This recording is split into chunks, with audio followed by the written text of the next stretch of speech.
Like, look how pretty this... Oh, sorry. Look how pretty this costume looks, Jeremy.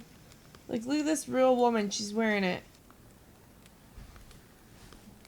Like, look at this. How pretty that looks. Isn't that neat? Yeah. Look at the hood. Isn't that gorgeous? Yeah, looks cool. Yeah. Like, look how pretty this... Oh, sorry. Look how pretty... Hey, guys. Sorry. I was looking at, like, cosplay stuff. I hope you guys are having a great day. I'm going to be doing some, Witcher stuff. I almost said Skyrim stuff. Oh, who am I? You don't know who I am?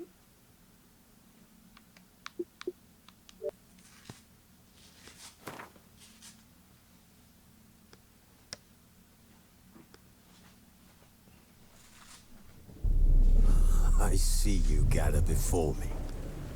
Hungry, terrified, clutching your babes to Make sure I'm logged in. Yeah. your breast. Emperor Emir has marched his legions into our lands, laid siege to every fortress from here to the Blue Mountains. Rabid and ravenous, he bites and bites away. Men of the North, you stand at the precipice. Your kings have failed you, so now you turn to the gods. And yet you do not plead. You do not kneel to dust your heads with ash. Instead you wail, why have the gods forsaken us? We must look into the trials we failed long ago. In a time past, our world intertwined with another through an upheaval scholars call the conjunction of the spheres. The gods allowed unholy forces to slip into our domain. Oh, the sound? The offspring of that cataclysm was the nefarious force called magic.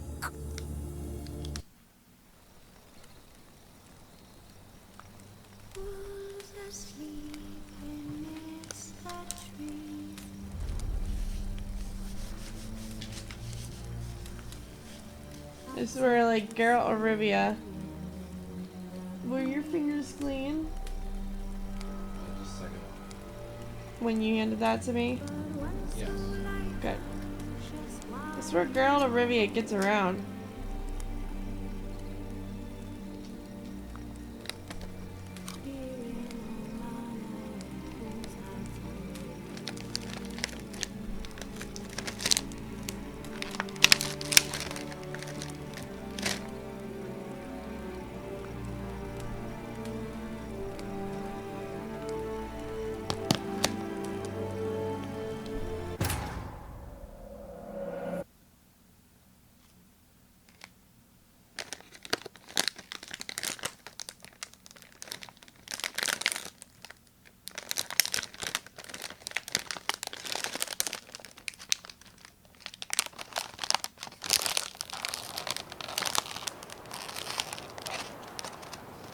So what's new with you guys?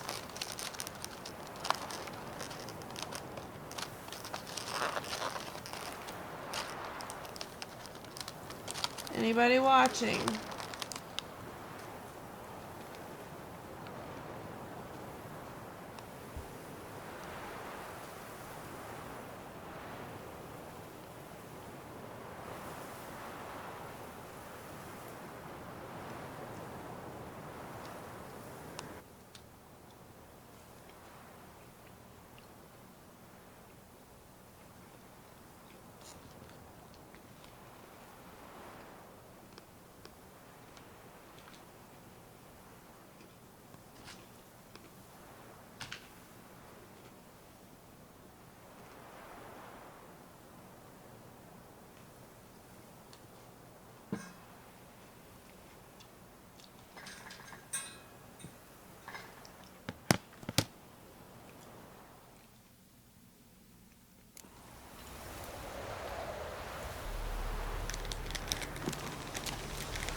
Do you have any more wipes?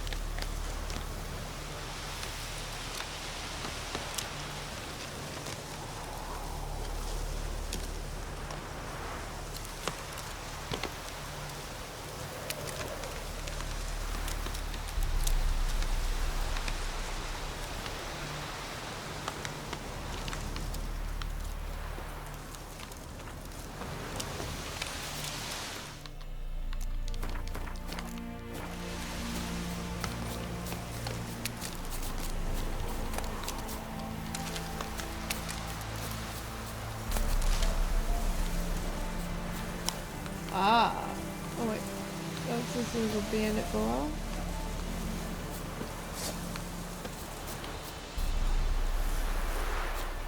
Gonna kill you! Jump in the horse's eyes!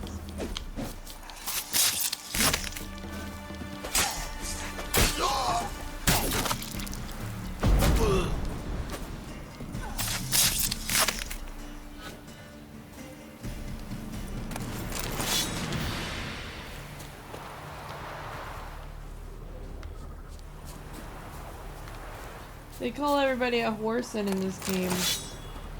Like, why don't you just call him a bastard? You whoreson! You're just a bastard. I mean, unless the hooker got married, I guess it's a whoreson.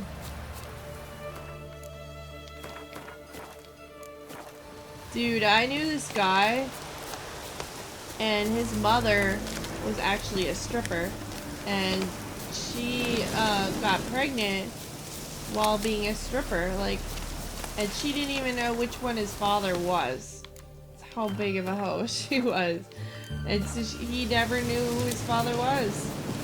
And it was awful. She has like pictures of him, pictures of her when she was doing stripping, like back in the 80s, like, hanging on their walls and shit. I'm like, what the hell?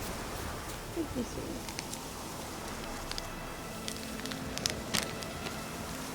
I'd be like horrified if that was my mother. Yet she tries to like dictate his life choices and stuff and acts like she knows best, but it's like, you know, what are you doing? Means the Redanian coffers are near empty. Might be time to cross the pond. See if there's any work for us. Well, what do you want? What could I want of a witcher? Some geese herding? I know of a monster that needs slaying.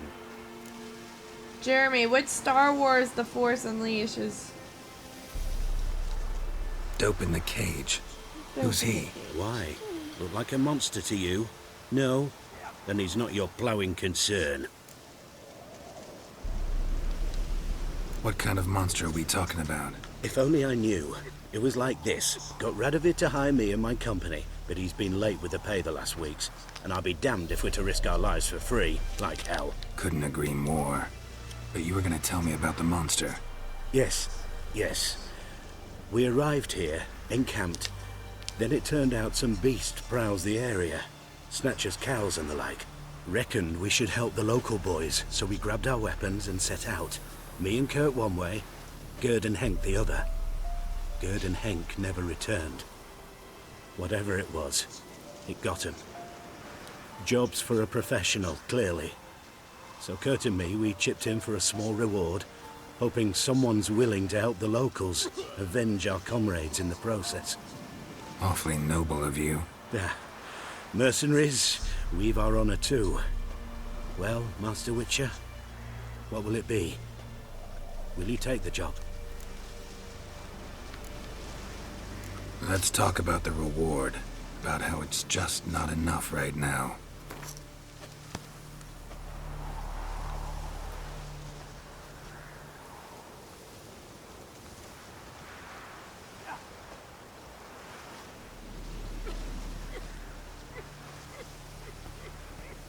I'd have gone to hunt the beast myself if I'd known you wanted this much. Hard luck, so be it. All right. Where do I start looking? South of here. It's where we split up. It's where we last saw Gerd and Henk alive. It's worse it gets. Radovid was late with our pay a whole week. He's trying to cheat us too. Purse I got is full of counterfeit crowns. Look here. Just a lick of gold in it. Means the Redanian coffers.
Alicia, how's it going?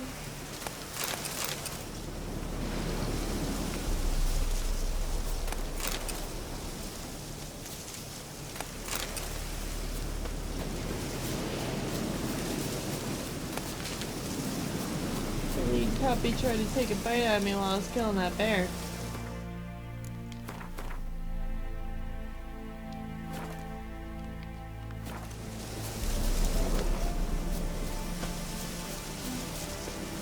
I had a question for you, but I can't even remember it.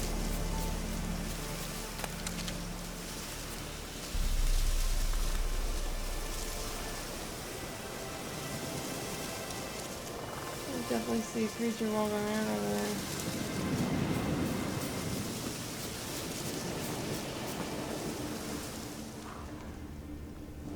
Human.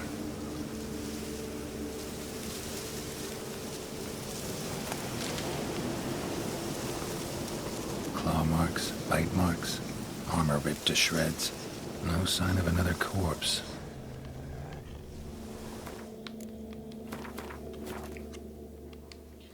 What's new with you?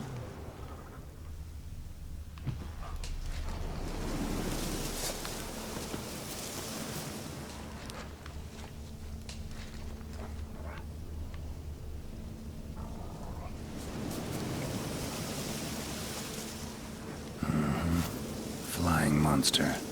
Gripped the second body in its claws. Didn't quite get everything to its nest.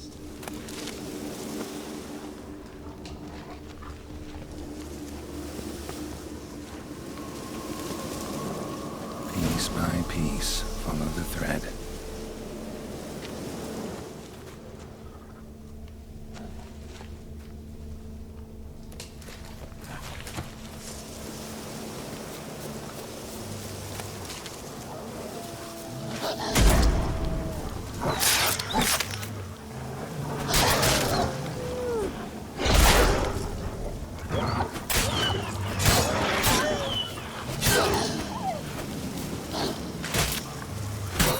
That stench.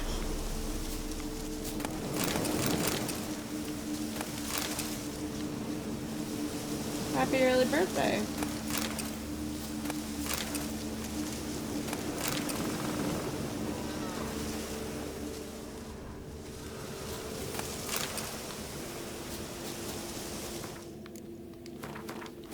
No problem. What are you gonna do for your birthday?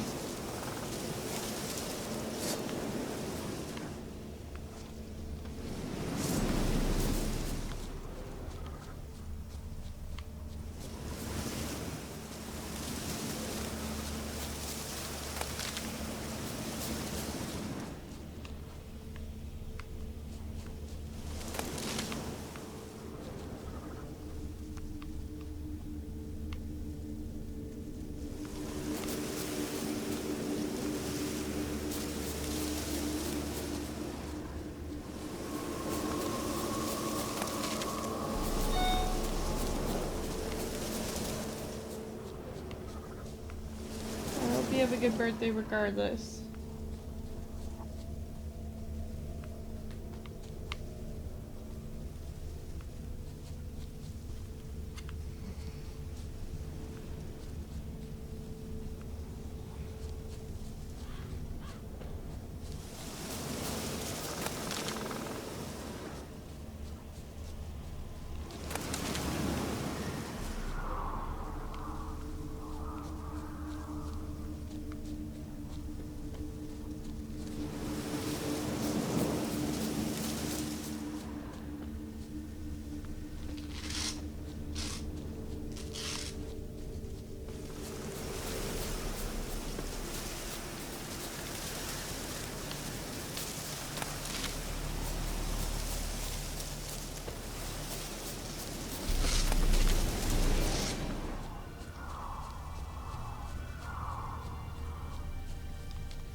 Tracks end here. Damn birds must have picked the ground clean, but they've already found the rest of the corpse, probably. All I gotta do is follow the cawing.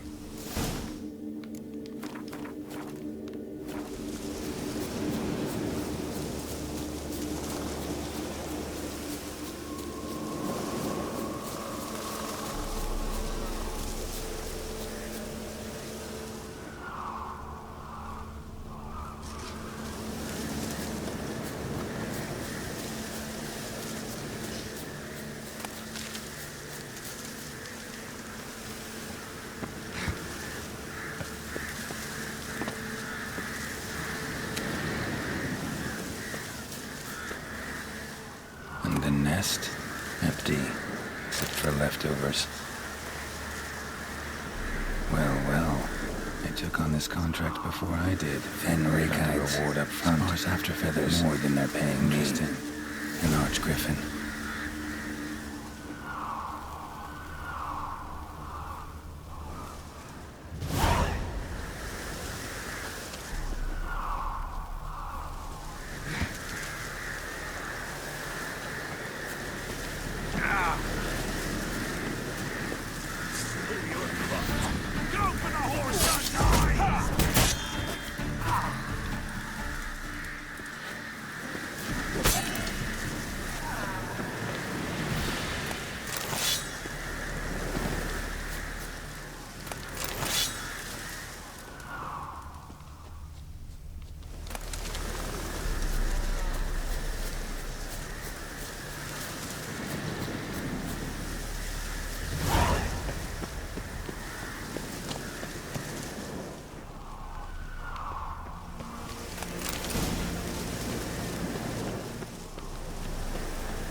Hey Jared, thanks for watching.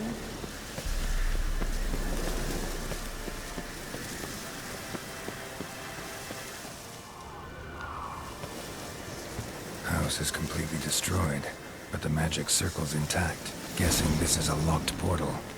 Need to find the key.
Why did I just make him fall to his death?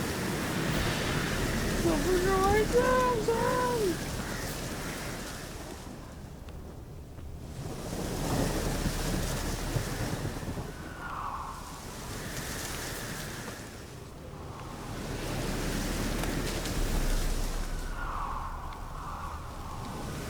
I just like kicked that guy off with my fucking ARD.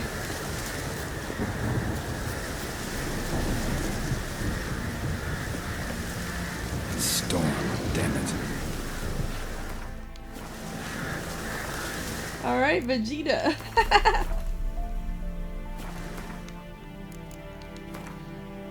She's like, you tell him, Mommer.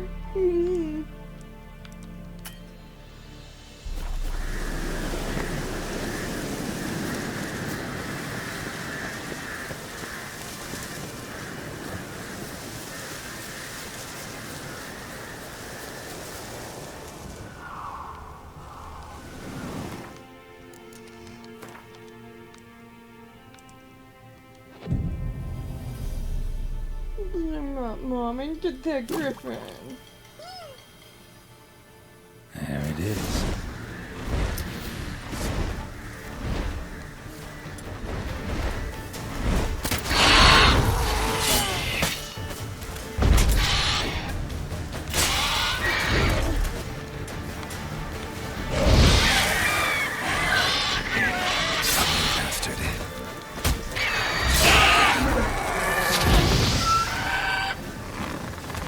stupid griffin.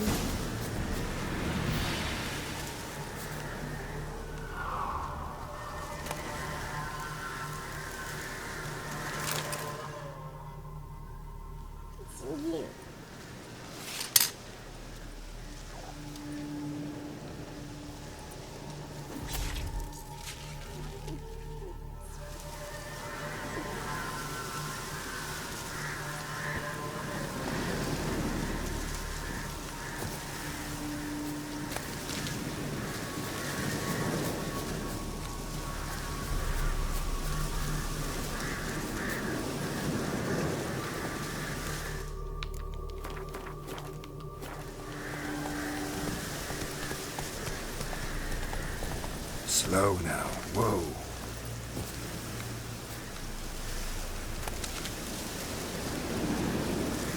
Take it easy.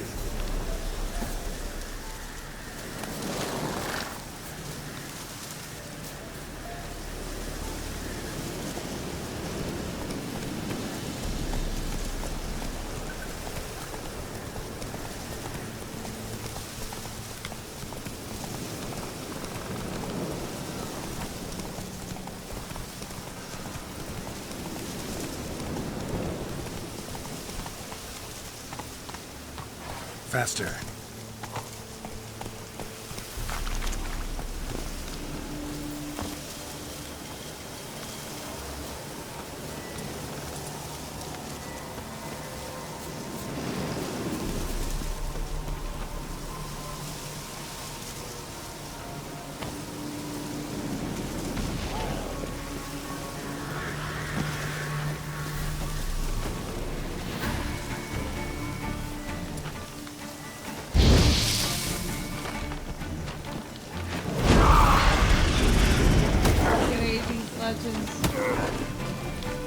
Damn, you're ugly.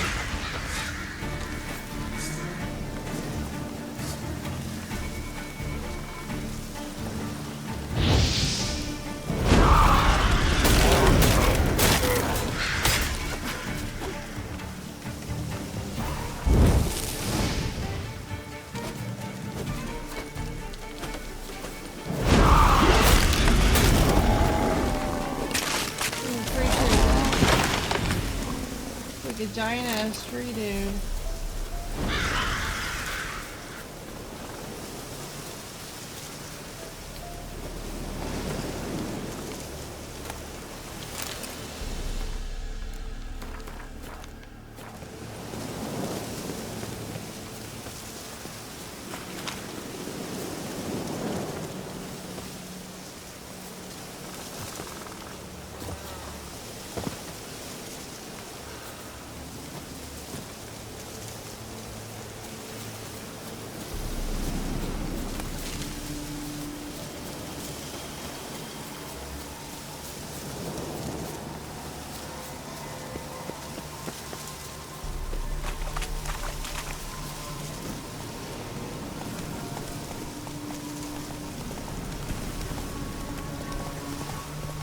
Go, go.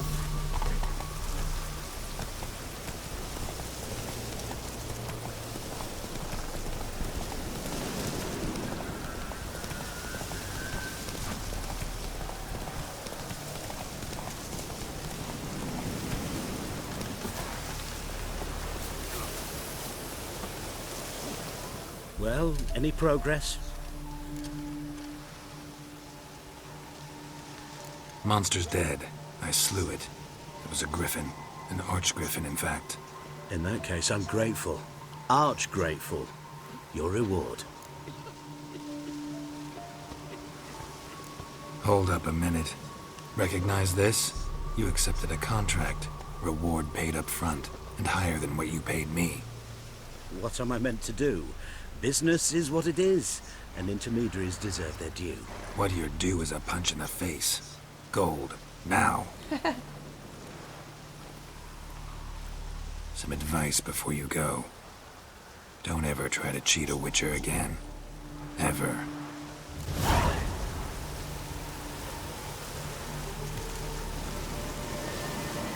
So that guy tried to cheat me out of my money.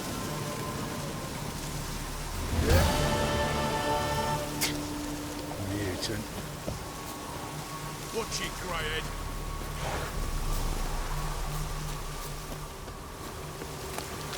He offered me like a cheap amount of stuff. But really he was gonna get more than I was, you know, offering. He didn't even do the quest.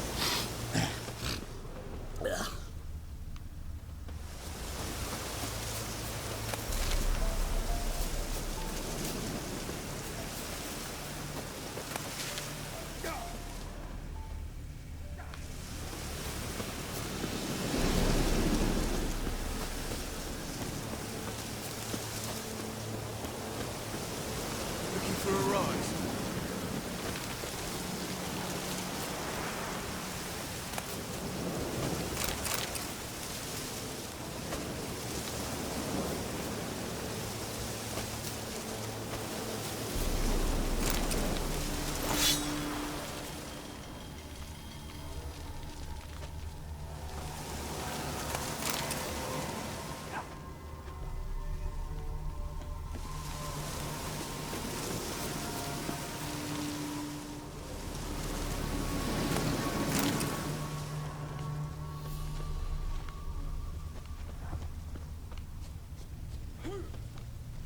The Witcher, Geralt of Rivia.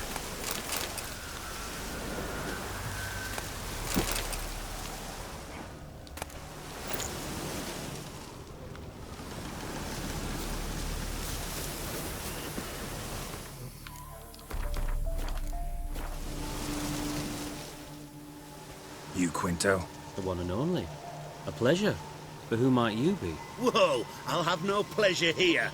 Witcher, keep clear of the cage. Right? First you used threat to extort coin, and now you want to scheme with my prisoner. Not a chance.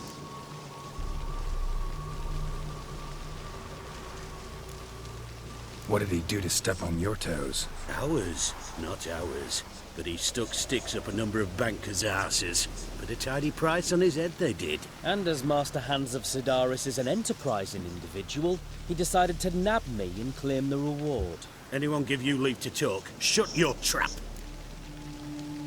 I need Quinto. Alive. And I need coin. Lots of it. Lucky thing I don't much care who pays me. You or the bankers. Just as I said, an enterprising individual. And just as I said, clamp it shut. Stop interrupting. Where was I? Right. Want me to let him go? Pay up. But I've a special rate for you. You fleece me. Now it's my turn.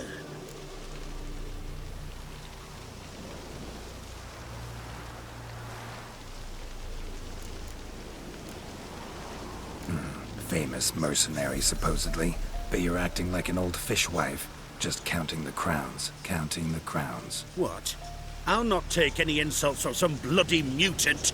I proved my mettle at Hag, Dillingen, Brenner, and... All long ago, and probably only half true. You're bold, sure.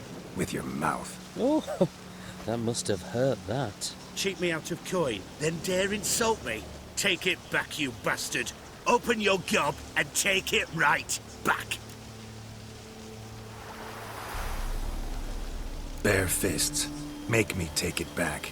If you fail, you'll let Quinto go. Deal? Bloody deal. Lads, give us some space. I need to show this drifter what happens when you cross Hands of Sedaris. That's right! Now the other side! The other side! Troops, here now!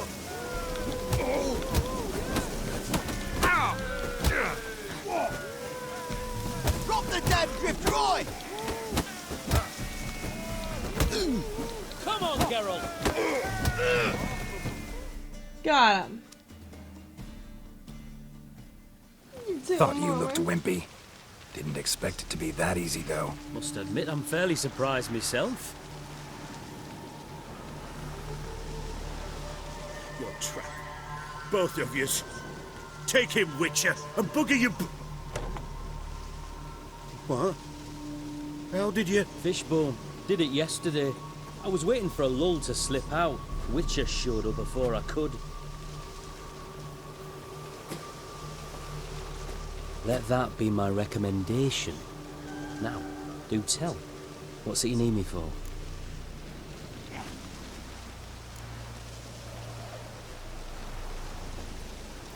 Need you to open something for me. Something bigger than a cage. Sounds interesting. Dying to hear the details. Herbalist's hut near Oxenford. Knock on the door. Ask for yarrow extract.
Let's go!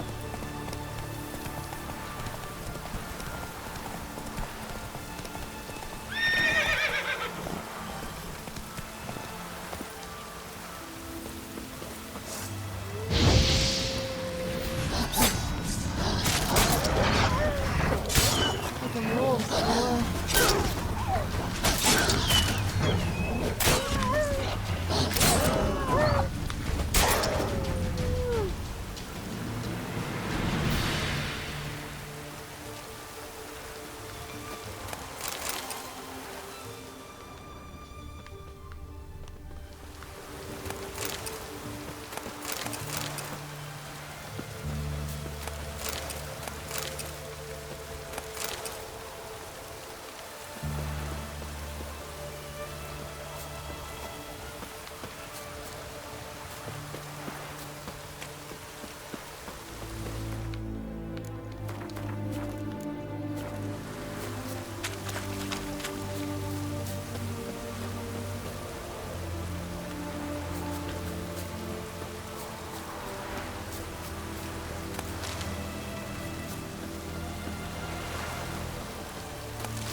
Watching you. Long live Ranovin! Stay out of my way. You'll choke to death on 3 pounds of stew.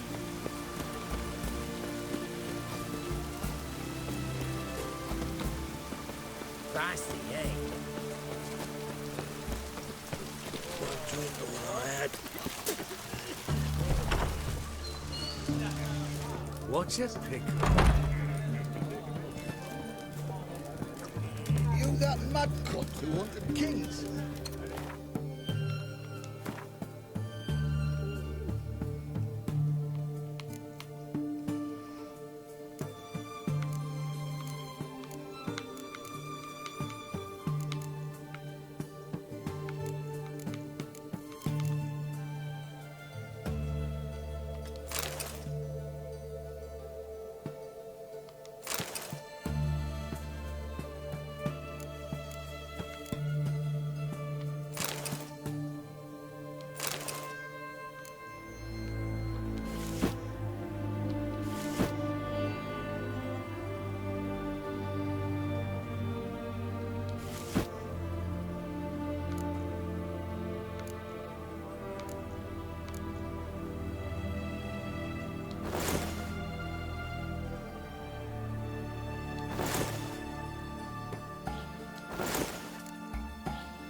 I remember you. What'll it be? Mind if I have a look?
So long.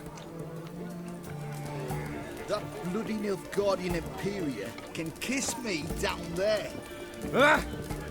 Come closer, don't be shy. You'll find out Stick everything. you up to 3 days. It's hard to How about joining our band?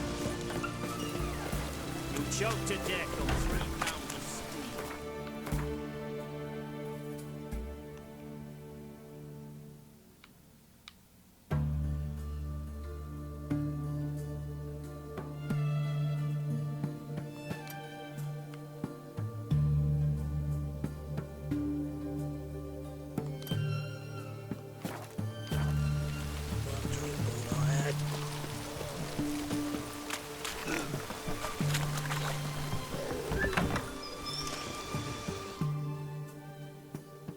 Greetings again. So, you got a job for me, an interesting one. Show me what you have in stock.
Show me what you have in stock.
So long.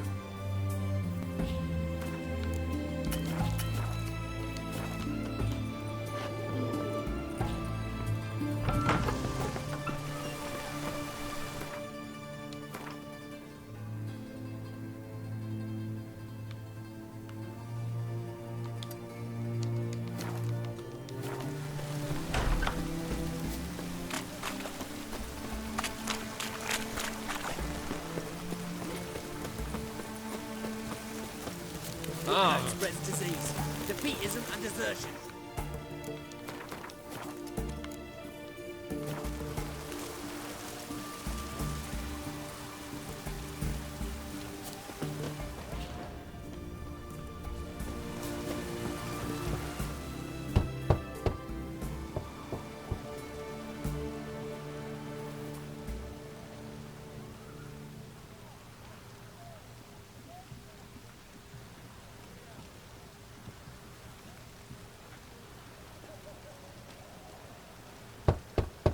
Hey, anyone in there?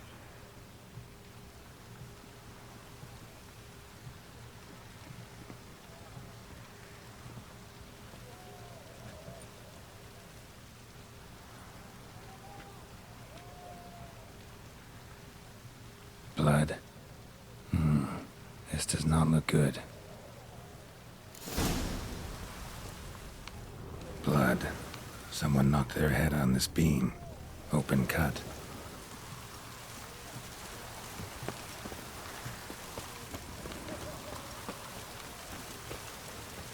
Bare feet.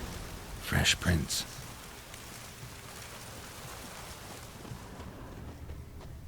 You'll choke to death on 3 pounds of steel.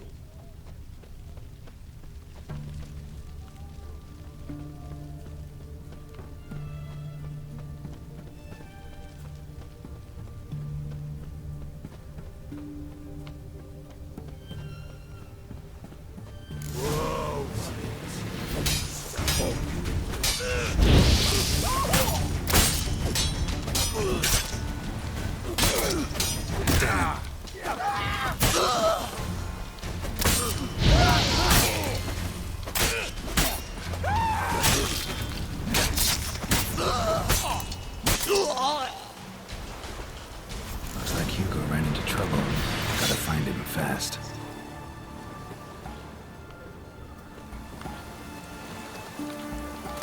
Just wonderful.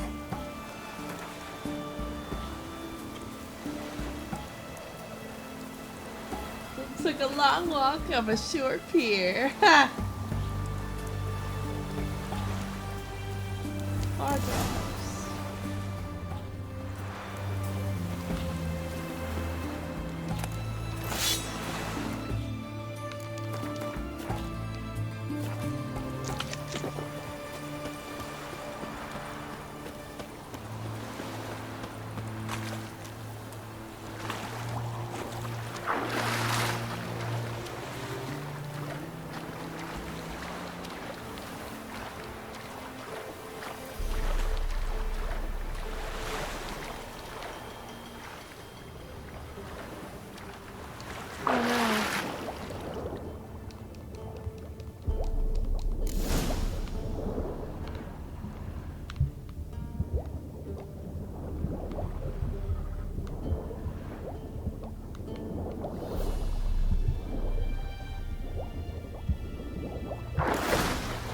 Hugo's sleeping with a fish.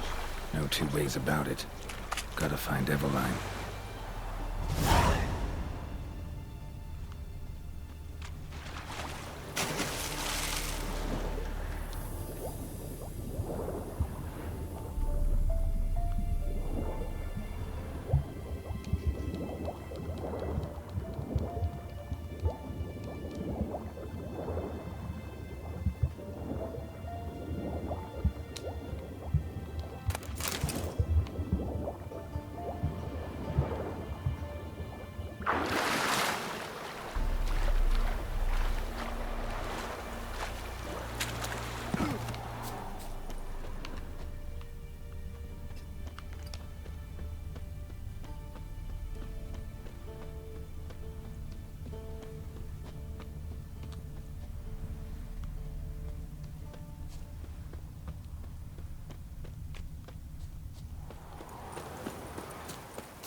Feisty, eh? You heard? He finally met his match. Some cutthroat a witcher, I think, gave Junior his due. So, nothing to cheer about as I see things. Why? He'd stolen so much, killed so many. Another will take his place, just as bad or worse. Roll back under your rock. Bring some order. Ah, a customer.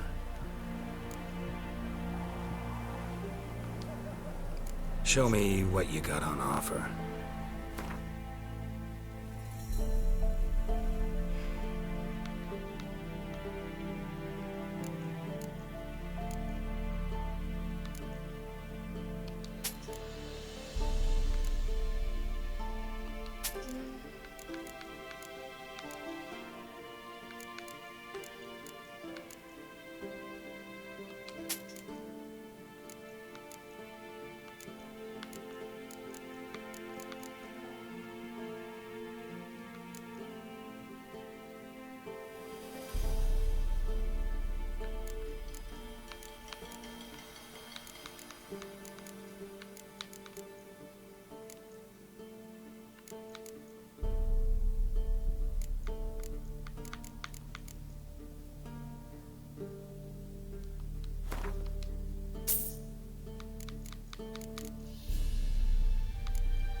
What would you say to a little game of Gwent?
Stay out of my way.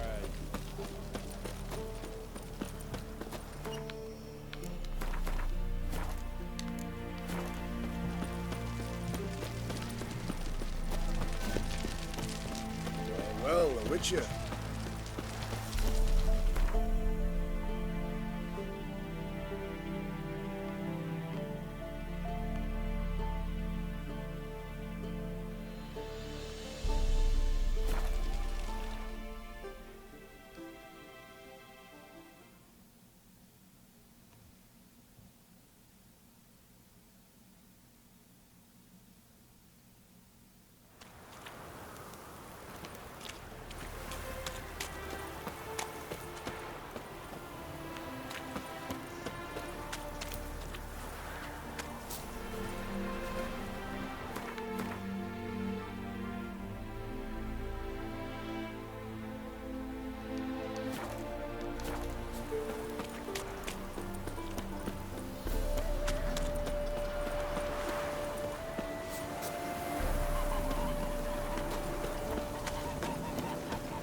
Now, where'd you get them catty peepers?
Not so fast, Roach.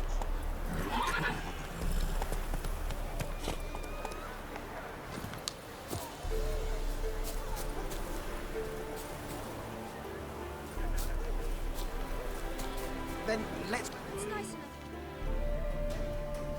The minute we're in trouble, you make me responsible for getting us out. As in Maribor. Remember Maribor? Dove, please don't change the subject. Mind if I do? That depends. Who might you be? Geralt of Rivia, Witcher. You Eveline Gallo, the Ermine. Only to friends. Calm down, Merrin. No need to puff up. And you, talk. What do you want? Rather talk eye to eye. Eveline conceals nothing from me, and... And you were to help set up the benches. Immediately. But...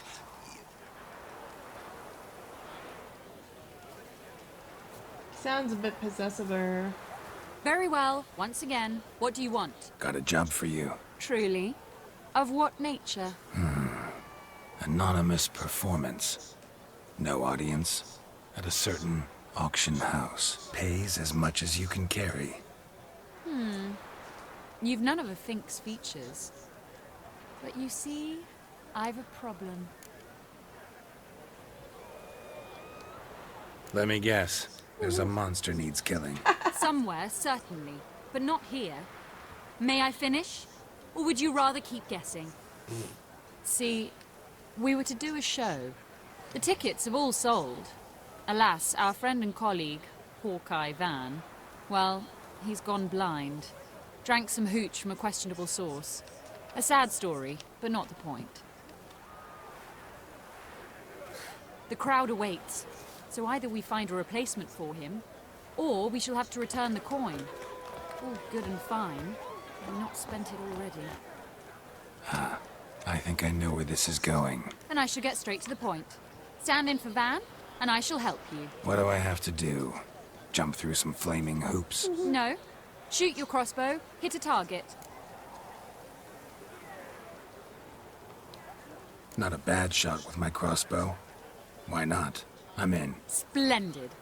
So, shall we begin? Folk have grown nervous. What? Mean now? No rehearsals? What's there to rehearse? You're to shoot and hit a target. All right. Do or die. Let's begin. That I like. A man who boldly dares, damn the risks. Come! And now, good folk, the highlight of our program.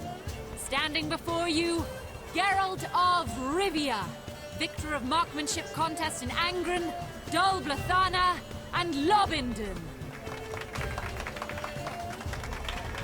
Wow, prime! What? But I... Shh, Geralt. Grab your crossbow and get to work.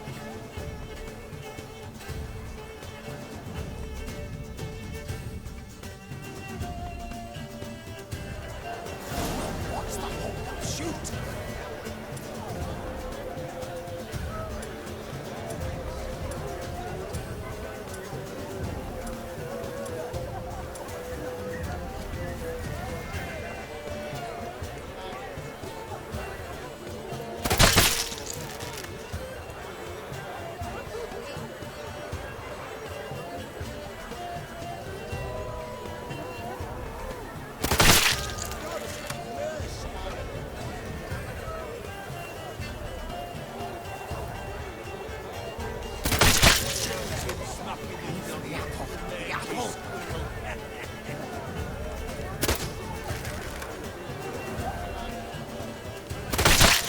Oh shit.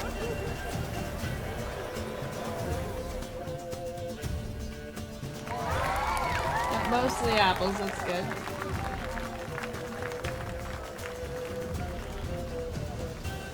We end with an audacious feat by Geralt of Rivia. We thank you for attending and hope to see you soon.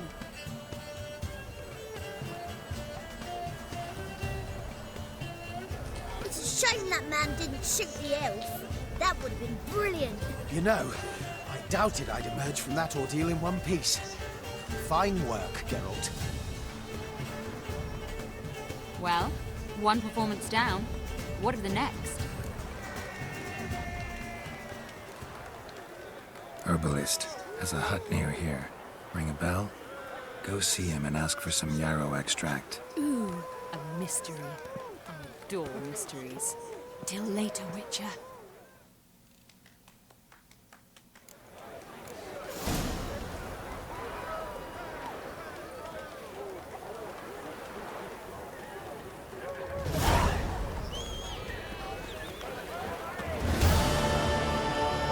Going to the fish market, come on. Already told you.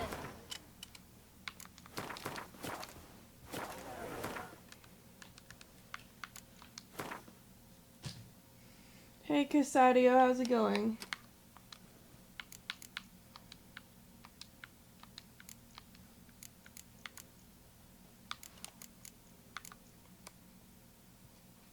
Rot fiend blood.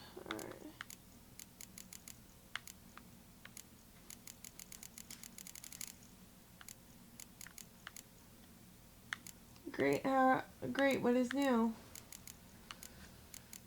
Alright, let's see.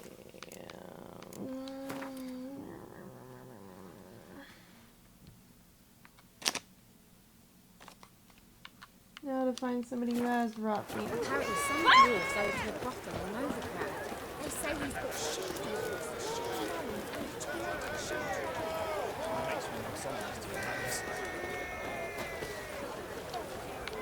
What is it? The ladies' room. I'll be back in a bit.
working over there? Yeah. The webcam's on.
they start playing again in a second. I gotta make room on this chair for my big butt. They got like this stuff that fell.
My fucking headset is broken. And Turtle Beach headphones are awful. I used to have those, but they just sucked.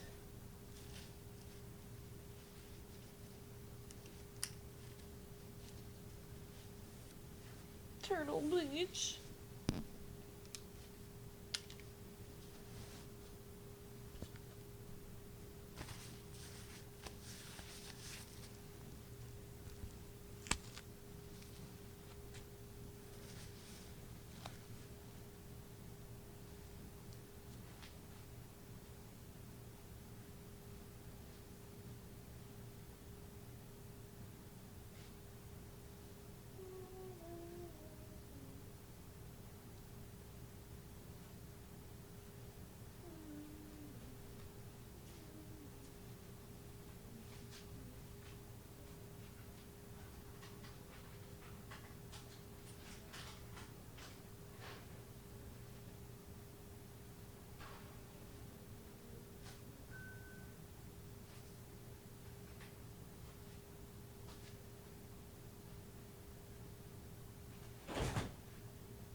Don't fall, assigned shoes. Right, I think I got everything. I just need to grab my bunny and my computer and I'm good.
Alright, let's see how this works.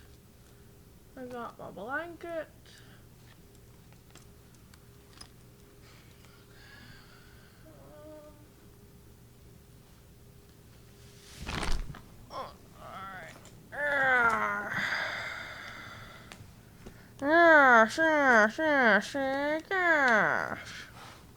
Got a pill in my mouth.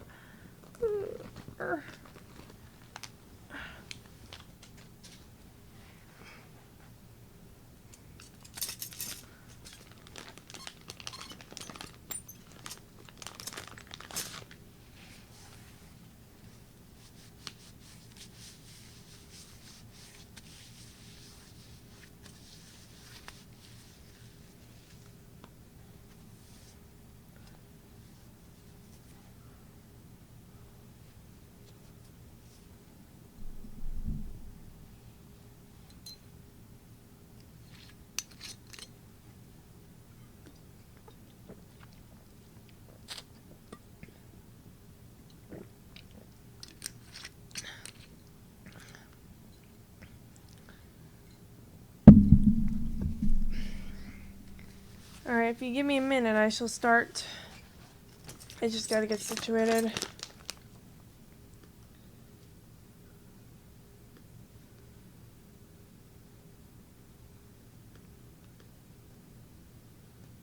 Okay, where is my thing? My fucking computer. Stop being stupid, computer.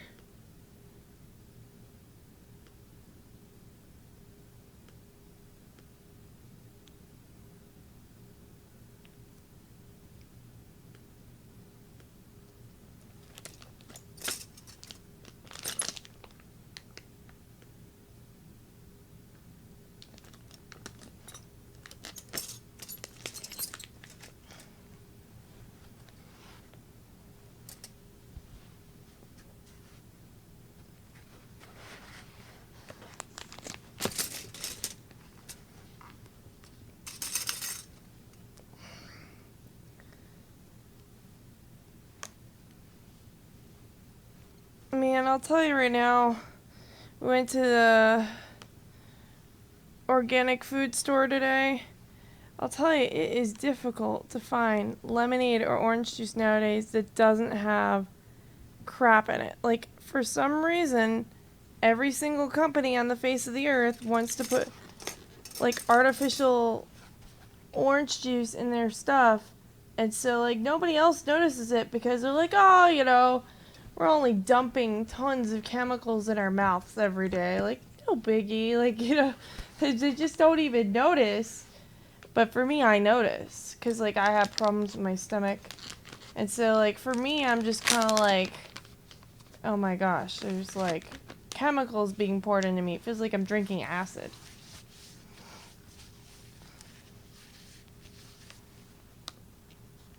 And so, it's never fun when you're drinking, like, orange juice or whatever, because then you know, you feel like you're drinking, for me, because it feels like I'm drinking acid, because nobody's like, you know, none of these companies care. They're just looking for a way to save money, to produce cheap quality food, and they just put some food dye in it, and they're like, yay, it's orange juice, or yay, it's lemonade. And I'm like, no, that's not cool. That's not what I want. I want regular fucking lemonade, you know, or regular fucking orange juice. I don't want fake orange juice or preservatives or any kind of bullshit. And they're just like, oh, well, you know. And so, like, today I went to the store, and when I was there, I went to get some lemonade from the produce section to see if they had, like, actual, like, real lemonade. And I went, and the lemonade, well, didn't really taste very real, but, you know, it didn't have the you know, the chemicals and preservatives that most lemonade has in it. And so I was like, okay, I could deal with this, but it tasted awful. Like, you know, I mean, it didn't taste awful, but it didn't taste real. And sometimes I wish you could go back to the 90s and, like, get the real deal, you know what I mean? Like, Minute Maid used to be really good. And then they went crappy. They just went cheapo, and they got crappy, and I was just like, well, that's not cool, man. I didn't pay for chemicals, I paid for fucking lemonade. False advertising, you know? I don't know if anybody's listening or gonna respond. I mean, it says people are listening, but, like, they're not saying anything. So. But, yeah, it's, I guess that's the way of the world nowadays. You gotta look for a way to make a quick buck and make it cheap. So they can make more money to buy more boats. Because, of course, you know, the world can't exist without a billion boats, right? That's sarcasm, by the way. All these rich people, they're like, oh, I need another boat. I'm like, you don't need another boat. You know what drives me nuts? Is when I go to Walgreens or Walmart or Publix, and there's these little old ladies that are working behind the counter. And I'm like, why are you working? You're so old. And they're just like, oh, well, I get Social Security, but, like, I want more money. I'm like, you want more money? Lady, what do you need money for? You're gonna die in 3 years anyway, so, like, why do you need more money?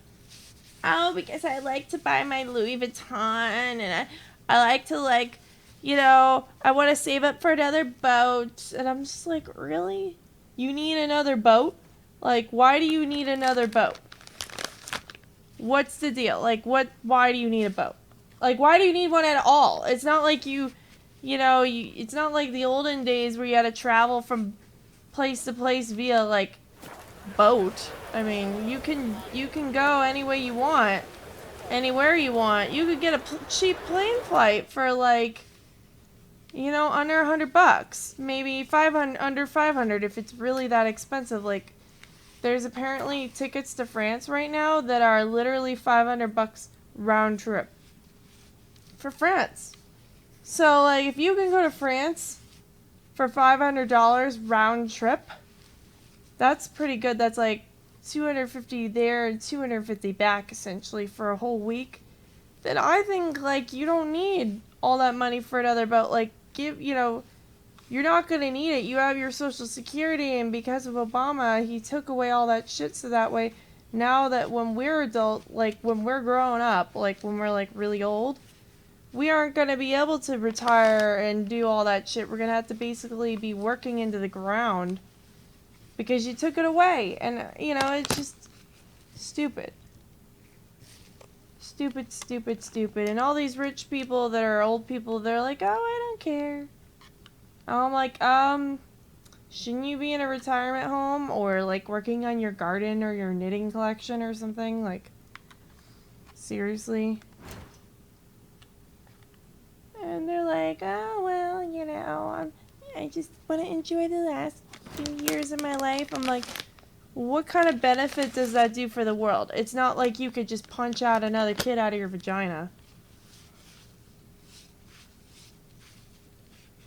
It's not, I mean, you're no use to the world. Like, unless you're benefiting society with that money, like, I would say, if you're, like, 90 years old, you should be, like, retiring.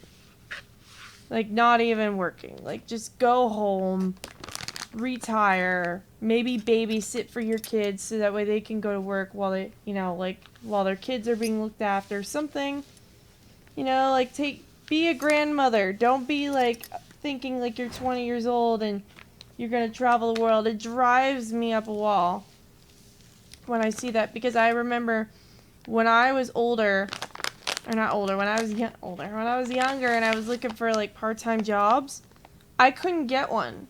But, like, my brother got one. He's slow. Okay? And then there was, of course, old people that got them. And I'm like, why do you need it? Like, you already have a house. You have a car. You have everything you need. So, like, people who are younger and they're millennials, they're having a hard time finding jobs because, because of the Obamacare. If you work 40 hours and over, the company has to make sure that you get Obamacare. But if you work under 40 hours, they don't have to give you Obamacare. So, like, and you're working 40 hours and you're getting like a limited amount of money.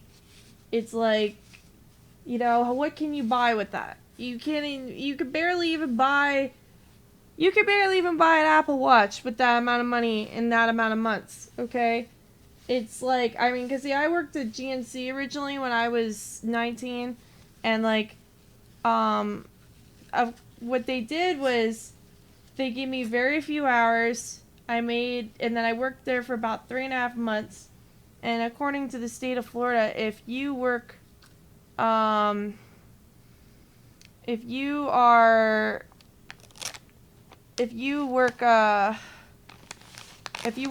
4 months, your manager could fire you for whatever reason he feels. Any reason. It could just be like he doesn't like the way you look. Literally. And you're not qualified for unemployment or anything.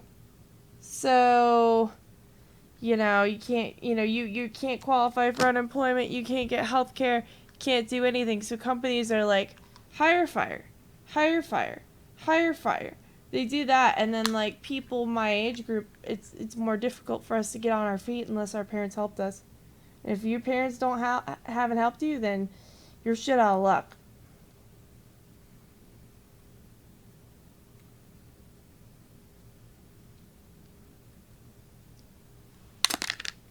But it's a shame. It really is. Because a lot of people, you know, we want to be successful and we can't. We can't. I don't, you know, it's just, the society is not fair, and I really wish the things would even out, you know?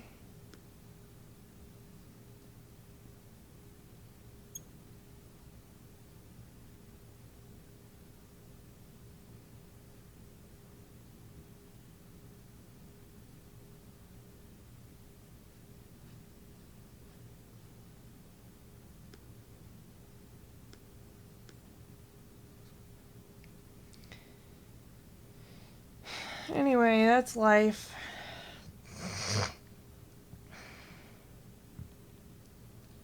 I'm gonna start this in a second. I just want to respond to a text.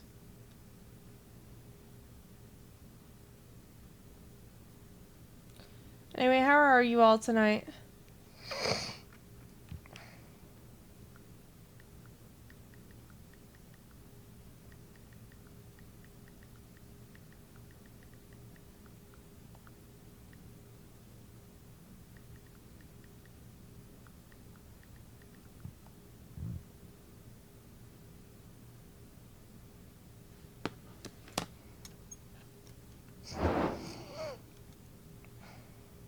Alright.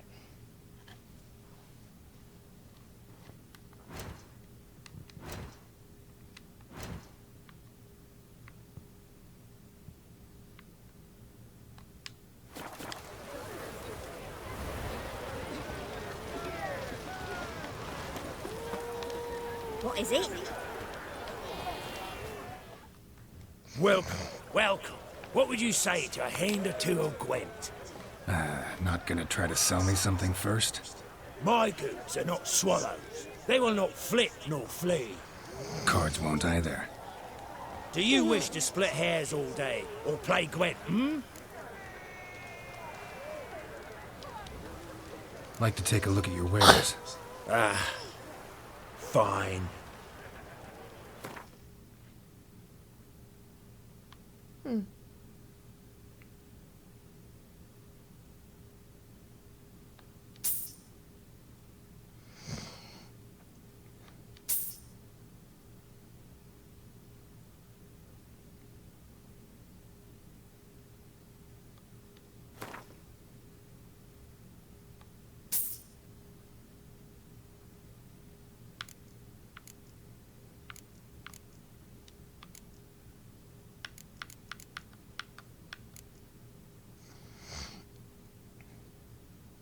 So does anybody know how to get like that special potions and stuff?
Feels like you might have missed your calling. Oh. Curious conclusion. Why?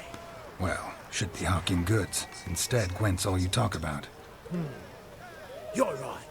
So, care for a match?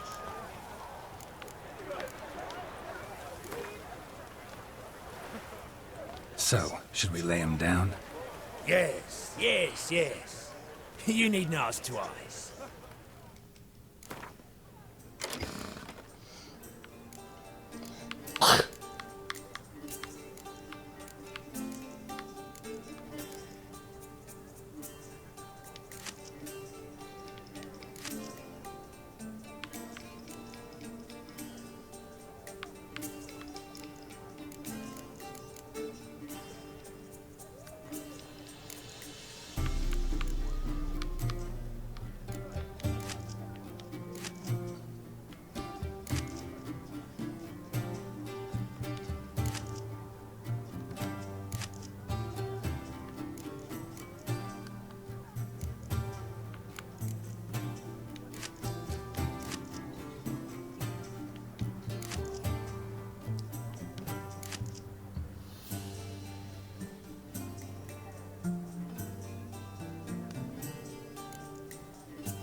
I'm gonna lose this one. Damn it. Really?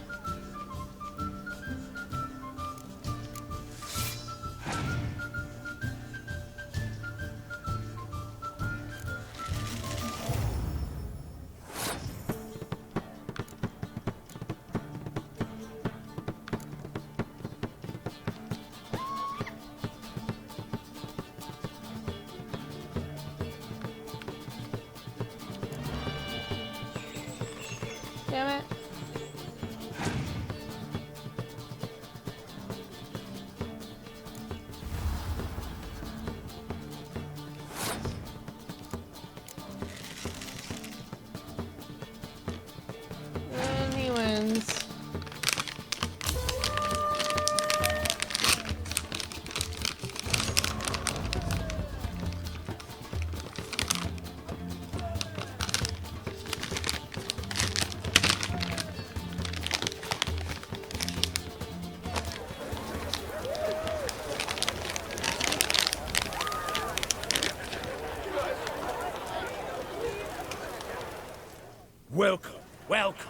What would you say to a hand or two of Gwent? Not gonna try to sell me something first? My goods are not swallows. They will not flit nor flee. Cards won't either. Do you wish to split hairs all day, or play Gwent, hmm?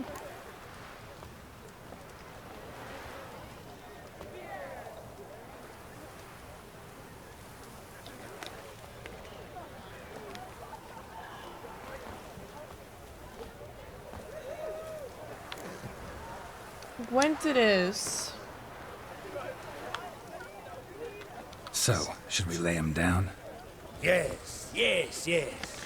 Yes, You need yes, not twice. yes.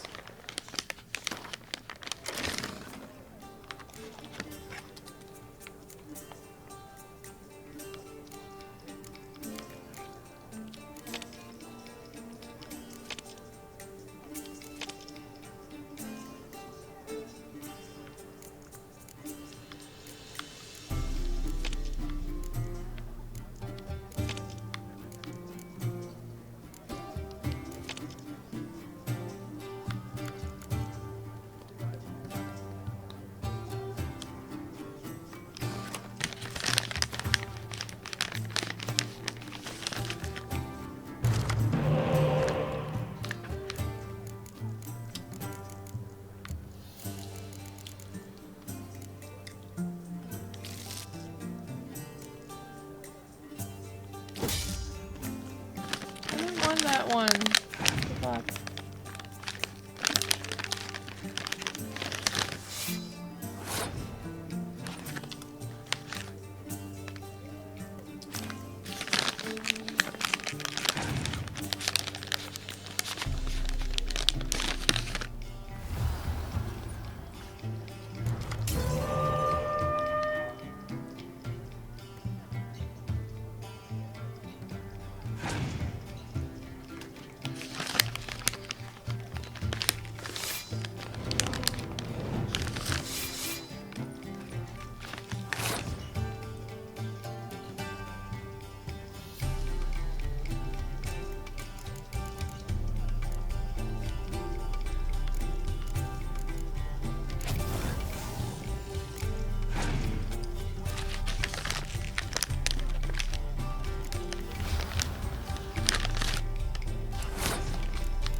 Oh, great.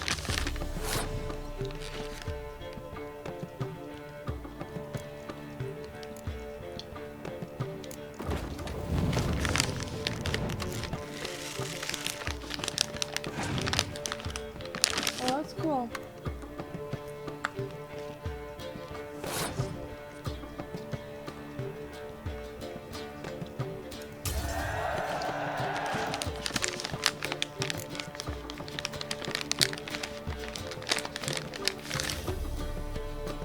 Oh, great.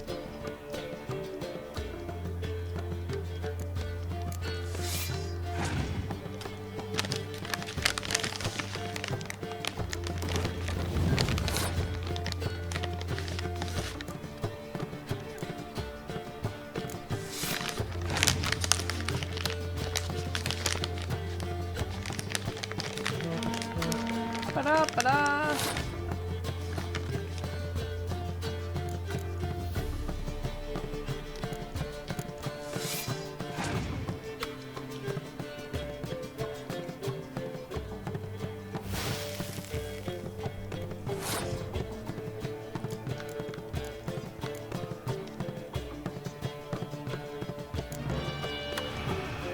Damn it.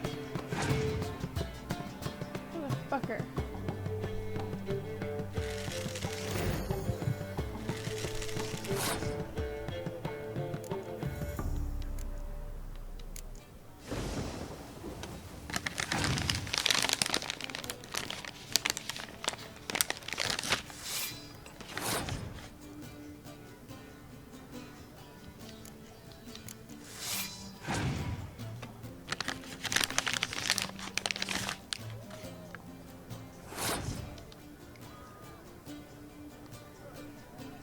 I win!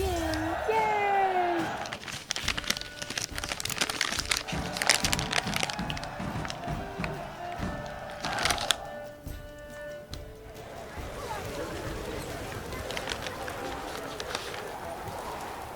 Ooh, a new card.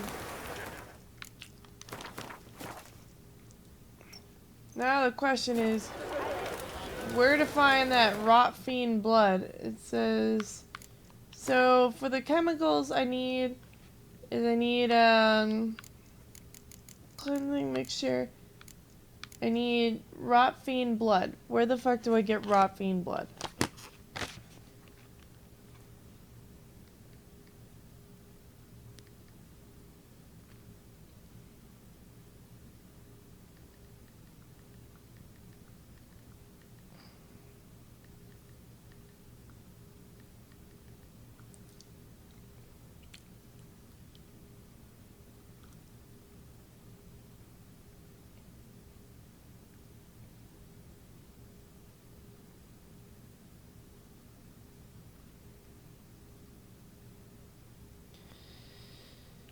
Alright, let's see.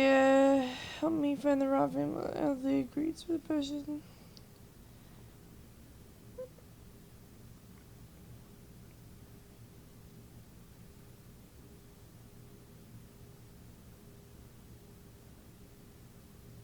Okay, so Rot Fiend Herbalist sells it. Of course, why didn't they just tell me that before? It'd save me a trip.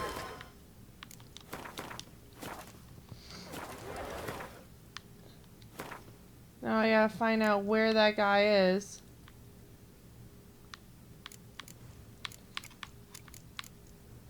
Oxenfurt.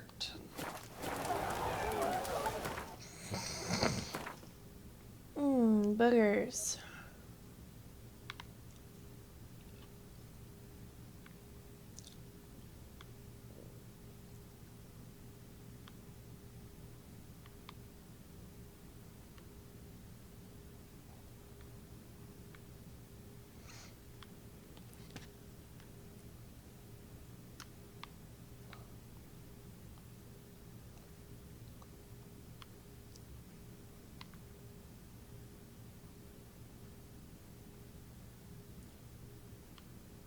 Okay, that's where I need to go.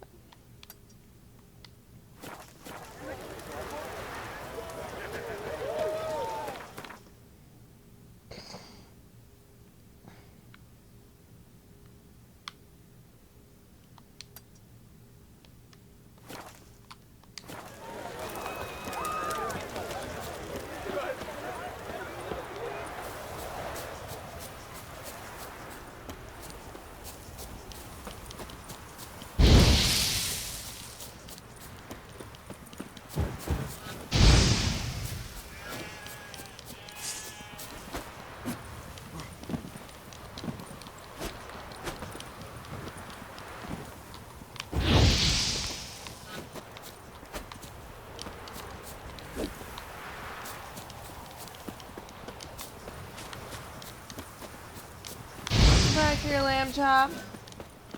Thank you. Really? Only sheepskin?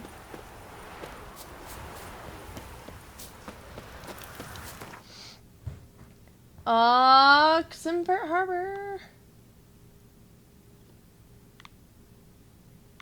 Ballist hut. Bran, you being good? Miss Momer. Over your uniform. So soft.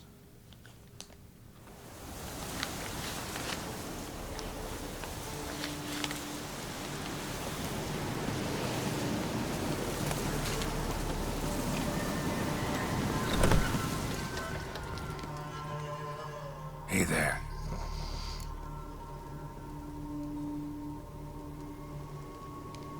Let me have a look.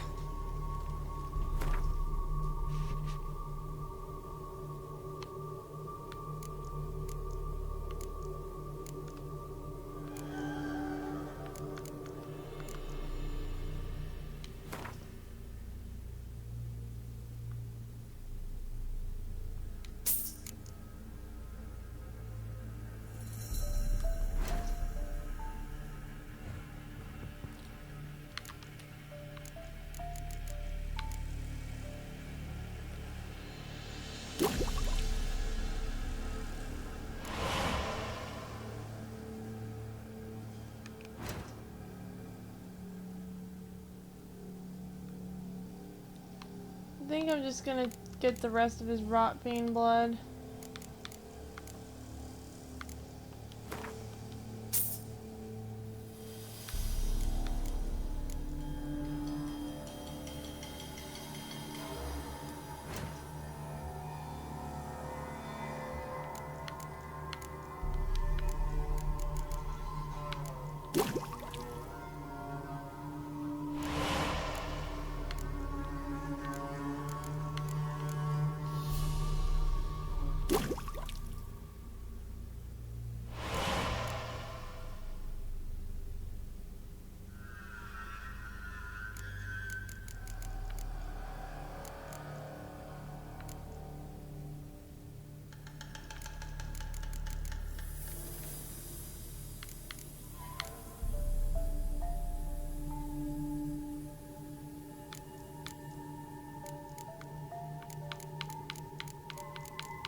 Let me have a look.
Know any advanced formulae?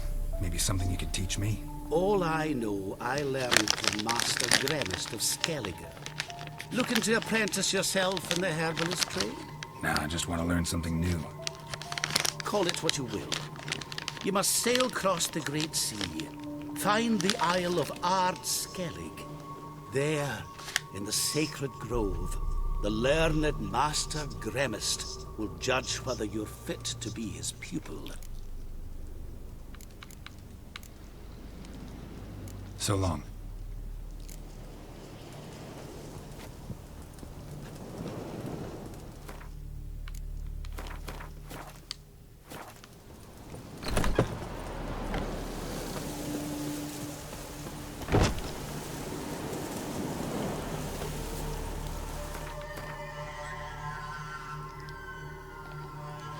Well, that settles that, guys.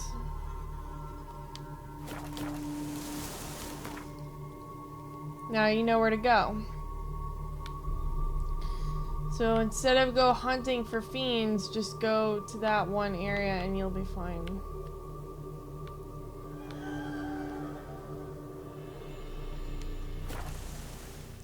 It's much easier to just buy it from the herbalist than to just sit there and go looking for rot fiends or whatever. Fiends or whatever, you know what I mean? Like, I've only seen like a handful of fiends in the game, maybe like 2.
Stay out of my way.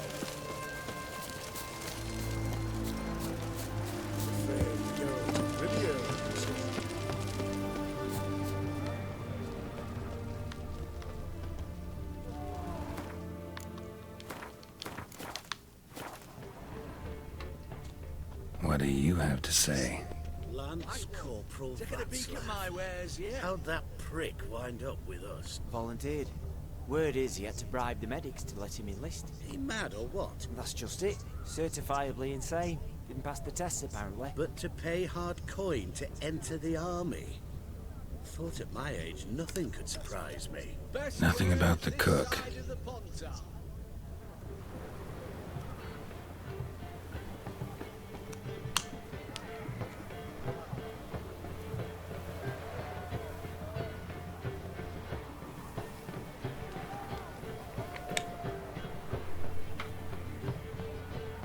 Well, I don't know why anybody would pay hardcore to enter the army either. Although my aunt did everything under the sun to make my cousin a reasonable man. And when I say a reasonable man, I mean like she did everything to make him classy. What do you have to say? Everyone to me! To me! You got a daughter? Why do you ask? Well, think on it.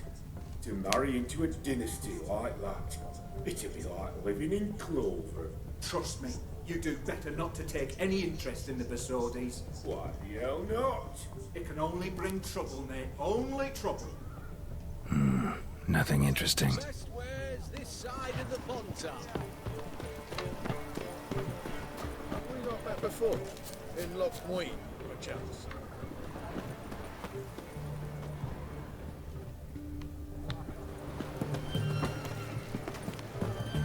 Ah! Beg your pardon.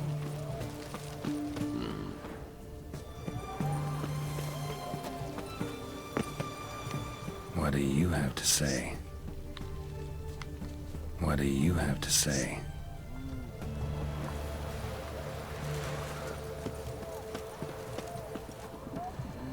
Fish chowder for supper the day. That true?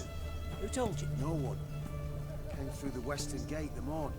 Saw Martin on the pier, rod in hand, fishing. Cook like that's the right treasure he is. No griping about poor supplies. It's the gumption to enrich our crew. Aye. If only he'd go a bit lighter on the garlic. Pier near the western gate. Should be easy enough to find.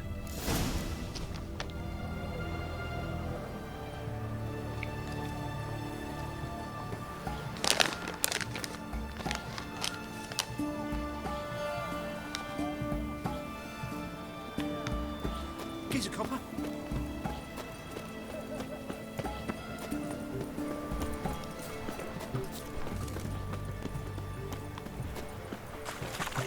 right one.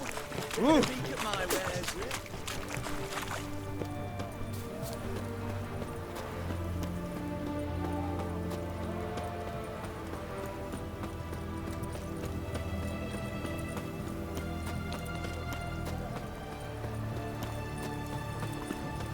Long live acceptance.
Must be the cook.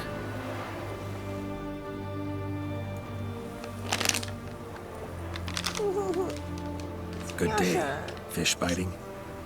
Aye, they're biting. What about you? What's that? Got this mixture. Pay you to pour it in the soup for the boys of the garrison on my signal. Nothing dangerous about it. Most they'll think is that the fish wasn't exactly fresh. It'll cost you, mate. Something dear.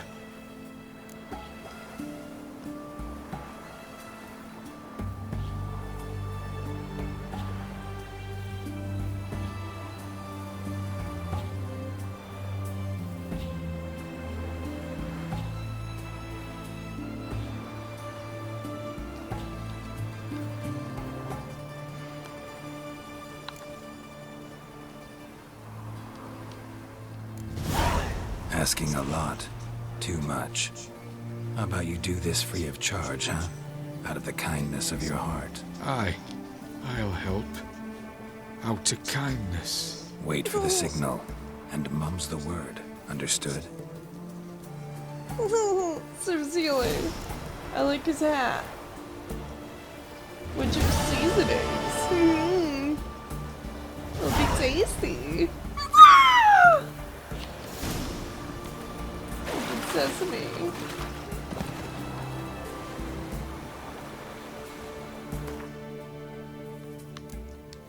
Delicious.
because...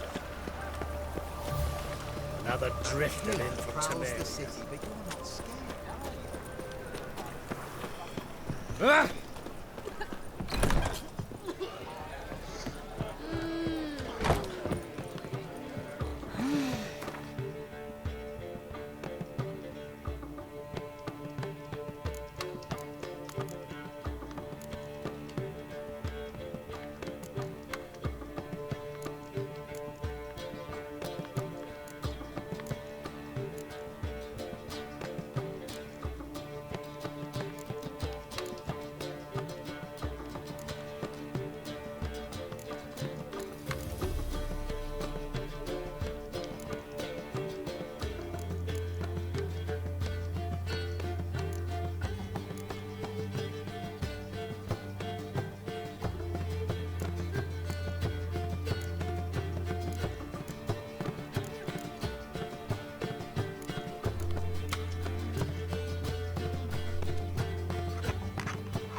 Thank you, Casolero, for following.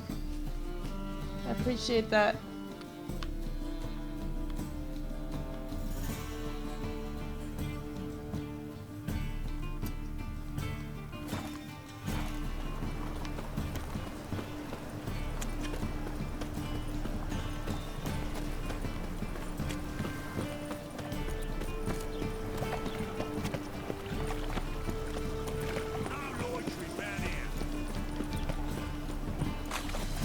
How are you doing today, sir?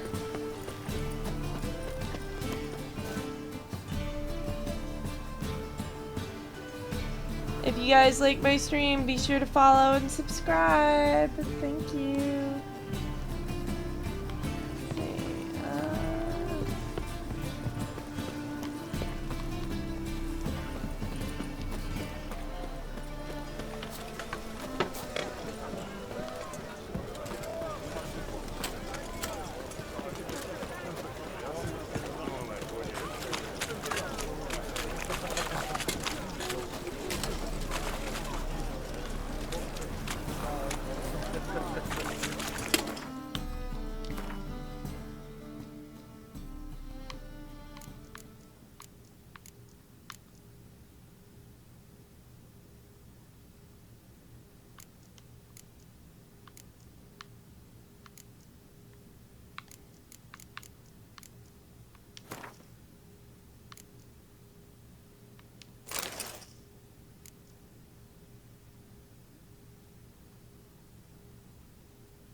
Those are funny looking glasses.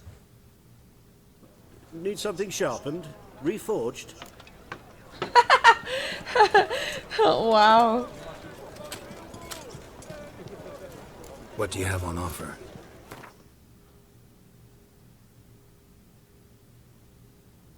He looks ridiculous.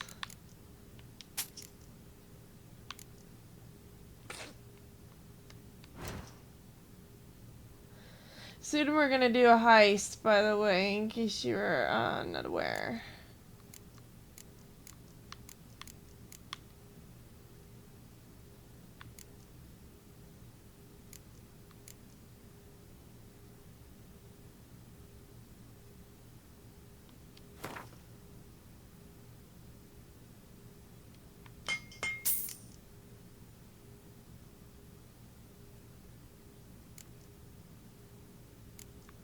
That's interesting.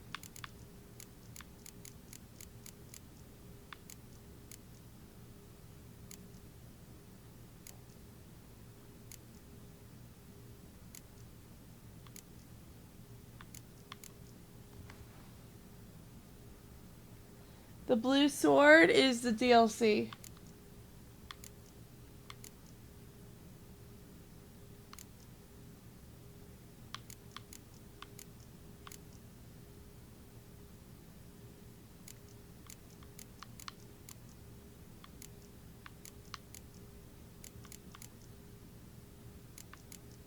I'm looking for where I have my fish stick. I can't remember. Gargoyle, power monster tissue.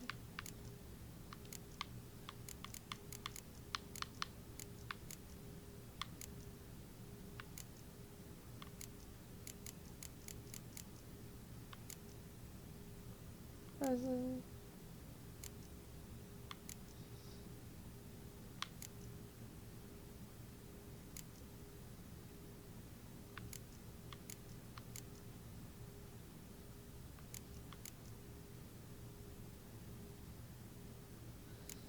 Yeah, it is a really nice sword. I think it's the Ophiri sword. Although I've had like, you know, like these are like the nicest swords I have on right now, to be honest with you. I don't know where I put the fish stick. I thought you could dismantle fish stick. Guess you can't remember. Dismantle fish stick.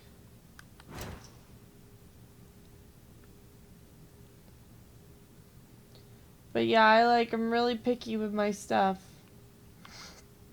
I like to have good swords and good quality. Because if it's not good quality, I won't use it. I'm very keen on battle.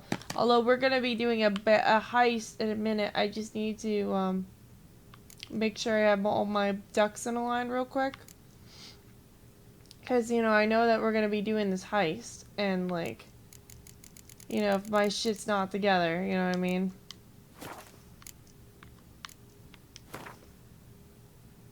Okay.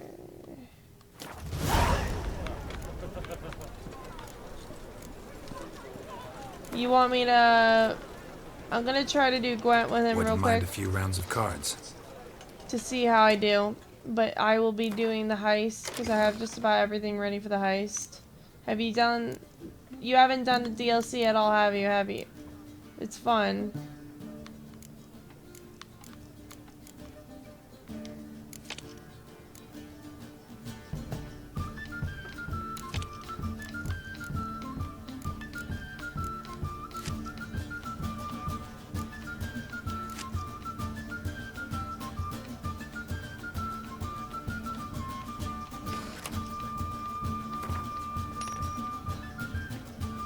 Have you played the whole mission yet? Oh snap, he's got monster cards too.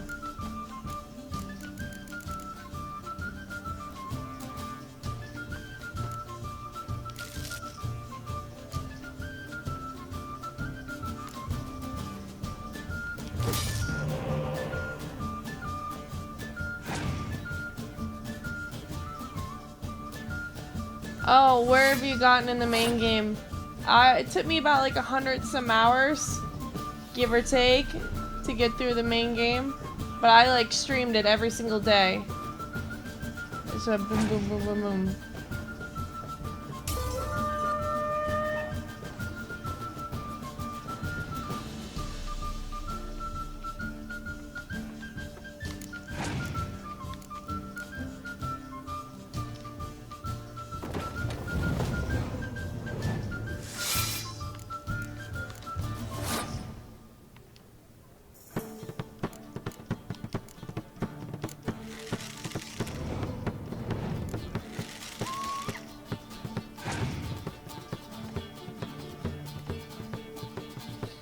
It's fun. I like to take my time too, but only if it like serves a good purpose. 10, 11, 12, 13, 14.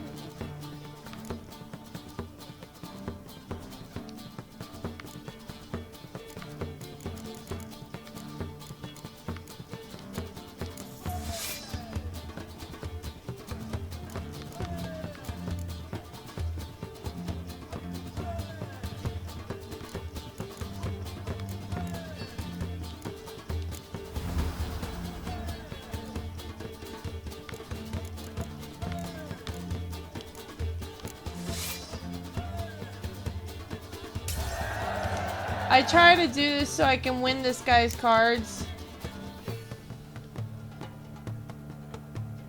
Thank you. Where are you from?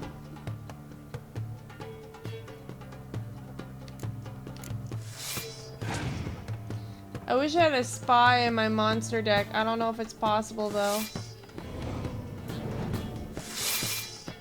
Damn.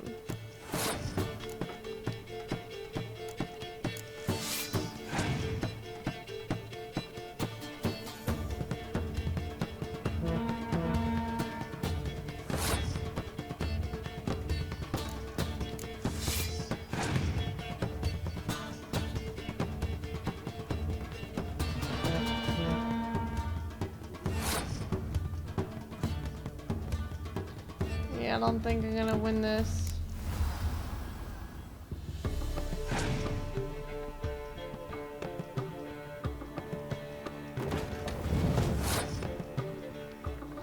Yeah, I'm not gonna win this.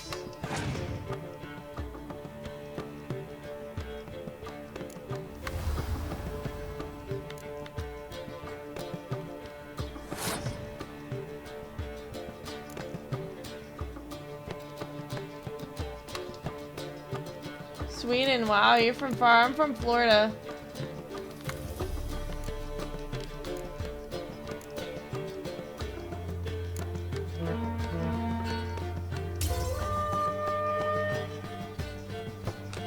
Have you ever been to Florida?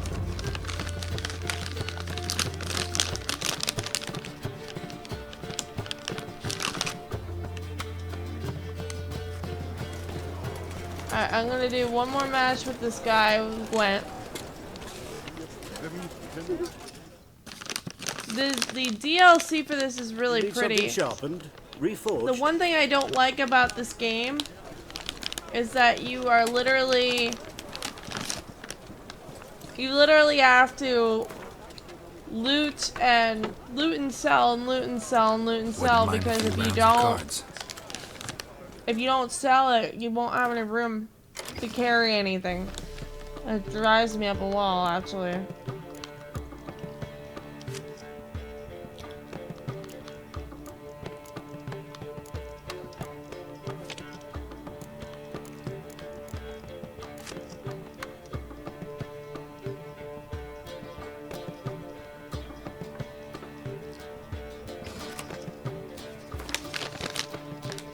But you want to what? Oh, go to Florida?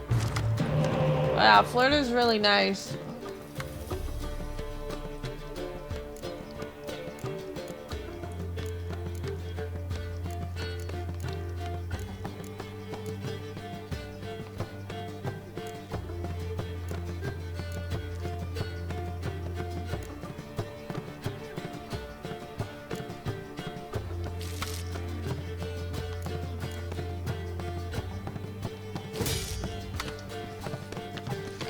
Yeah, we have Disney World here. It's really nice.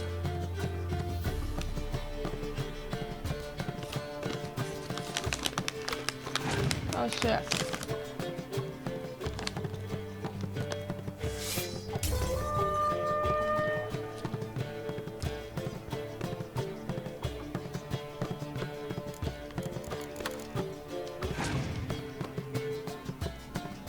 I hate the Crohn's card.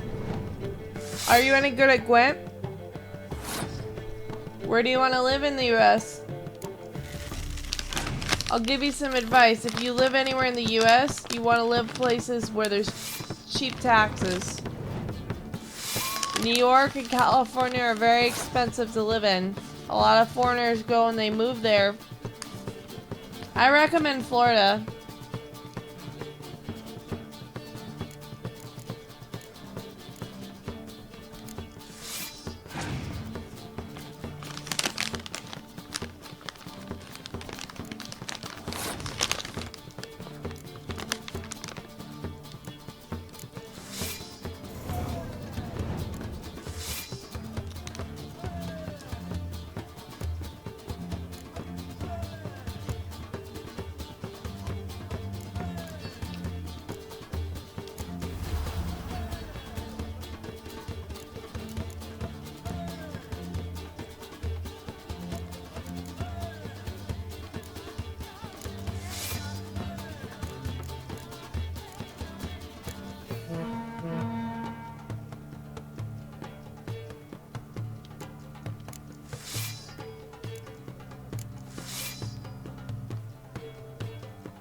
I'm gonna lose this round, probably.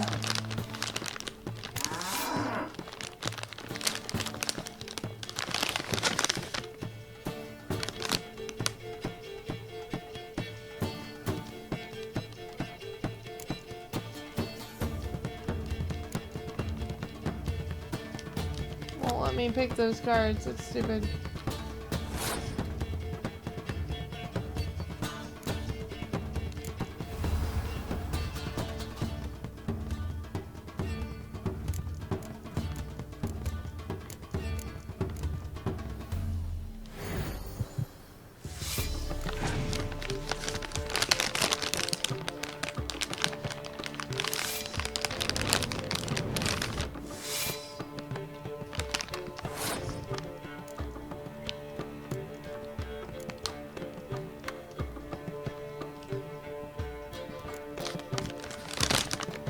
Yeah, Florida's a lot cheaper than California, and it's like closer to like, you know, it's closer to New York and all those other places. A lot of foreigners are like, oh, I'm gonna go to California, become famous. Likely chances are not. And the taxes are expensive. Like, I know somebody lives in California and they pay like $4 to $6 for a bottle of Coke. You know, Coke, like Coca-Cola, like the soda.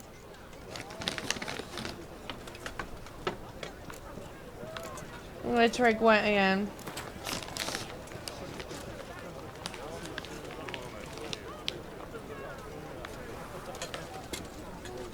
Wouldn't mind a few rounds of cards.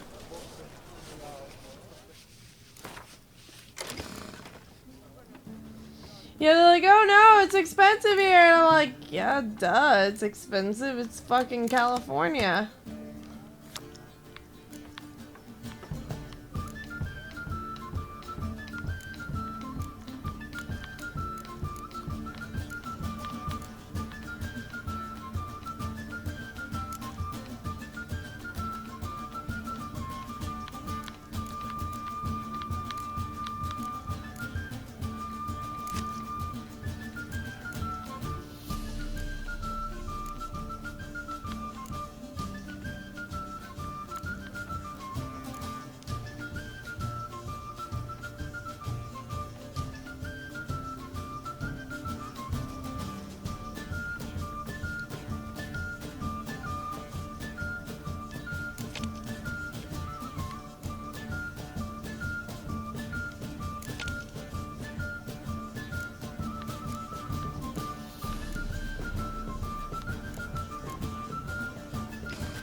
Yeah. It's, and Disney World is bigger than Disneyland, by the way, just saying. How the hell do I have all these weather cards?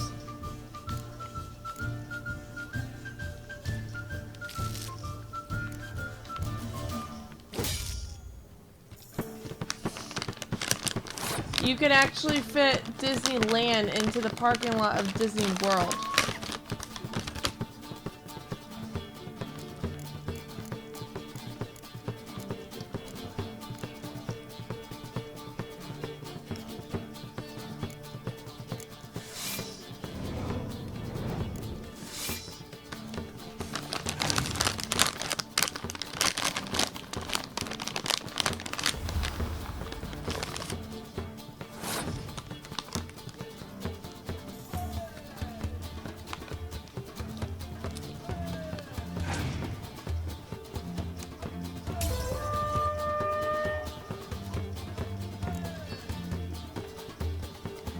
We have a lot more theme parks too in Orlando.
Bye-bye card.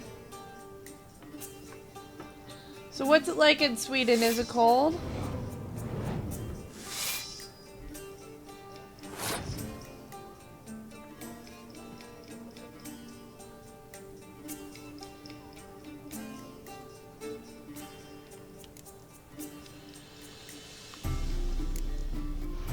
Damn it, why did I do that?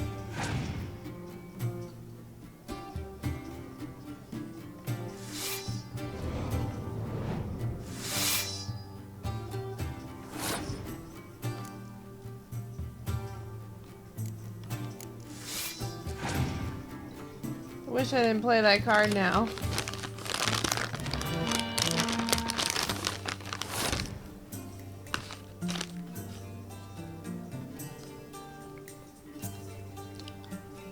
Is it cold where you live?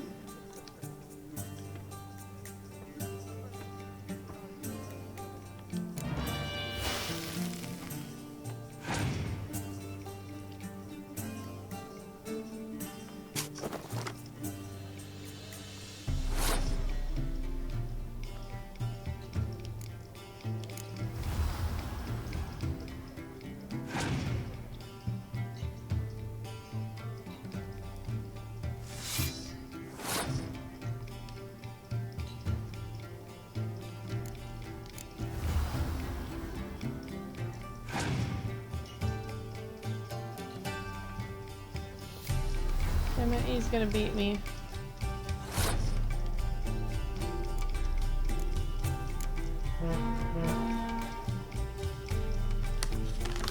Yeah, he won. Oh, really? Is there a lot of snow? Man, I keep losing.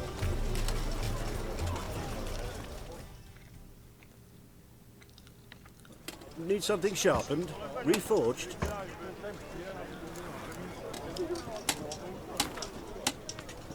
You like its glasses? Wouldn't mind a few rounds of cards.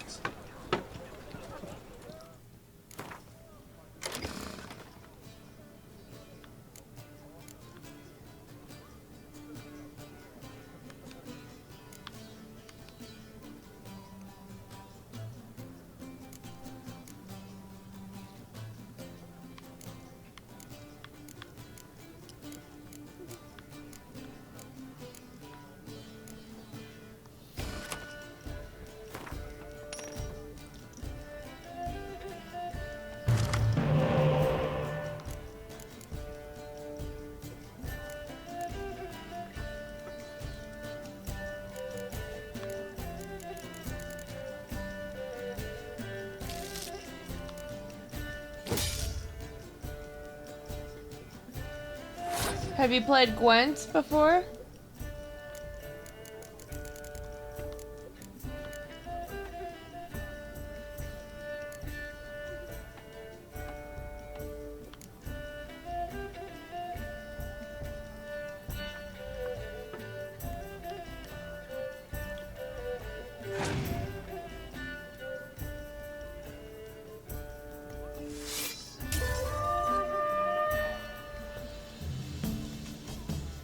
I hate the monster deck.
Yeah, play all my cards, literally.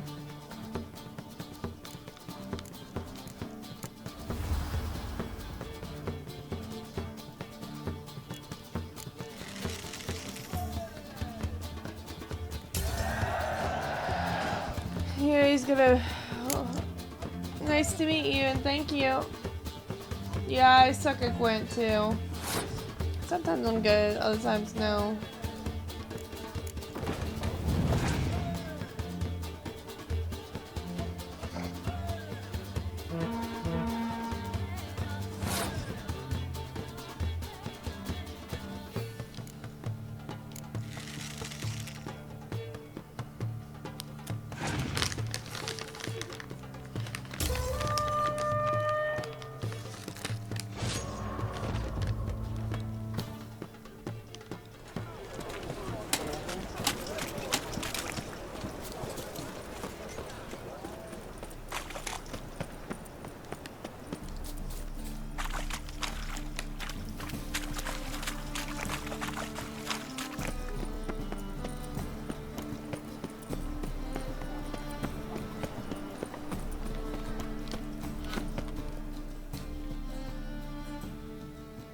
How can I be of service?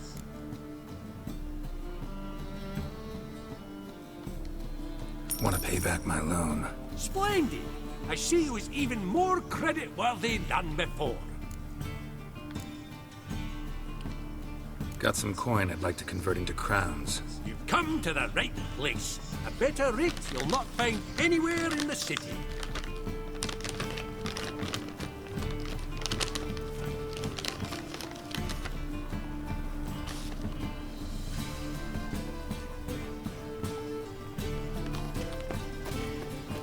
Please subscribe if you like my channel, Savannah.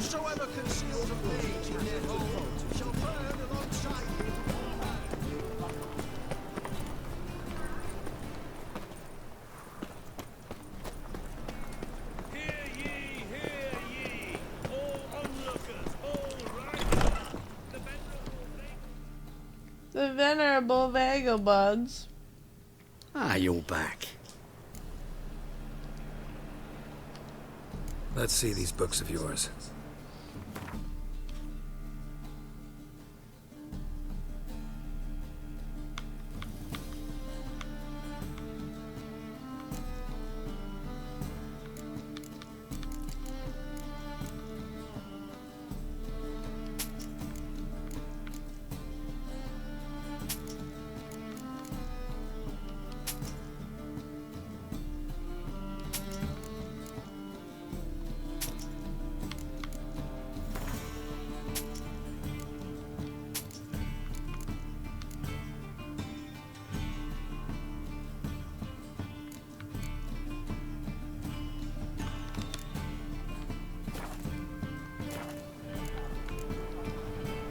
Farewell.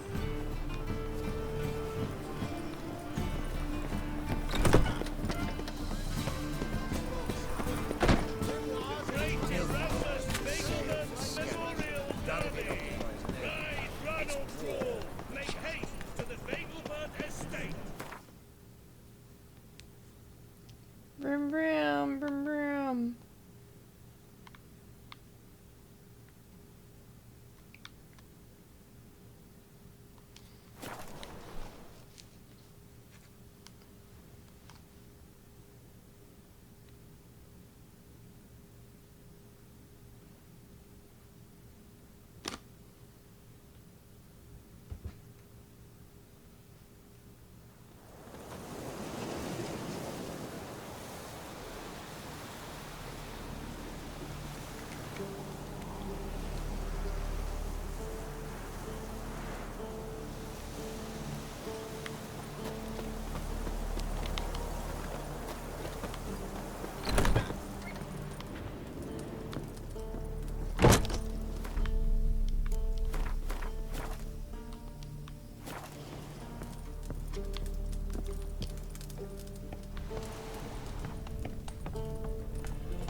And Countess Yvonne of Lanexeter's necklace.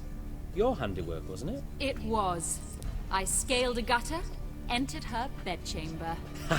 I knew it, I knew it. Ah, at last, we're all here. Time to begin. This heist, it's no jest. So if any of you has any doubts, isn't sure, now's the time to leave. Won't be able to after. The Borsodi's auction house, its vault. That's our target. Eveline, you'll enter through the tower when the patrol rounds this corner. Drop us a line. We have to be inside within 5 minutes, is that enough? It's plenty. Splendid. Once we're all in the tower, we'll proceed to the auction house. Shouldn't see any guards inside. If we do, we'll have Geralt and his blades. Then, downstairs to the vault. Quinto will crack the lock. We get in the vault, take the loot, disappear out the back through a secret passage. I've said my piece. Any questions?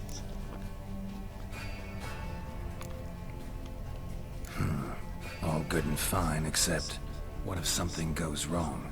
Seriously. You're on your own. We all are. Just like that? No room for friendship in this business. Additional security measures. Traps. Any inside? Anything we need to watch out for? Nothing particularly dangerous.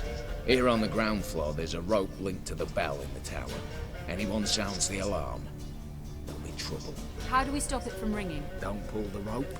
As I said, the auction house ought to be empty. I don't expect any problems. What about the vault? How is it secured? With a door.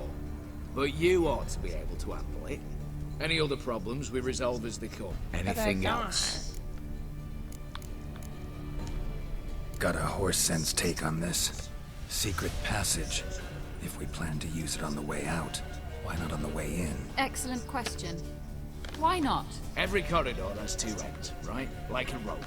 I know the location of just one end. It's in the vault. The other, it's somewhere beneath the city. But I can't tell you where. Great. But if you were to... find that location, I wouldn't need any of you. Believe you me, I've tried. Time and again. Anything else? All right, let's get to work. Want to be done with this as soon as possible. We'll reconvene in the gateway beside the tower. Midnight sharp. And everyone's to make sure they're not followed.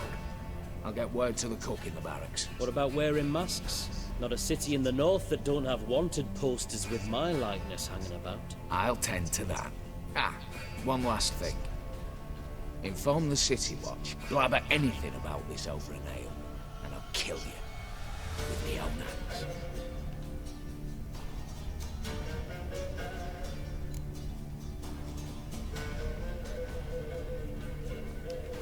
If you're so damn scared somebody'll talk, let's all go there together, now. Any objections? Anyone need more time? On our way, then. Sounds like it's gonna be a lot of fun.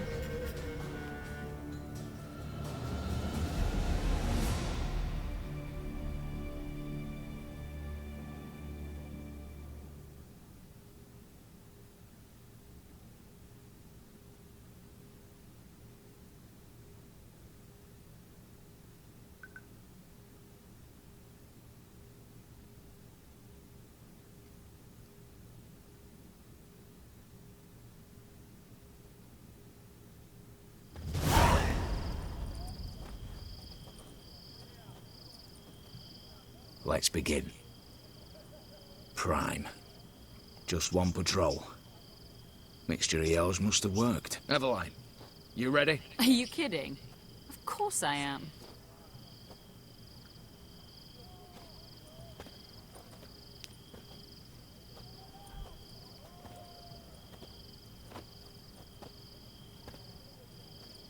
Three, 2, 1.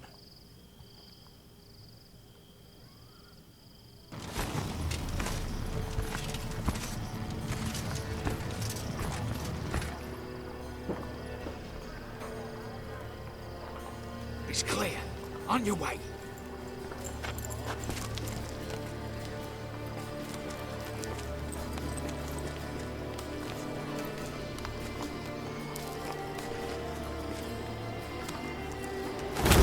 Whoa.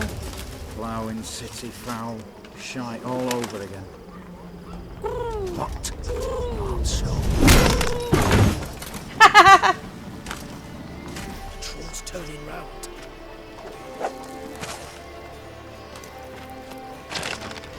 We've 1 minute. Move.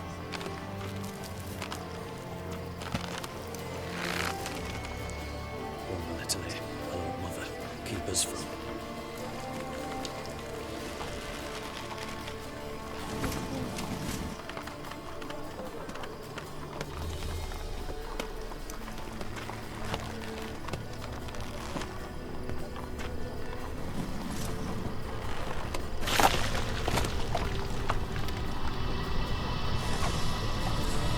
Oh wow.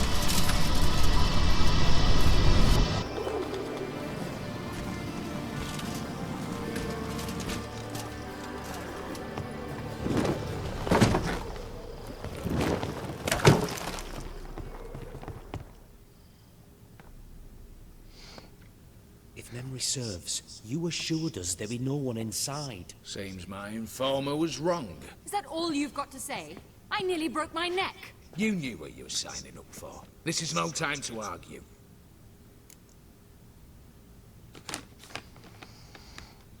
Not the time, true.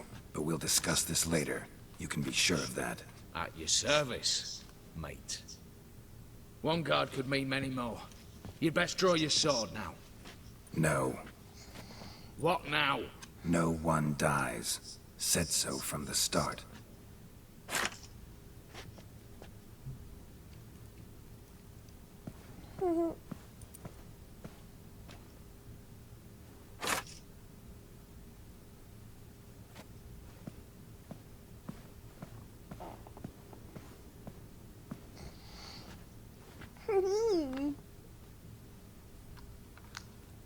Whatever. Don your masks and let's go.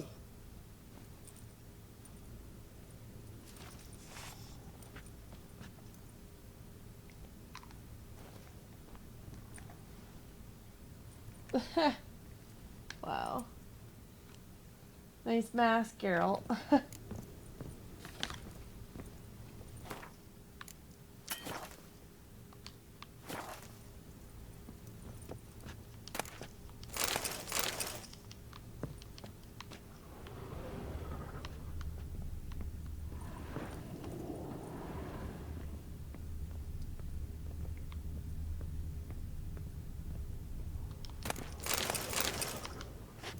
Letters must be old. String seems to say so too.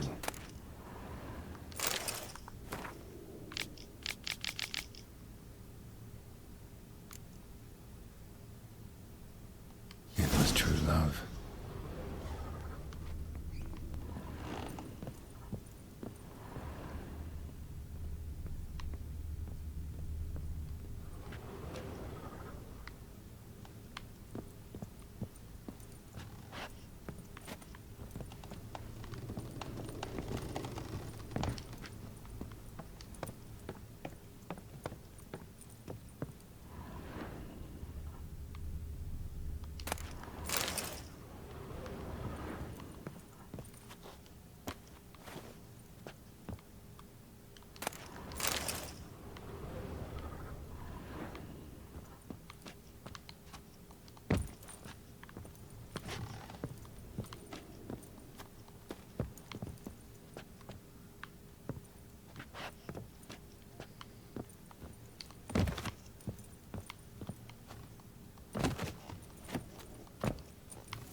Make that.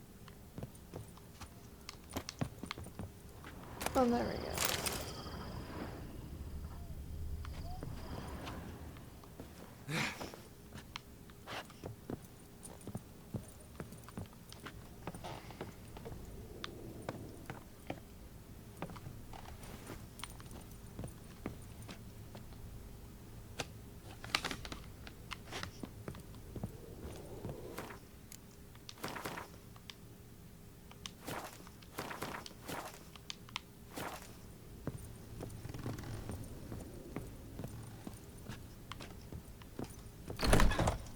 for now. Knock on wood. Good. Eyes in the back of your heads, everyone. Mine are open. I've already seen several things I'd gladly take with me. Not now. The vault. That's our target. Is that clear?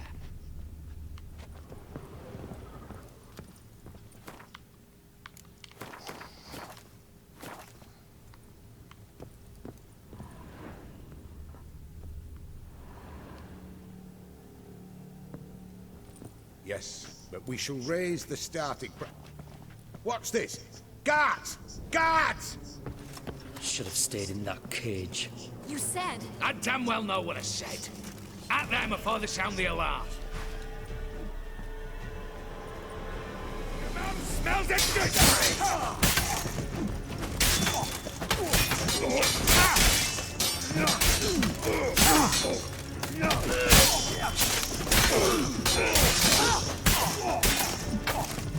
Watch out, girl!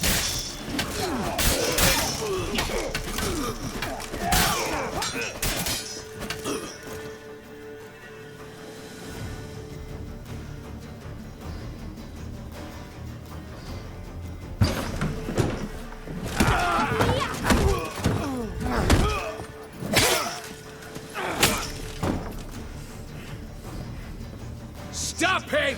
He's not to flee!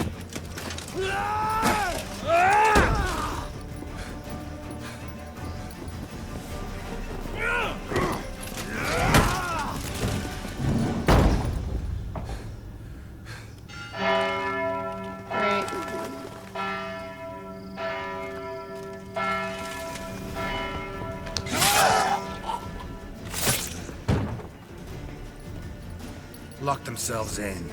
Bollocks! Damn it. Oh, lots of fucking Lay guards. down your arms! You have no chance! Perhaps not. But we do have hostages. Mercy, master! On the count of three, we go in! 1, 2... Come one step closer and folk will die! Hold now! We must negotiate. What are your demands? To release the hostages? Buy us a bit of time, Geralt.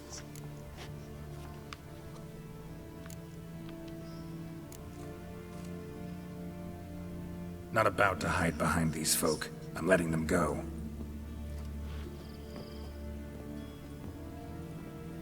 Are you mad? Any idea what'll happen? Yes. And do you have any idea what'll happen if you try to stop me? Out of my way. Now.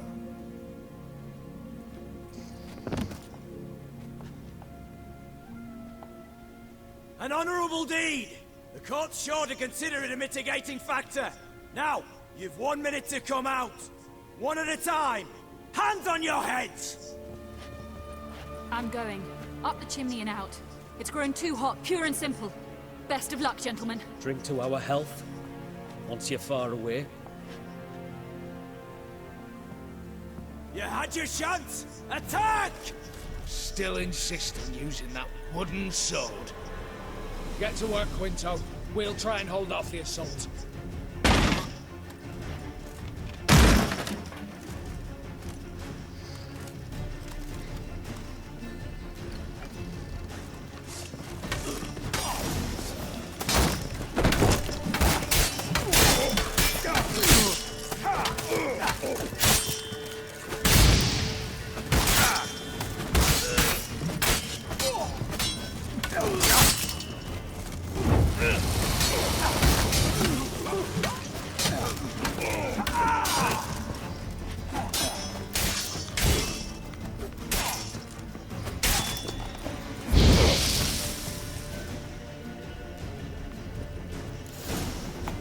So, satisfied?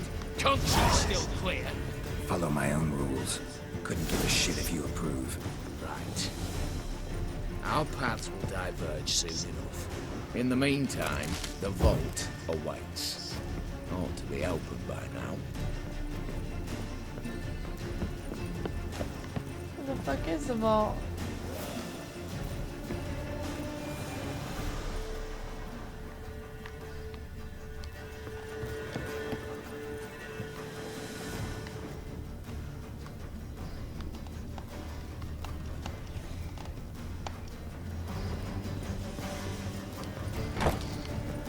Hope I didn't screw up the quest.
The lock.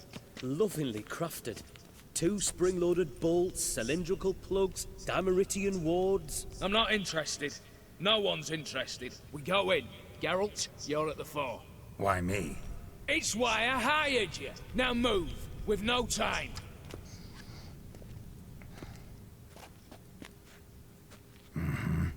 Do or die.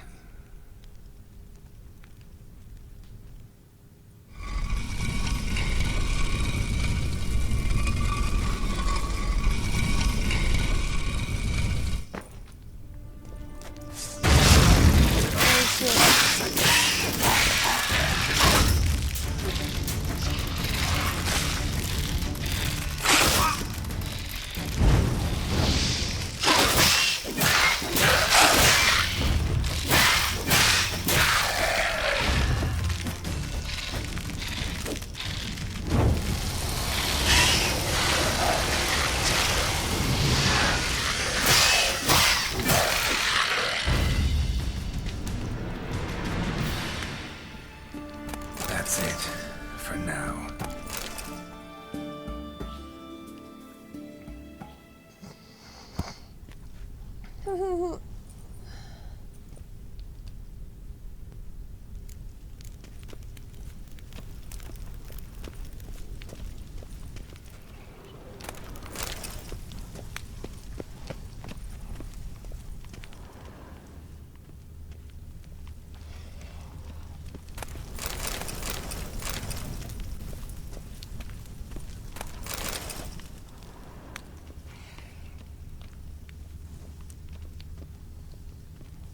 Same paintings were on the block.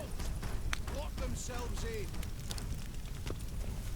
Same paintings were on the block.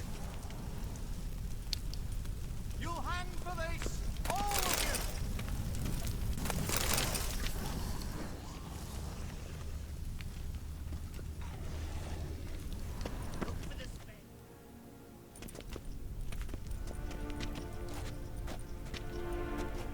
you. You don't know who you're fucking with.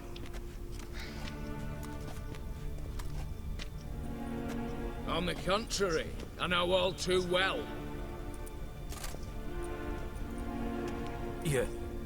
You'll?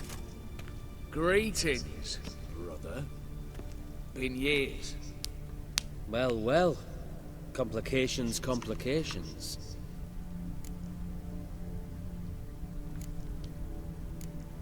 Think you owe us an explanation, you old Borsodi. This family reunion.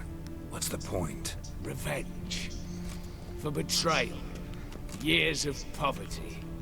Humiliation. Father left the auction house to me in his will. Horst cheated me. Had me disinherited. Anything. Everything we earned, you squandered on cards and whores. Father didn't see that. I did. That's no excuse, Host. And it won't save your life. You two, stand with me. I'll not let the Redanians lay a hand on you. Give you whatever you want.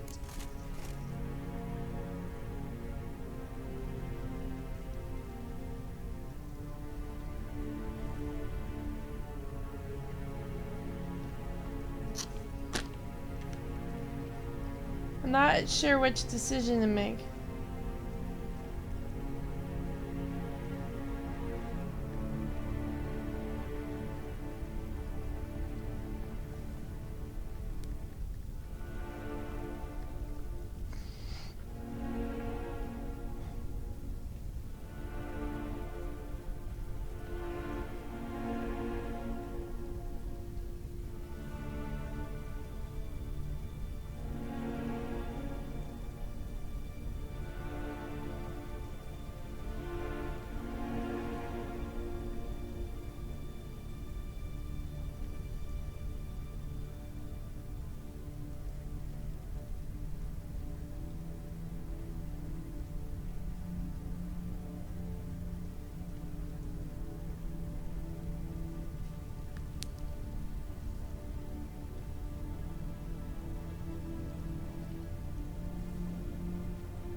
A desperate attempt at bribery going once, twice, thrice. No takers, no sale. Speak for yourself. Tempting offer. I've succumbed. You'll pay for that, Quinto. With your head. At them!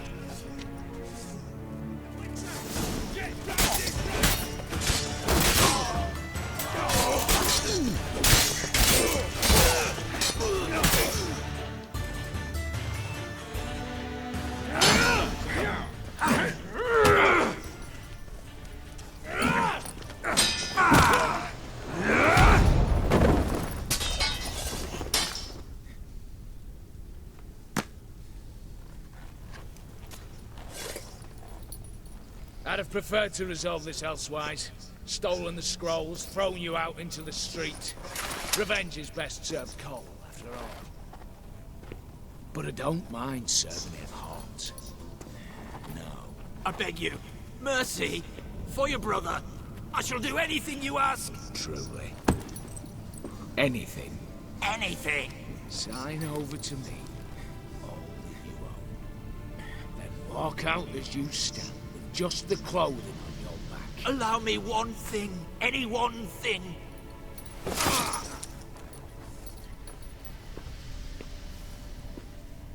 15 years. In the sewers. Begging. Like a beast. And you've the cheek to plead.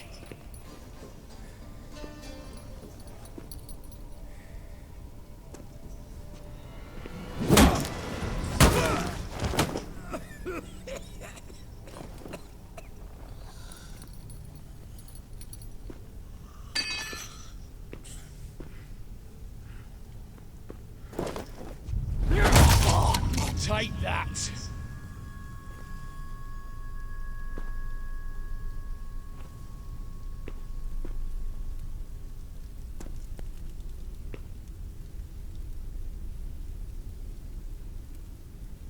Oof.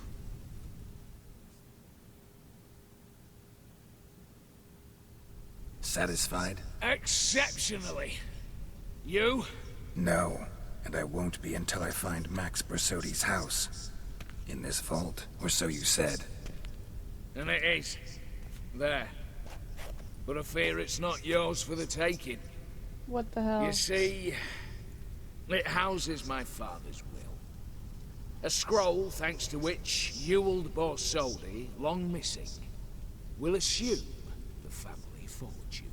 And Geralt of Rivia, who you cheated, what'll he assume? Alas, but he's free to choose anything else. Don't provoke me. Never know.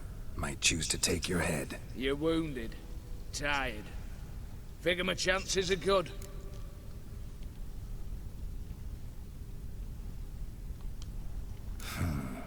Dumb, but have it your way.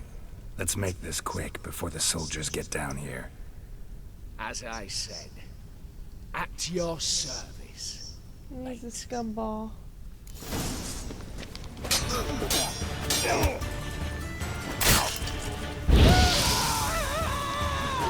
Too late to surrender.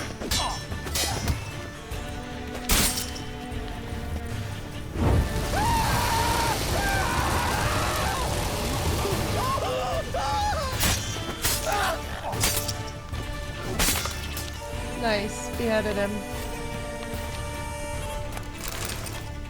They're both scumballs. Now I'm gonna loot the whole entire place because you both are assholes.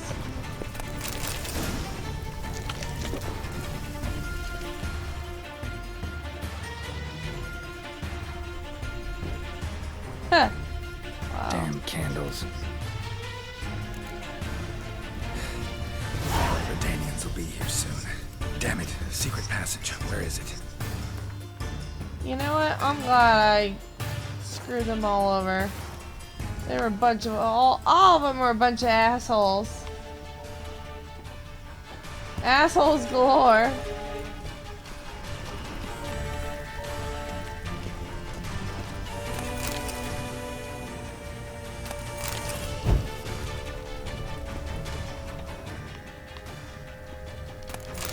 Oh, let me let my brother live on the street. Like, what kind of asshole does that to their own family?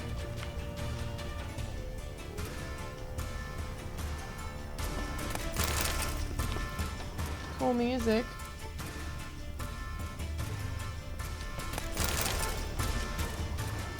You know, that fucker should have just talked to me before about the whole house. Instead of sitting there and being like, oh, well, fuck you, you dirty piece of trash, get out of my house. Like, what the hell's that shit? I mean, he had more than enough gold in his house. Like, he didn't need all this shit.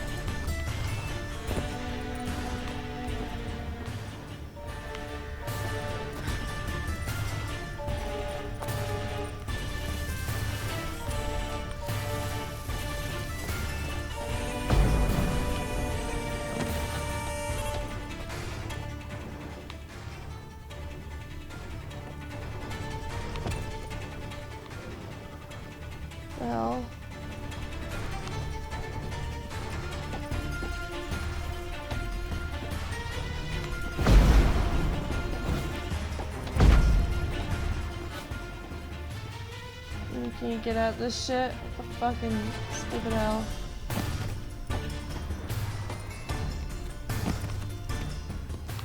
Man, like, I think it's hilarious that the Witcher's like, fuck you all. I mean, at least he let people go.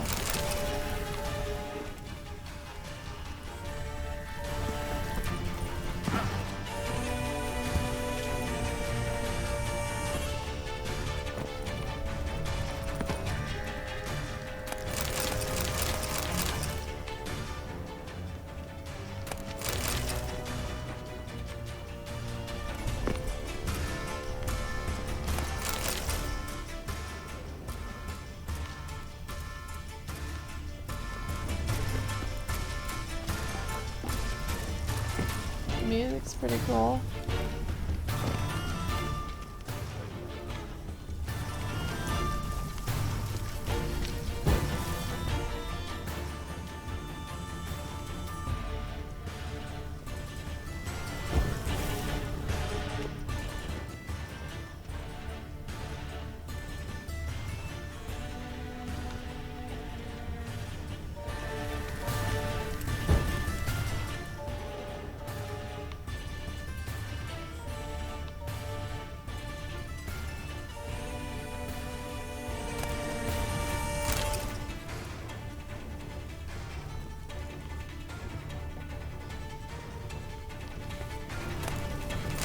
A lot of people died for that one mission.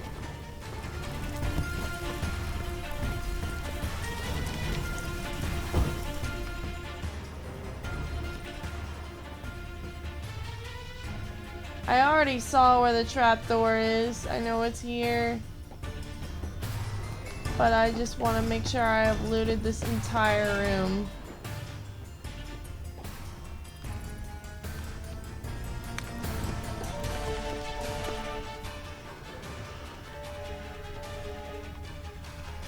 Not like they need it.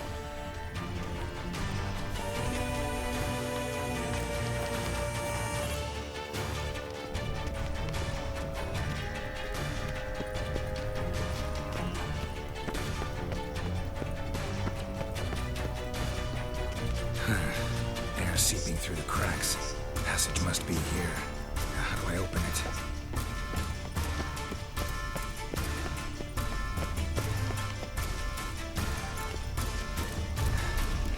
Nick of time.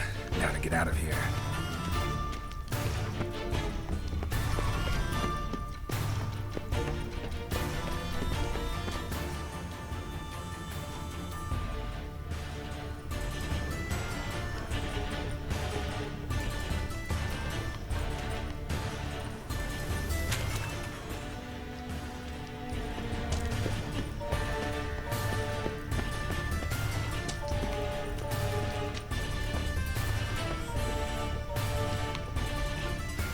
It's a cool mission. I really like this one.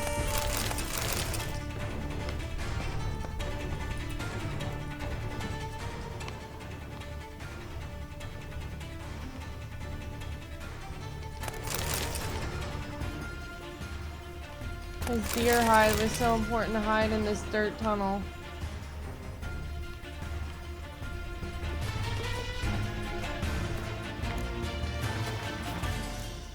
I'm glad I chose the option I did, because they were both douche pickles.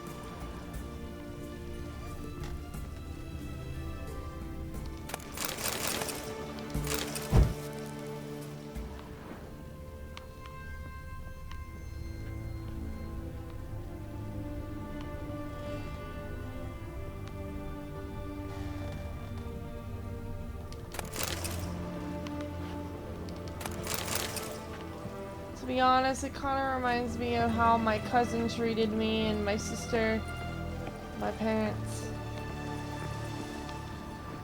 I remember donating so much of my time to charity and my hard work and efforts, and people just giving me the back of their hand.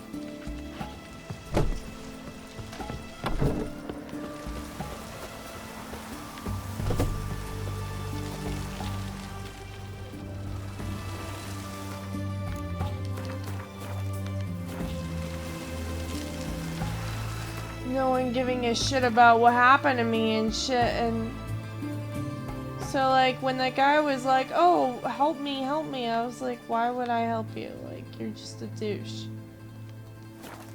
You know, you tried to stick your guards on me earlier. You treated your brother like trash, made him live in the sewers. Why would I help you? Like, you don't deserve my help. Go fight off your own brother.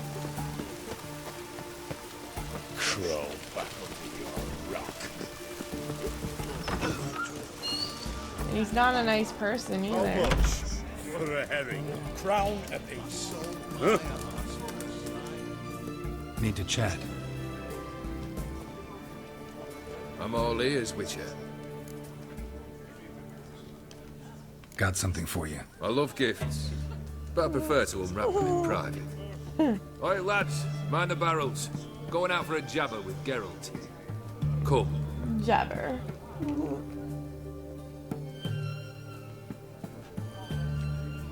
Oh, that's better. All right. What do you have for me? Max Bersodi's house, as requested.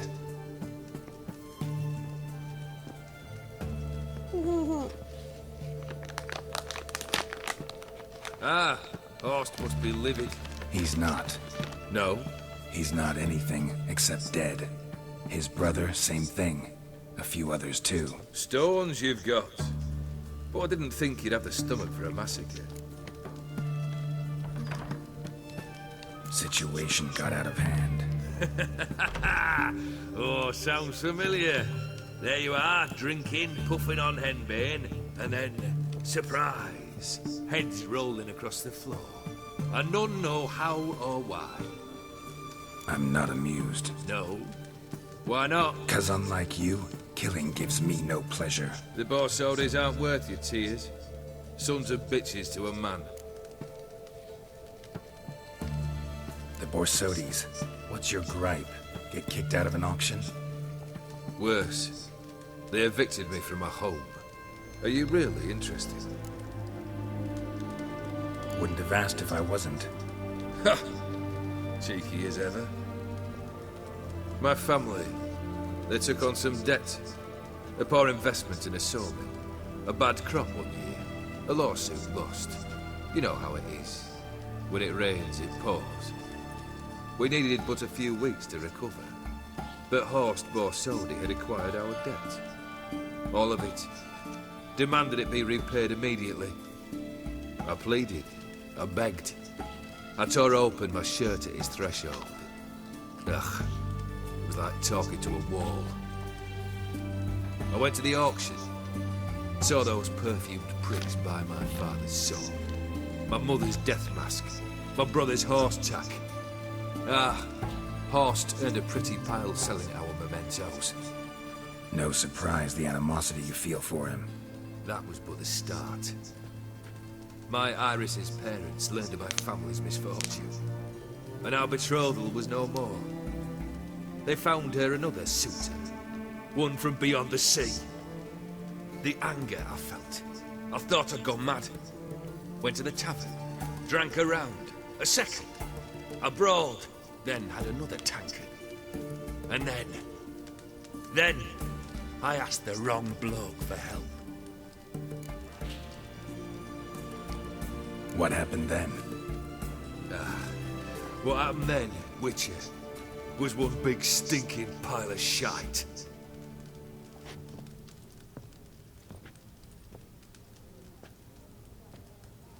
Well, why do you stand there? Do you need something still?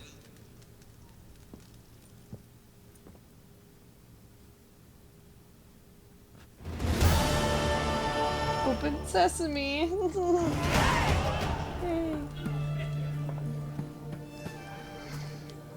Third wish. Time you stated. A moment, Geralt. I must say to something. Then we'll chat. You there. Yank the herring out the barrel.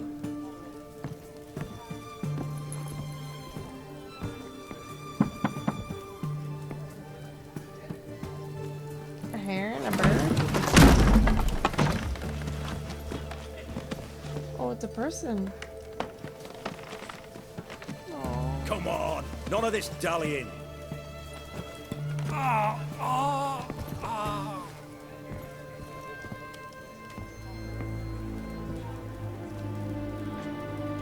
Now, ready to listen?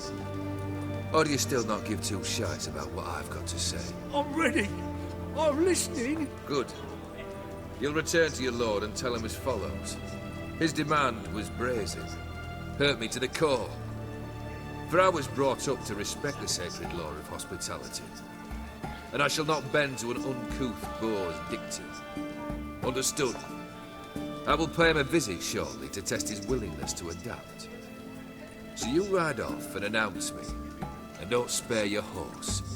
Got it? Aye. Got it. Give this man a mount and leave him go. Come with you. We must talk outside.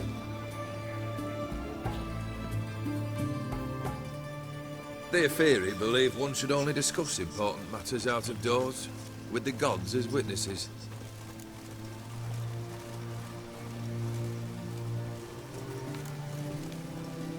Barrel.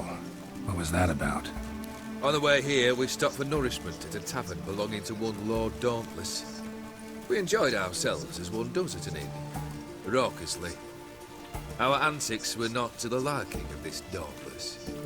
Sent a man to warn us that if we were ever to return, we would hang. You burned the inn down? I left ample compensation with the innkeep. But it seems the rapscallion neglected to mention this to his lord. But that's of little import. What matters is someone called me a horsey and threatened to kill me. It was one of those threats that sound like an invitation. I intend to accept it. Return to those parts.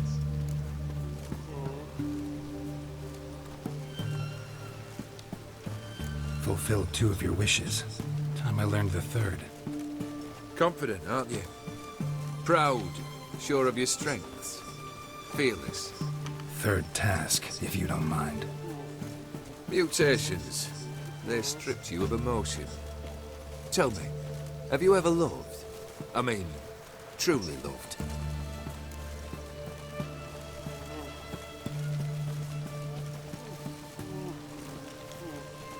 In no mood for a heart-to-heart. I'm to do something for you. Tell me what it is. A true professional, eh? Know what I think? I think you only feign the cold killer, when in fact you seek new and ever stronger sensations, as I do. Seek to prove to yourself that you are still able to feel, that some remnant of humanity remains within you. I'd make a right good witcher. Problem is, I don't know the road to Kaer Morhen, and I doubt you'd give me a pendant. Cut the shit, Olgierd. 3rd wish. Still waiting to hear it. Aye, aren't you stubborn? Fine. Listen well. I had a wife once. The day I saw her last, I gave her a rose. A violet one. Bring me that blue. Wouldn't mind reminding myself what it looks like. When was that? How long's it been? Flowers wilted and turned to dust by now. You wished to hear a wish. Now you have. Fulfill it. I ride now to visit this Dauntless, but one of my men will remain here. He'll know how to find me. That is, of course, should you succeed. At least you could tell me where your wife is. In my old manor, east of Martin Foy's farmstead. I'd wish you Godspeed, but, well, you understand, I'm sure. Goodbye, Geralt.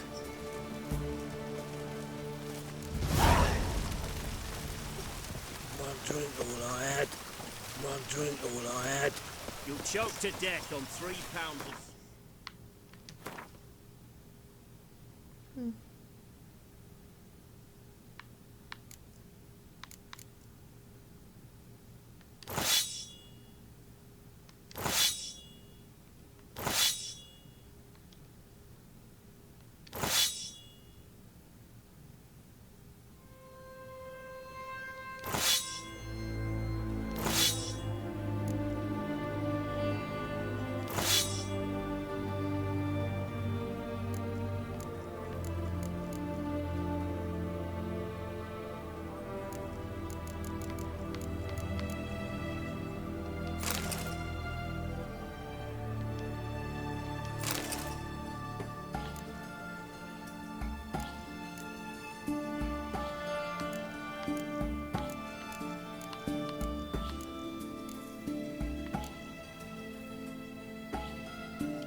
Greetings again. So, you got a job for me, an interesting one. You're in luck. I actually do have a special order for you. Oh, that's fantastic. Mark my words, you'll be satisfied.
So long.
Choked to death on 3 pounds.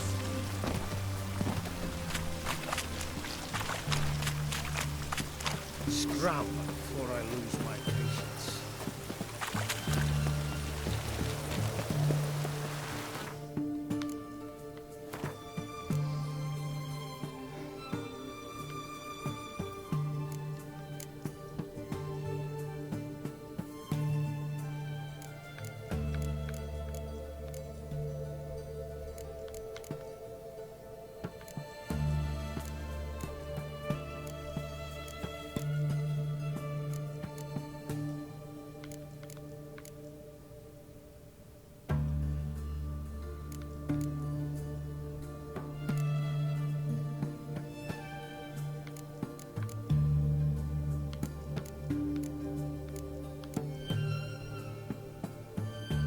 Hey Canner, how's it going?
Hey, Trinkle Pyro. I'm okay. How are you? I'm a little tired.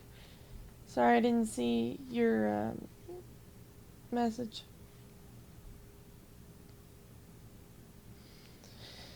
I am from Florida, Canner. Where are you from?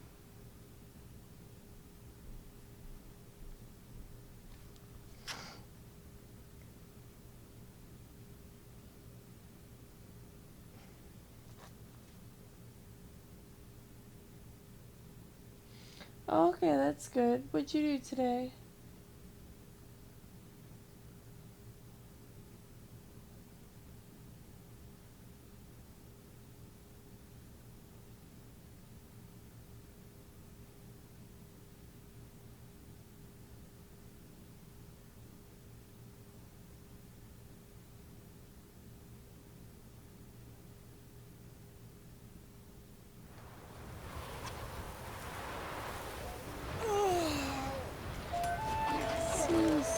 Head up to the ruins of the old watchtower. It's Forlog.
Something I've always wondered.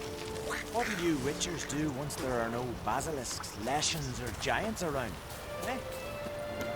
Thank you, I appreciate that. He loves me. I work hard on my gaming. Saying like that.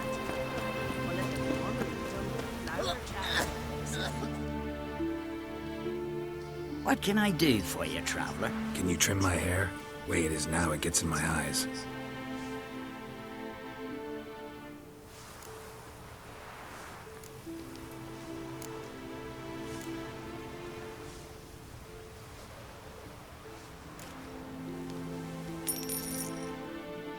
I hate when he gets facial hair. It kind of drives me nuts.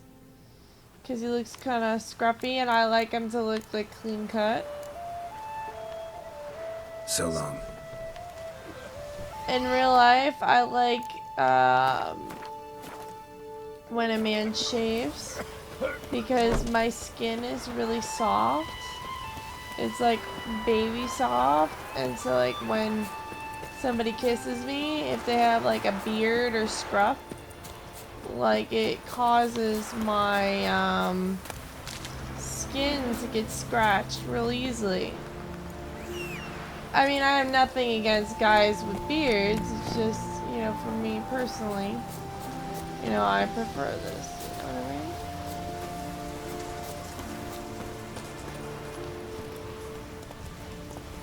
I mean? Hey-ya!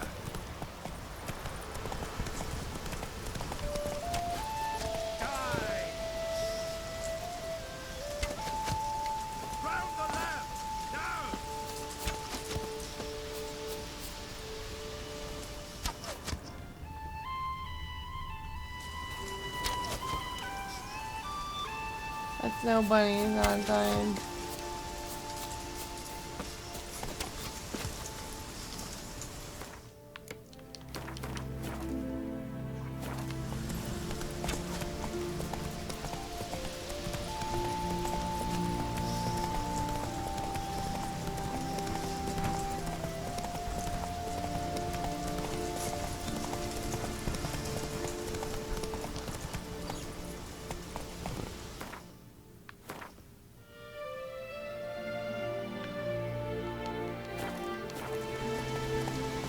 Come on.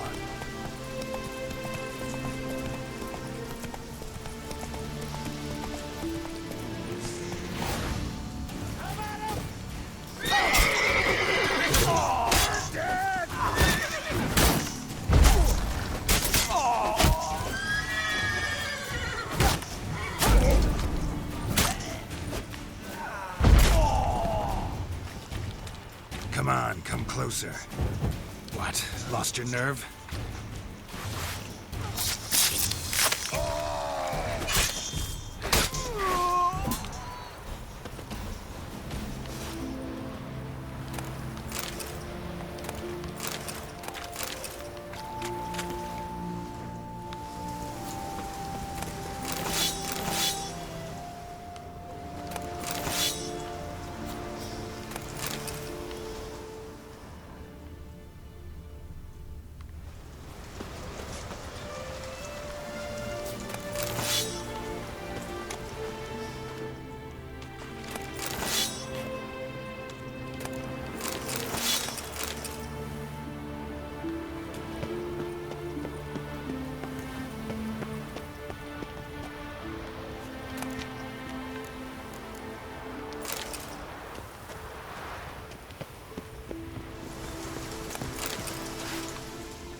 Might want to look around some.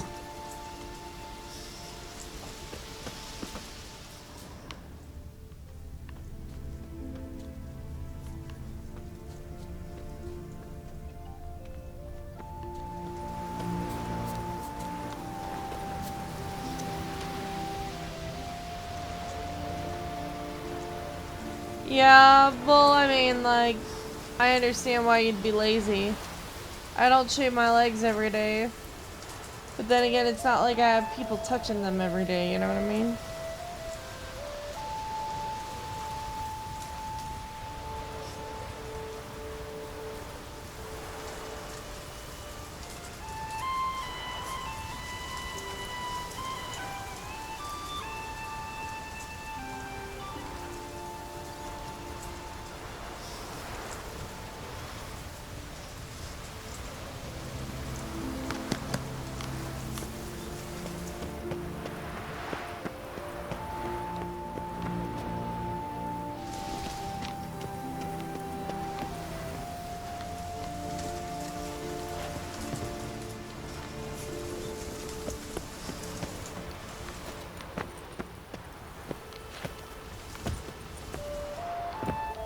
I mean, like, you know, if I was married and maybe, like, had, like, a boyfriend or something, I don't know, just like a regular husband, you know, I would be probably shaving, but, like, you know, a regular husband, but you know what I mean? Like, if I had somebody I was being intimate with, I would be shaving my legs. Well, I have really beautiful legs, I'm not gonna lie, I'm not even gonna sugarcoat it. But, I've had people tell me I should be, like, you know, model, like, for, like, stockings. And so, in the past, I've gotten many people trying to touch my legs.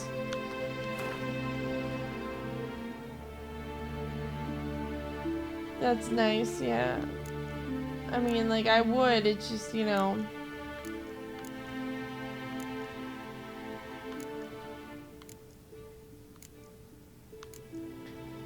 So, I mean, they do that anyway. Even if my legs were hairy, they'd still touch my legs. People still try to cop a feel on me regardless. And I actually kind of find it annoying, to be honest with you. Mainly because, like, they're in my space, you know what I mean? And they always have, like, ulterior motives. I don't like it.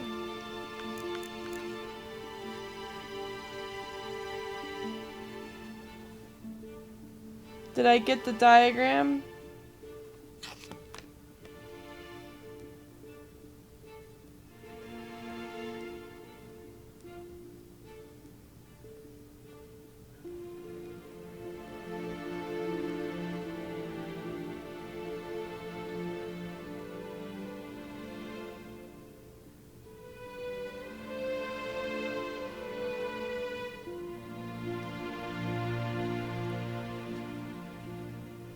At the end of the path leading the northwest from Kaer Morhen, Geralt can use his Witcher senses to find the wolf school near the entrance of the vagina.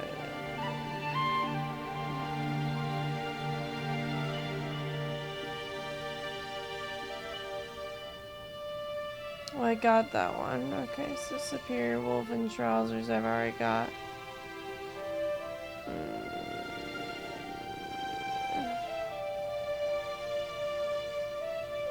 Take the dockside.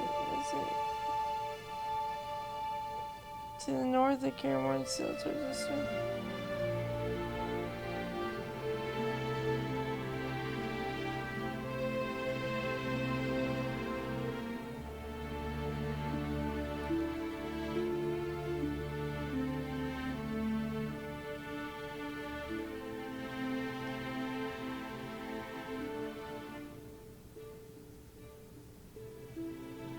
Basic woven armor.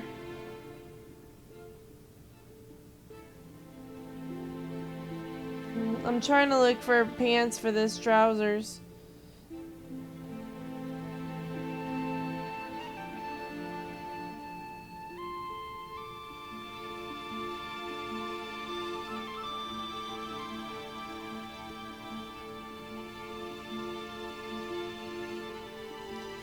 From what it looks like, the enhanced woven trousers take a boat at the lakeside hut north of Kaer Morhen. Okay.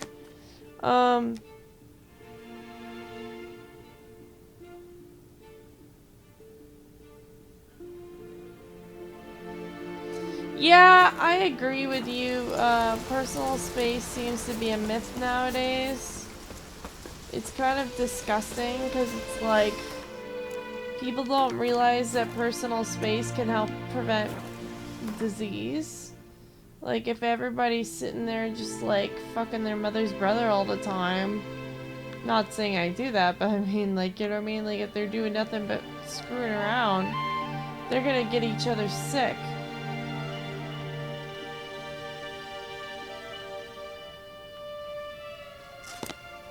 Take a boat to the lakeside hut. Alright, where's... Okay, lakeside hut. There we go.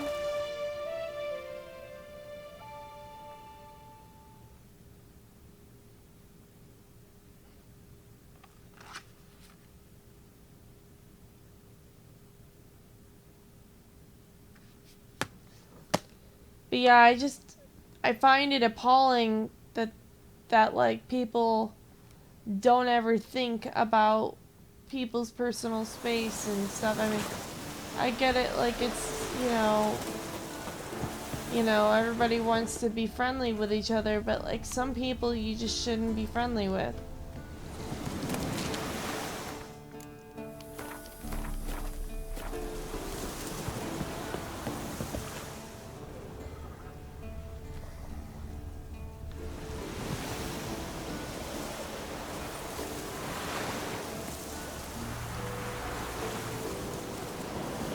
I knew this guy. I gotta tell you about it. It's crazy. Sail towards the southeastern corner of the lake.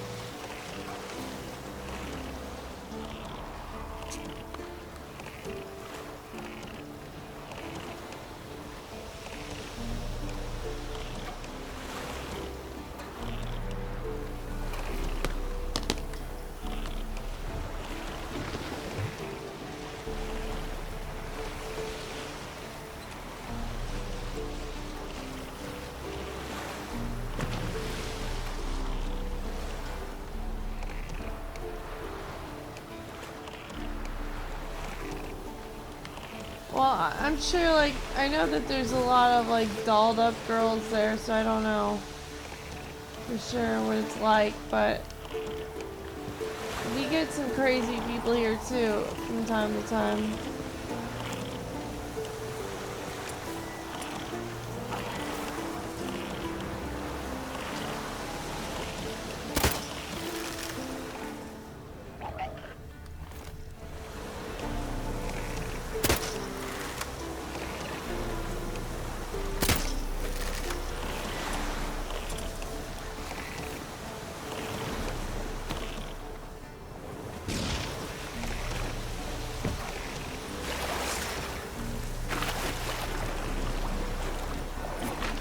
What now?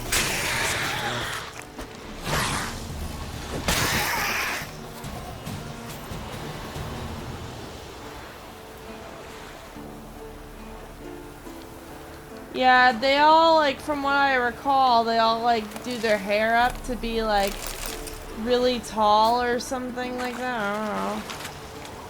I'm not, like, quite sure, but, like, I've only met a few Texan girls, and they were very overly dramatic. Let's just say that.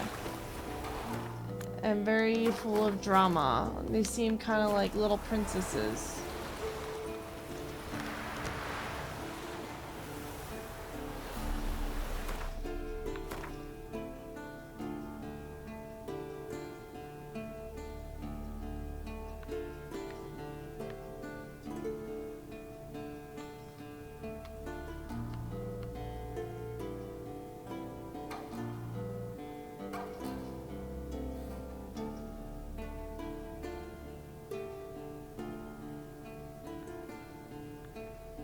This map looks nothing like what he has on here.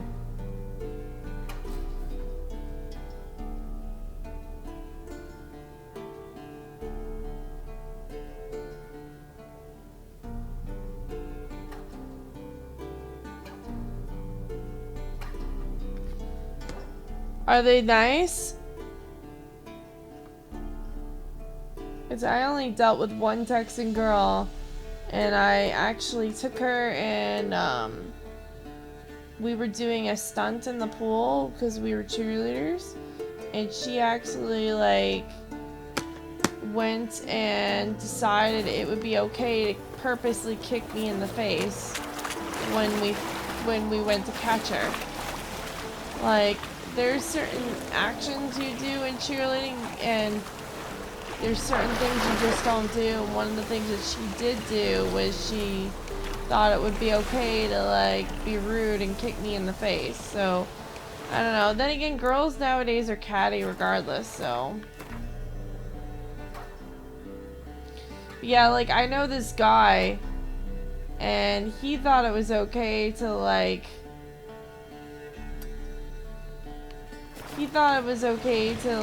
go and not wash his hands after he did poop and pee. He's like, well, I don't see why it's such a big idea, like a big deal. I'm like, what do you mean you don't know why that's a big deal? And so he would like, he would like take a shit.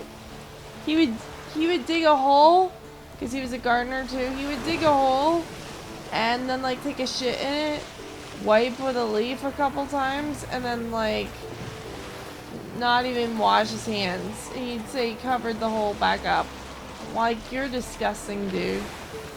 He's like, I don't see why I have to wash my hands every time. Like, he was gross. Like, there's guys like that that you see, and I'm just like, what are you thinking?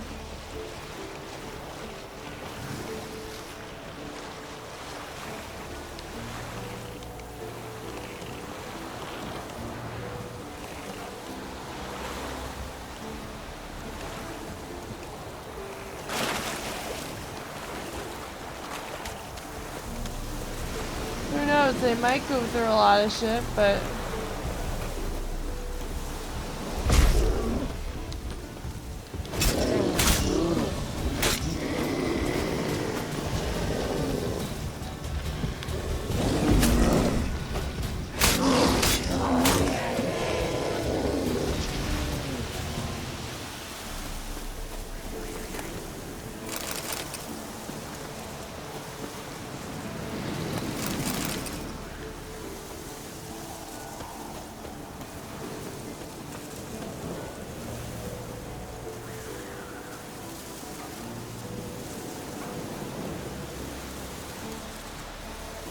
The thing is, I don't think he cares.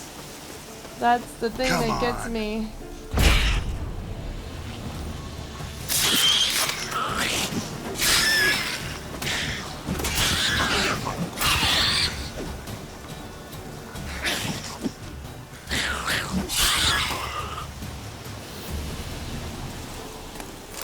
He was so nasty. Like, I met him once in the club and he wanted to, like, I thought he was nice because he wanted to dance with me, but like, I don't know, like, I should have picked up on signals, you know, me, I always try to look for the best in people. So like, he tried to actually grind on me, but I should have seen through that and been like, okay, obviously this guy wants sex or something. I wouldn't let him grind on me though, because like, I had a backpack on and I didn't know him. I was just like, well, why am I letting this guy touch me like that? You know what I mean? Like, why am I letting him, you know, why would I let him put his crotch on my butt when I've just met the man? I don't even know him. So anyway, but like, so we did, when he realized he couldn't do that, he tried to do like some kind of salsa dancing of sorts with me, which I was like, oh, that's sweet. And like, somebody at the club thought it was cool, so they took our picture and like put it on the club's website.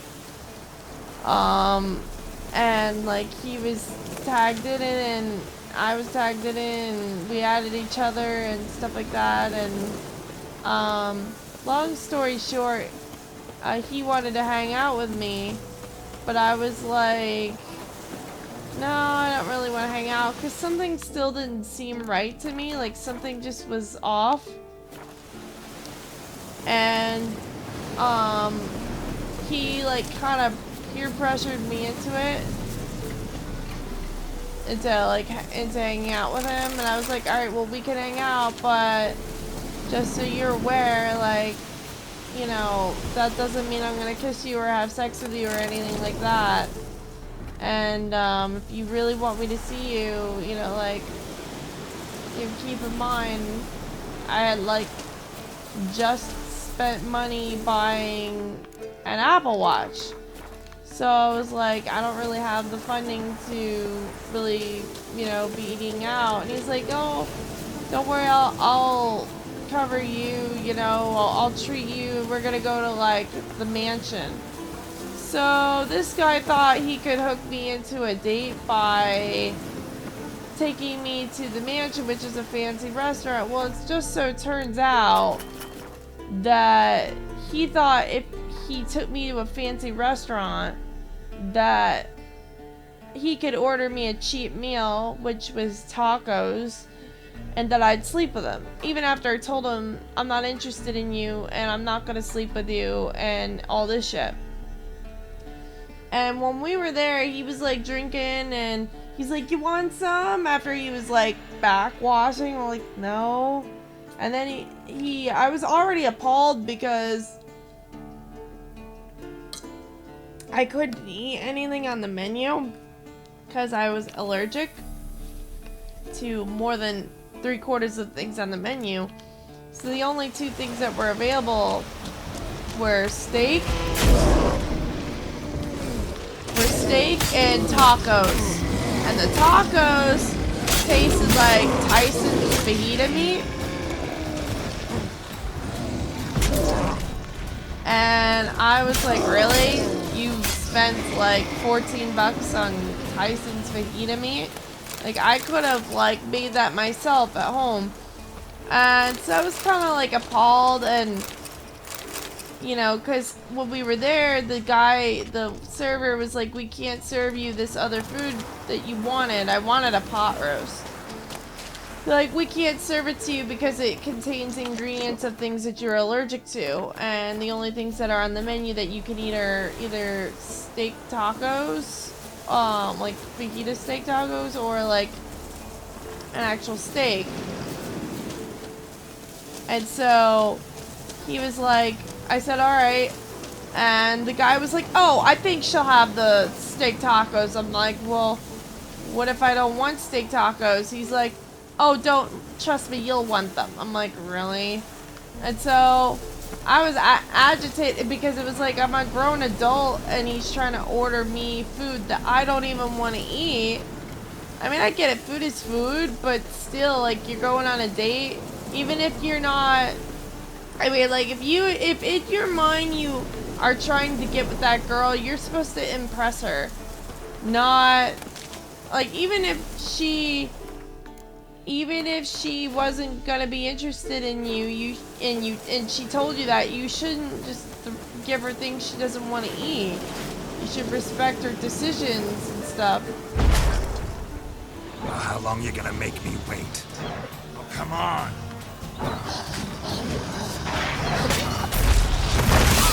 Oh, fuck.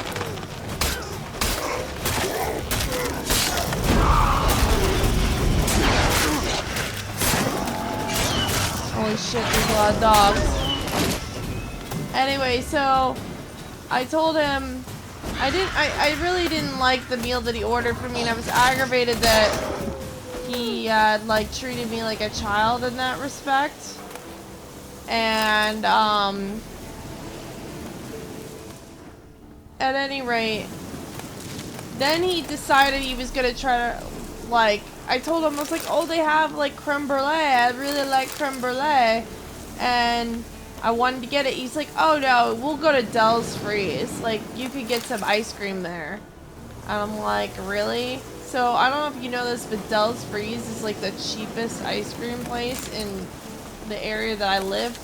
You pay like $1 and you get a $1 twisty cone of ice cream.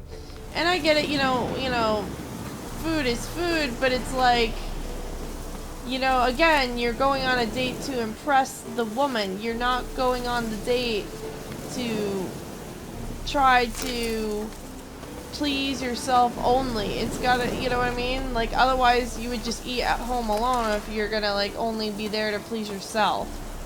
And so he took me to this ice cream place, and he gets there and he's licking his cone like a fucking weirdo. And I'm just looking at him like, what the fuck is wrong with you?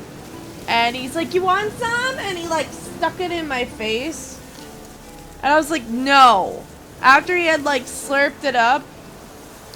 And like the whole time we were there, he was like trying to like cop a feel, and he was asking me like, oh, what was the biggest dick you've ever had? Like, how many guys have you slept with? I'm like, are you for real? Like, this is what you say to a woman on the first outing with her? Like, what is wrong with you?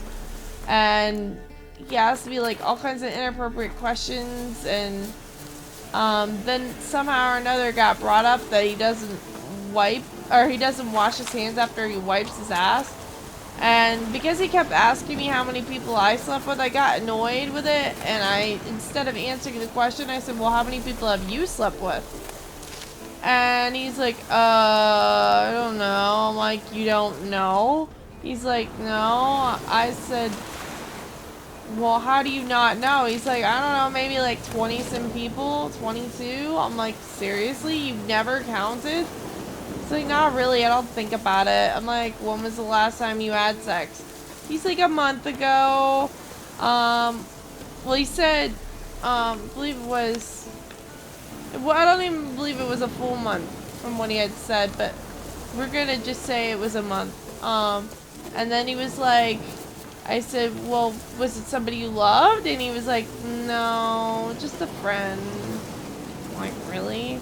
And then I said, did you get tested for STDs? He's like, no. I said, when was the last time you got tested? He's like, over a year ago. I'm like, are you for real? Like, you're trying to, like, cop a feel on me, and you're fucking around with, like, a new girl every month from what it seems? You don't know how many girls you fucked, and, like, you have, like, not had an STD test in over a year, and you're licking this ice cream cone, and like, there wasn't a single untouched spot on that ice cream cone he had licked, and then he, like, stuck it in towards my face, like, you want some? Like, get your shit out of my face, fool. He says, well, I don't date to please impress women. Dating is a ritual to make a comfort zone kind of style, trying to blend together the issues of life. Well, yeah, I get that dating is supposed to be like a, you know, a conjoined effort. Oh wow, all this. Lost your nerve? Come on, come closer. Why can't I use this?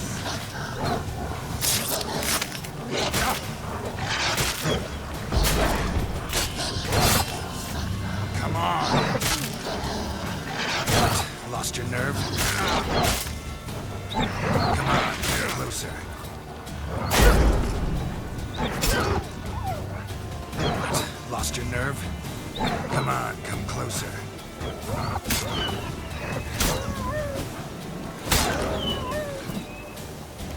I get that it's supposed to be like a conjoined effort, but like when you're going on a date, you're supposed to put your best foot forward. That's just how it is. Like you can't just be sitting there rolling around in the mud or the dirt, or you know, like you're supposed to impress the person. If I went on a date and I decided that I was gonna like, you know, cover myself in mud or whatever and not dress appropriately for the date, or even just like not bathing beforehand, like, you know what I mean, you gotta do certain things to impress the person you're dating. You don't want the person to think you're some kind of bum, you know what I'm saying?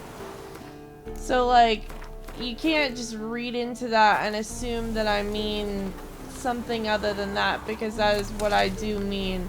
And if a man can't sit there and, you know, be decent, then he's not impressive to me. Oh, come on. Well, how long you gonna make me wait? What? Lost your nerve? For some reason, these swords don't want to swing right.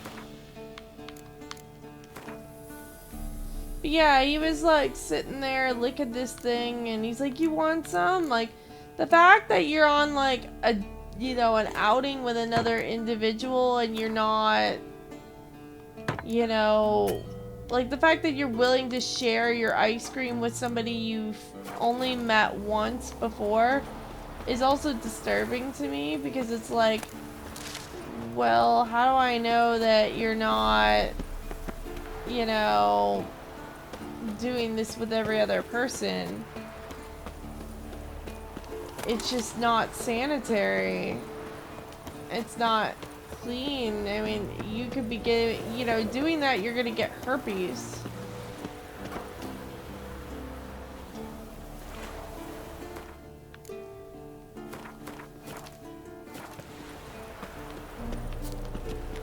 I mean, and like, you may say right now that you don't want to impress anyone to date, but like when you hit like 50 or 60 or 40, you're gonna like wake up and realize, oh my gosh, you know, holy shit.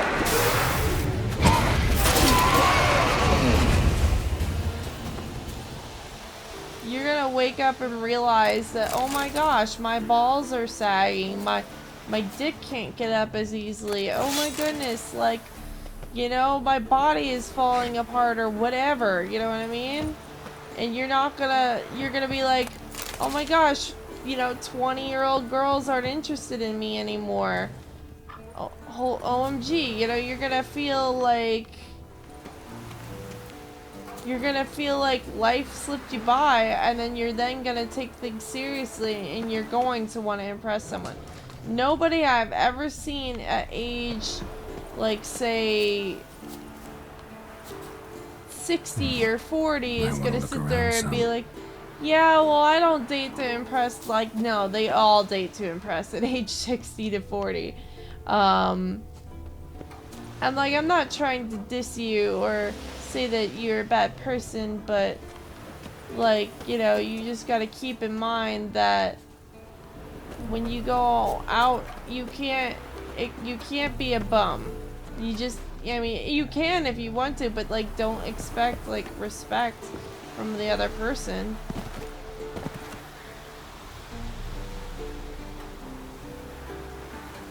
Well, to be honest, when you buy a watch let me ask you a personal question. When you buy a watch, is the watch shiny when you buy it?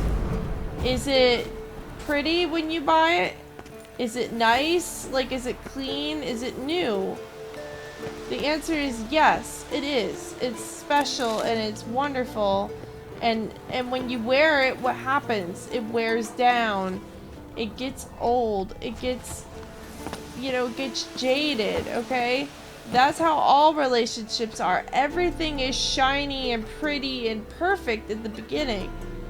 So that's why when you're on a date, you want to set your best foot forward, because they're going to see you on your first date and say, oh my gosh, that means it's only going to get worse from here, because people don't get better, they get worse.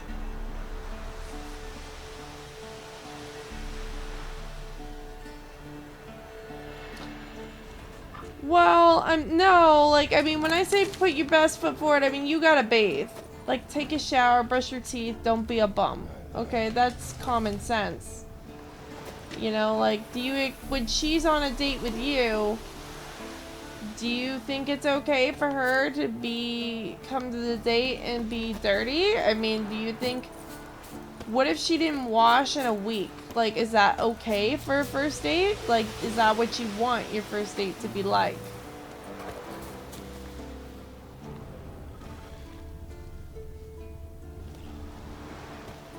No, it's absolutely true, man. Like, it's not even funny. It's legit.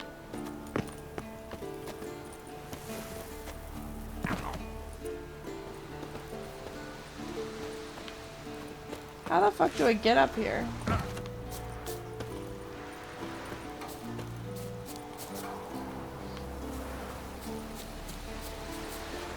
I don't know. I think, like, too many mothers of millennials didn't teach their kids, like, common etiquette. I think that they just taught them, like, oh, women should be able to accept you for the way you are. But no man does that for a woman. I mean, like, come on.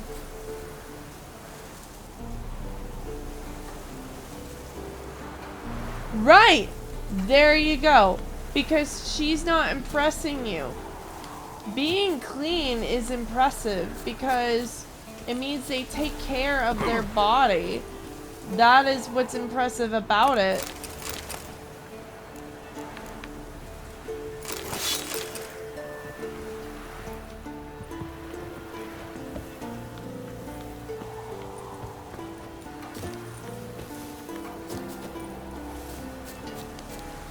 Okay, because if she wasn't clean, you would be like, okay, this girl is dirty and it's disgusting and I don't want this.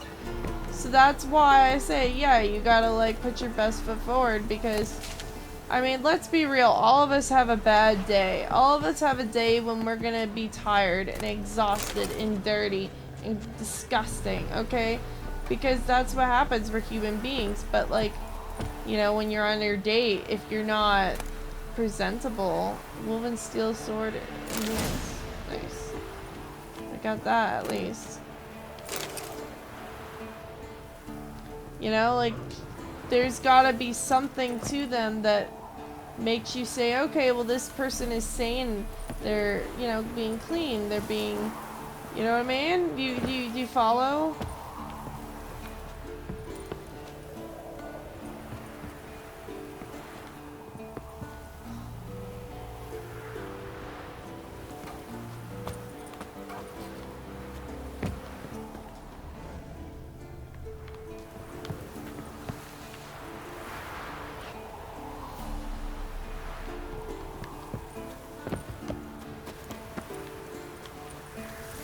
How do you crouch on this game?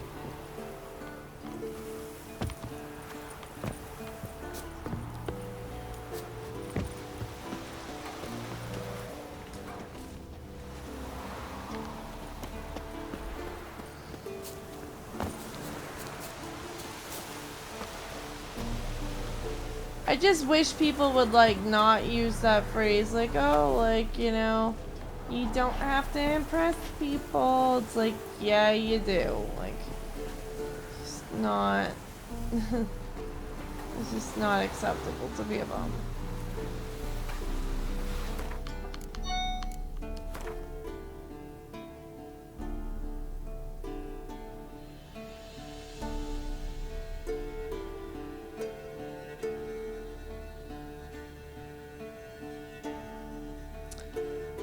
No, I don't think they would try to spend years finding themselves. American people are so fucking lazy that they don't.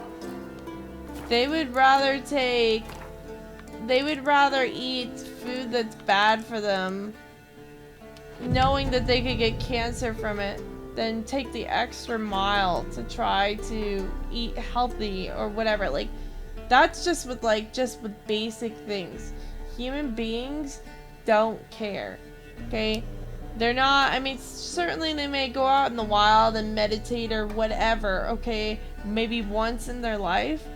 But no, when people are taught from an early age that it's okay to be accepted for who you are, they think that by default that they're already A-okay, that they're the big honcho, and what happens, like, that they're great, the big cheese, the perfect person.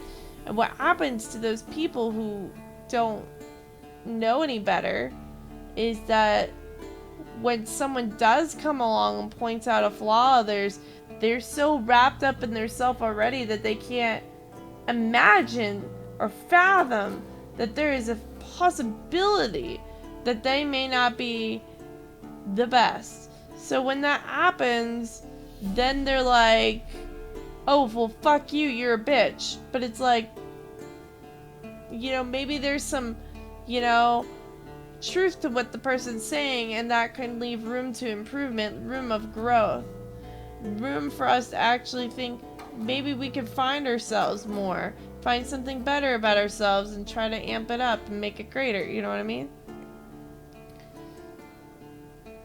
Trust me, I know, because I have family members, like my cousin Mark, I'll tell you about it. My cousin Mark, my aunt raised him to think he was perfect. Okay? That he should be accepted for who he is. And then what does that happen to him? He turned out to be a spoiled little bitch. And it didn't help him in the long run, because now he thinks it's okay to do certain things that are just not okay. Like, for example, he thinks that it's okay for him to cheat on his girlfriends and sleep with multiple different girls and all kinds of stuff, because he doesn't see how his actions could possibly affect another person. He doesn't care, and he thinks, well, just because someone's mad at me for it or doesn't like what I'm doing, that, you know, that they're an asshole or whatever, you know what I mean? He doesn't think that what he does is wrong, so it leaves no room for improvement.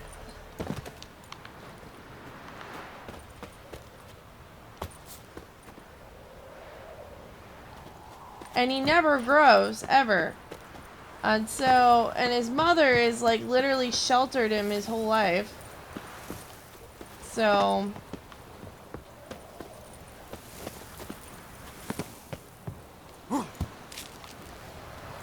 is there no way to get to the top of this fucking tower?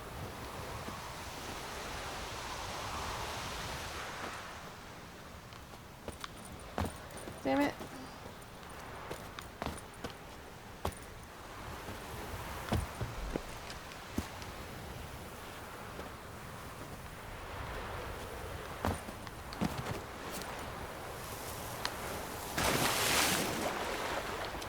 Well, that was grand.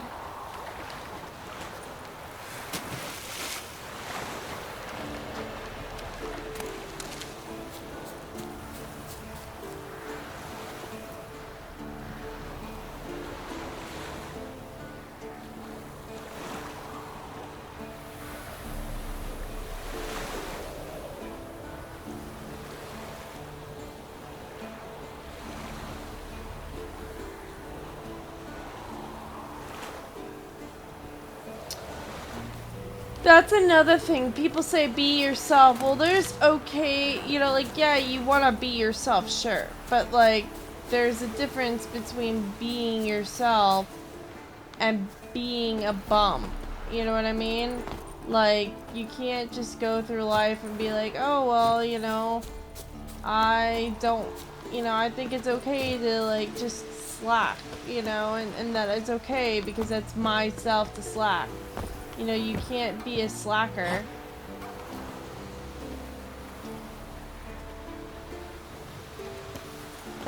I want to climb up this thing, but I don't feel like there's a way up.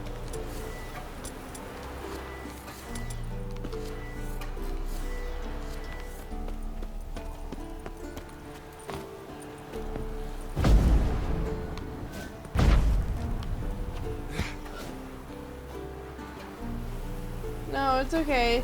I mean, yeah, be yourself, but like, to be honest, what I'm finding a problem in this world isn't, you know, finding a date.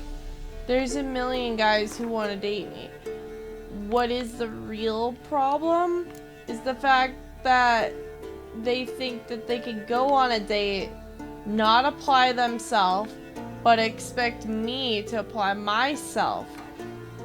Like, for example, that guy who took me to the mansion, he expected me to dress like I was dressed to kill. You know what I mean by dressed to kill? Like, he expected me to dress like I was a supermodel, wearing like the tightest, most perfect dress, and stiletto heels with all my makeup on and my hair like I'm going to the prom, and like my nails all done up and all this shit, but then tries to take me to the mansion, which is an expensive restaurant, only to make me order tacos, which is a cheap meal. If you're going to an expensive restaurant, you order her what the restaurant is known for. It's like you don't go to Red Lobster for a fucking burger. You know what I mean? That's just not why you would go there. And it's like false advertising. You say, I'm going to take you to a nice restaurant, then that means you're going to order her a nice meal. I don't want a fancy taco. I don't need a fancy taco. I can order my own goddamn tacos. Excuse my French God. I can order my own fucking tacos by myself, alone, away from some grabby, handsy man, and eat them for 89 cents a pop, and I could probably get a drink and all kinds of shit for under $5 at Taco Bell, and I don't have to worry about the man trying to rape me, grope me, or molest me. Okay, why and that's the thing. So they expect me to dress like a supermodel only to order tacos? No, forget it. Like, the fact that I'm going to a fancy restaurant with him, he should have been willing to say, yeah, order the steak. Not, oh, I'm gonna choose you to order this and then try to cop a feel. Like, that's like saying that I'm only worth the price of tacos. Even when you order a meal for a woman that's like a steak, even then, her body should be worth more than that steak is to you. You know what I'm saying?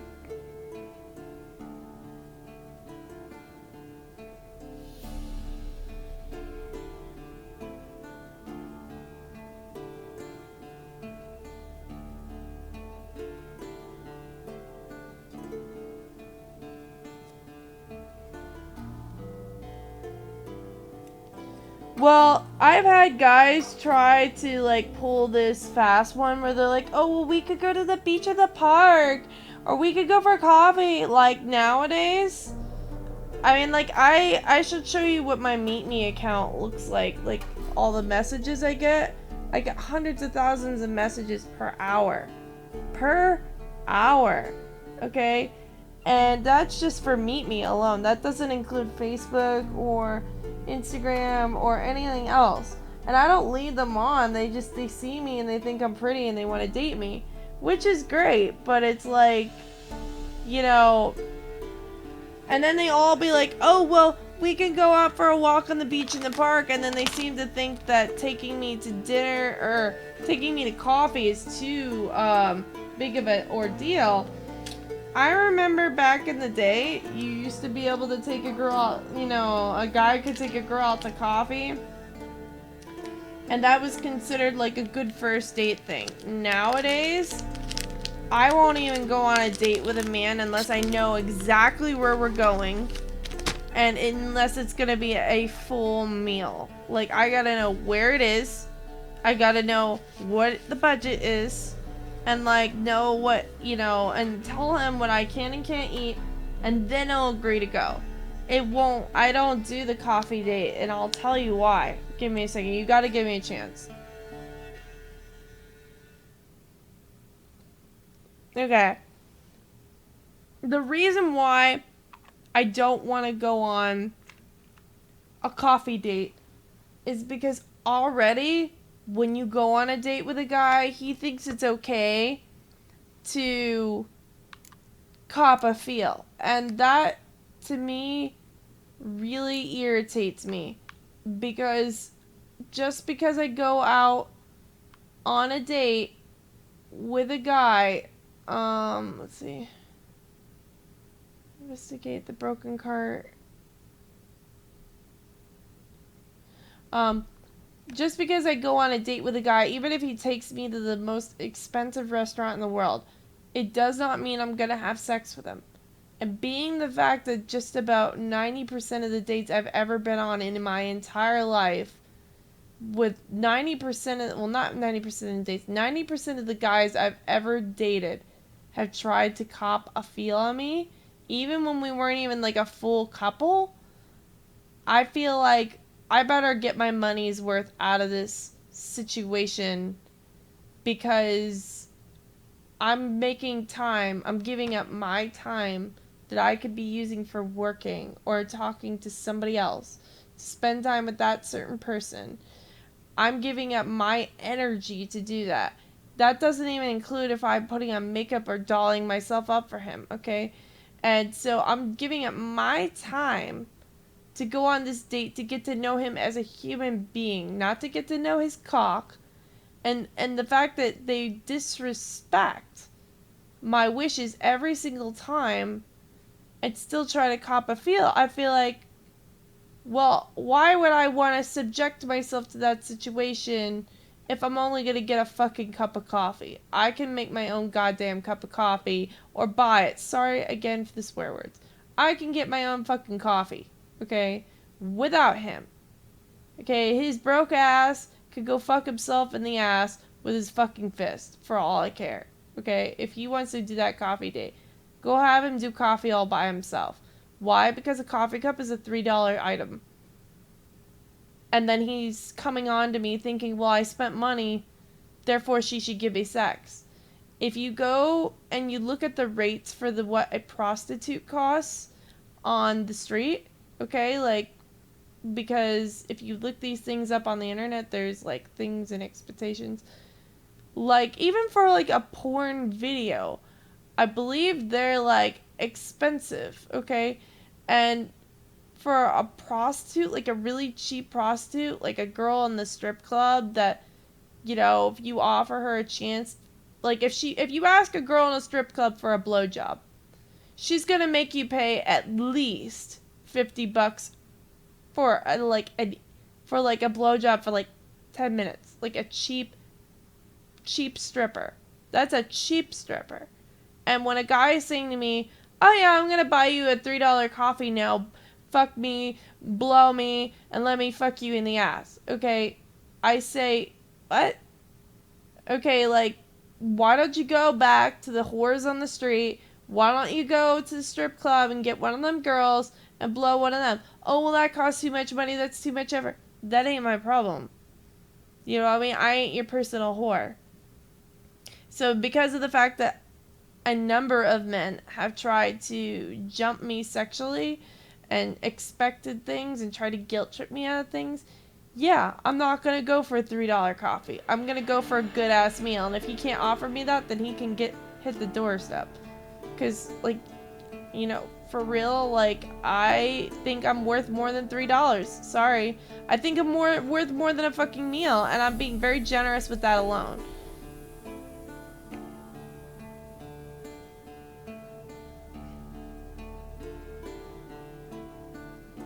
Coffee dates would be ideal if the man didn't try to, like, have sex with me every fucking time. That's just what I feel. Like, if the man didn't try to, you know, have sex with me all the time, I would be like, sure, coffee dates are great, but they don't know how to respect my space. I tell them, look, do not touch me.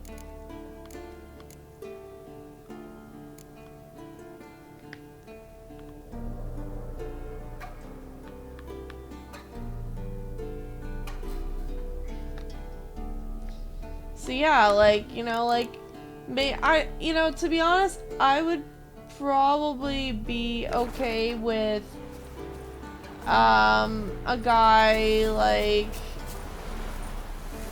I don't know, maybe, like, taking me out for a steak or, like, Italian food, like, and I don't mean a cheap-ass pizza, okay? I mean, like, the first 3 dates should be the most impressive dates, okay? That's what I think. Or at least somewhat impressive.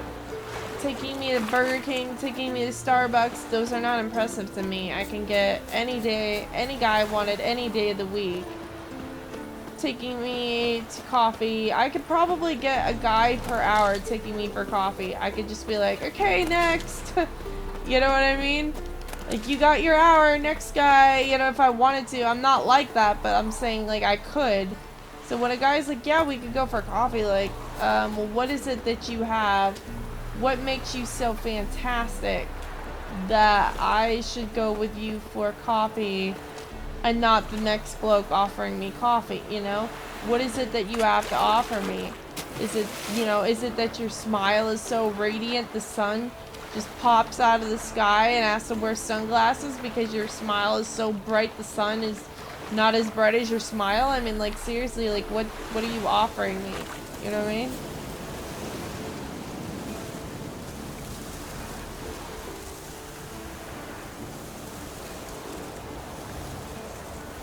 Handshakes and hugs are typical. That's right. They are typical etiquette handshakes. But, you know, apparently men nowadays that I am aware of don't really understand that a hug or a handshake means you keep your hands on the other person's hands only.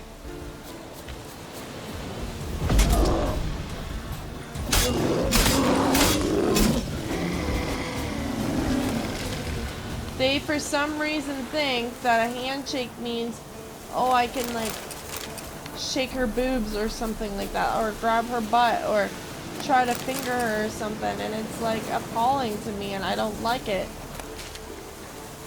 And then they're always like, oh, you're a gold digger, you're a gold digger. Like, personally, I haven't even been on, like, dating sites in a long time, just because I got, like, really tired of hearing people be like, you know, oh, that's a gold digger because you want to, like, you know, buy, you know, you want me to buy you a coffee or a meal, and I'm just like, really? Like, are you for real? And so I'm just kind of like, whatever. I just would rather, at that point, I would rather just get my own coffee. Like, I would be more than okay with being alone. More than okay with it. I have no problem eating alone. It doesn't bother me, you know what I mean?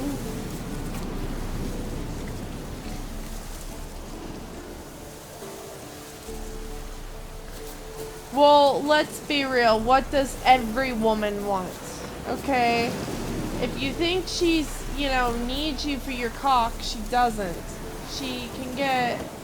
Most women can get any man that they want to fuck them, even if they're fucking ugly.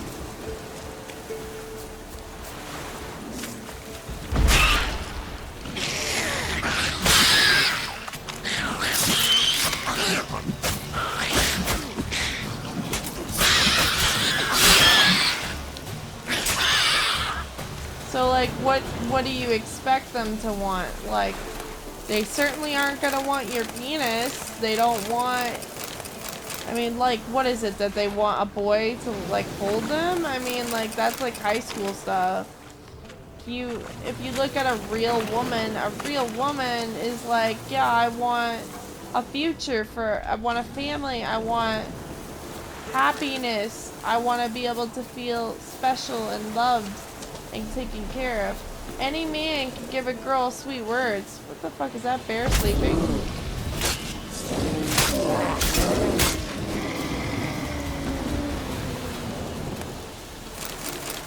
So let me just like elaborate on what every woman wants.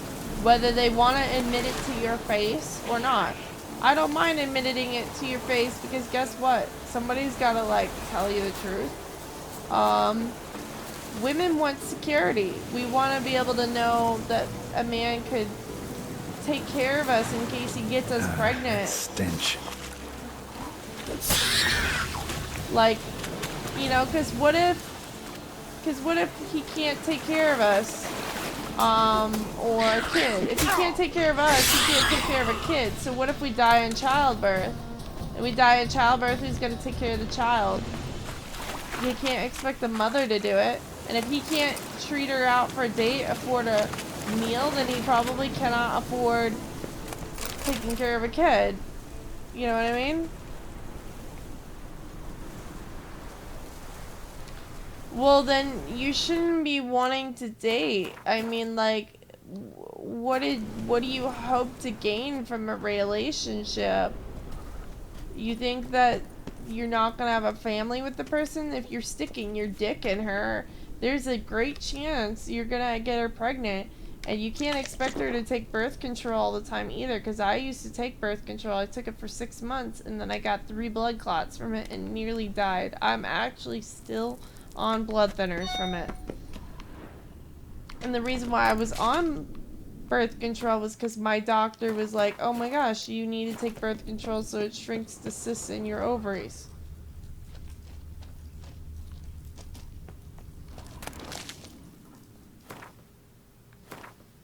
And I mean, like, no girl is gonna approach you from the get-go and be like, yeah, I want kids right now, either. That's not a common thing.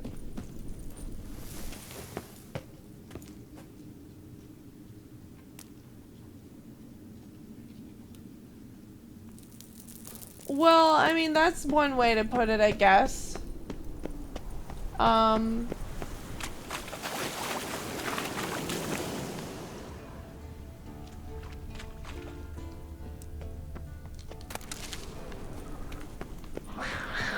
That wasn't exactly my thought. But yeah, I guess so. That is very true. I mean, and initially, yeah, that was my old thought about it. But what my thought about it now is, because there's a lot of guys who are like, oh, well, I'll keep her for God, but then they go and they still try to have sex with her, and it's like, well, that's not what God wanted you to do. Like, he didn't want you to use her for your personal fucking toy.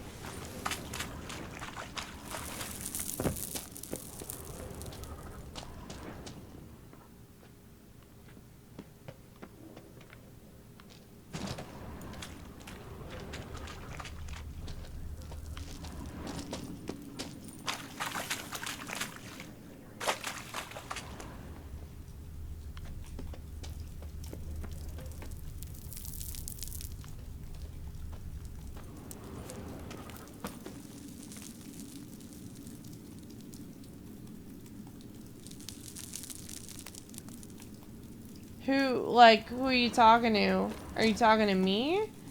Like, I never thought you wanted a date.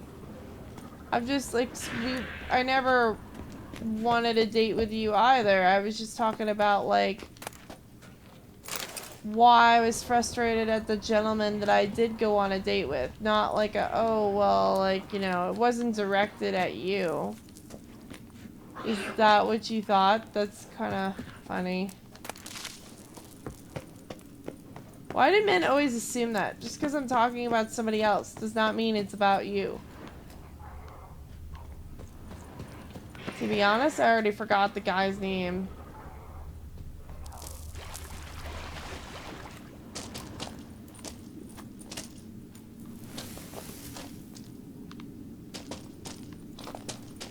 That was a major glitch on the game's part.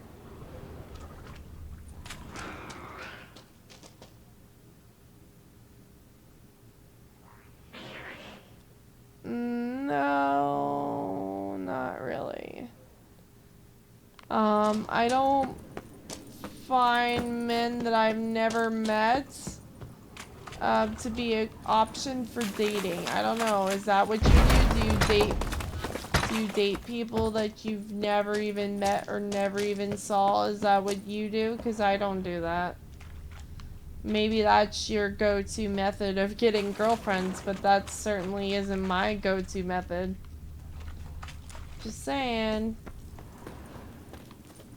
So if you want to call it out there, if you want to be real specific, like, I'm not interested.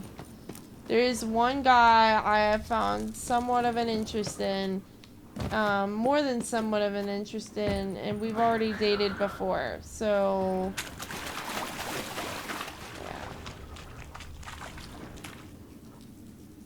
Okay, so then why would you jump to conclusions and assume that I'd want to date you when I don't even know you? I've never even seen your face.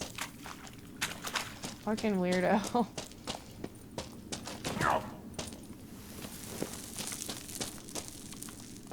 We were just talking about dating. Don't, like, misconstrue this. I'm not interested in guys that I've never seen. I have a specific set of standards, and you don't meet them. Sorry.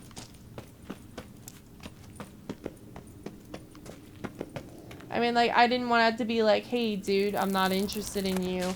You suck.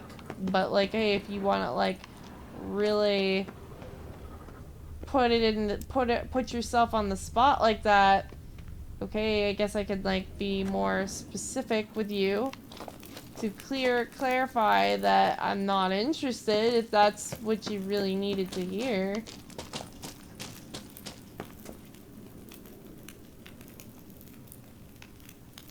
That's okay. I mean, like, I assumed that from the start. Gosh, why are men so stupid? Like, they always assume it's all about them. Like, really? Like, no, just because you have a penis does not mean I'm interested. Men are moronic. I should, like, just get a boyfriend just to be like, okay, guys, I have a boyfriend, leave me alone. Stop assuming the world's about you. I could totally do that. That's, like, totally something I should do.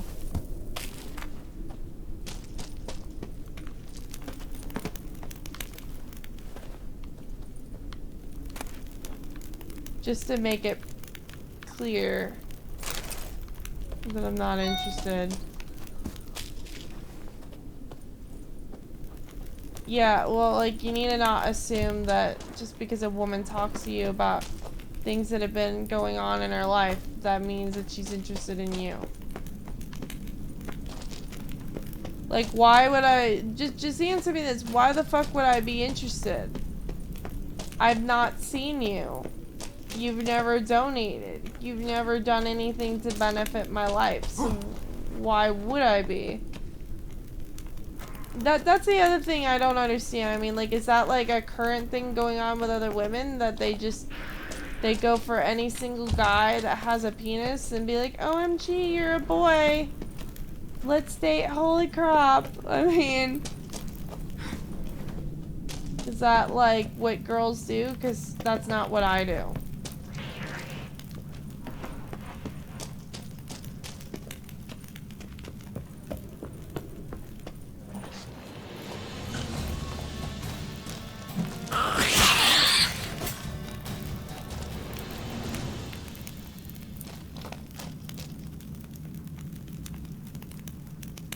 I've never seen you, and even if you were hot as hell, I probably wouldn't date you. I have, like, this immense amount of standards that are so high that most men cannot meet them. Like, and the reason why is because I'm really tired of guys hitting on me.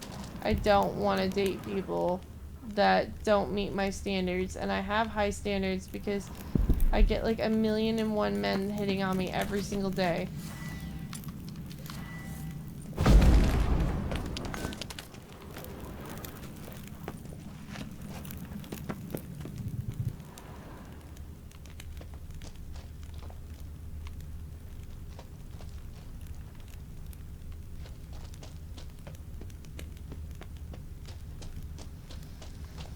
guys think, OMG, like, she must date me. Like, I know there's a lot of girls out there, guys, that are like, OMG, you're a boy, you have a penis, therefore we must date. But, like, I don't date a guy just to date a guy. That just is not attracted to me in any way, shape, or form. I have to feel like he could support me in some way or another. Like, you know, with a family, like to be able to support a family, because I'm like 27, dude. Like, you think I just want to date people to shoot the breeze? No, like, I want kids, okay? It's obvious. I want to get married and have kids someday, and I can't get married and have kids someday if I'm like just shooting the breeze. Okay, so I covered that area.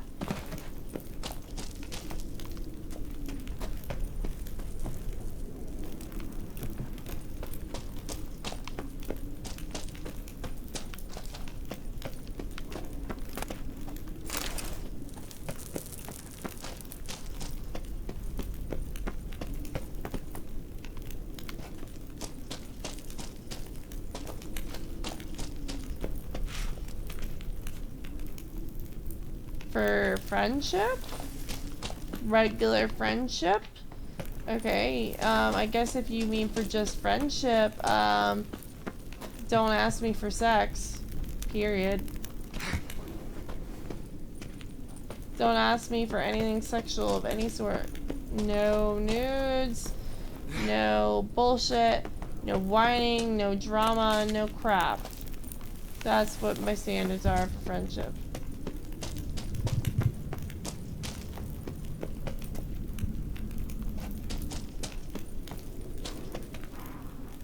I don't see what's so funny about that.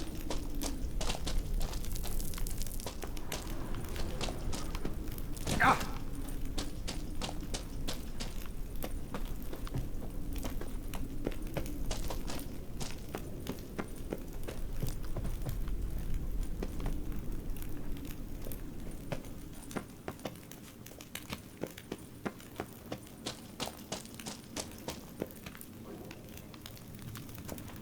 I think the statement is quite literal.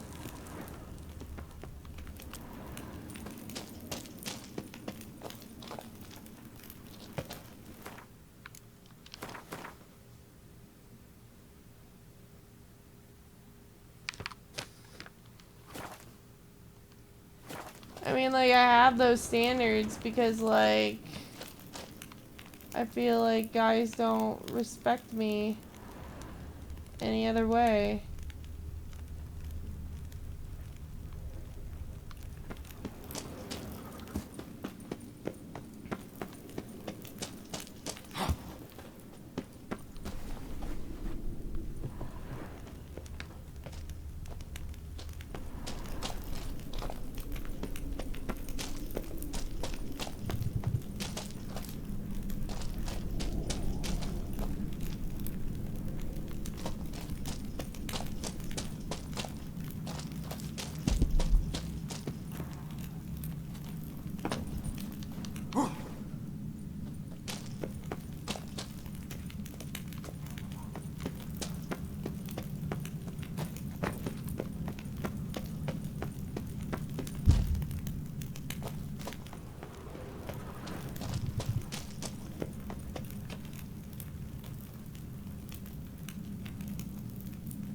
Oh yeah, I know.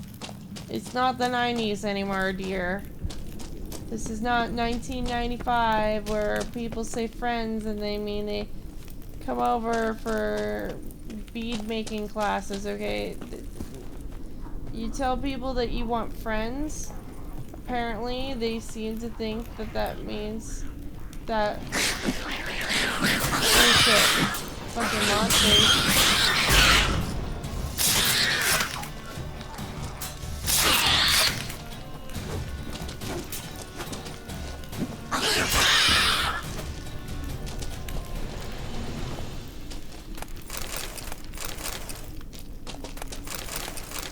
But yeah, like, I'm very guarded because I just don't like how people are. They just don't respect me, and they kind of like look at me like I'm a sex toy, and then like they wonder why people like they wonder why I'm so guarded. But like they treat all these girls like sex toys, and a lot of girls think, well, I gotta like do this to have a boyfriend, and it's like, no, you don't have to do this to have a boyfriend.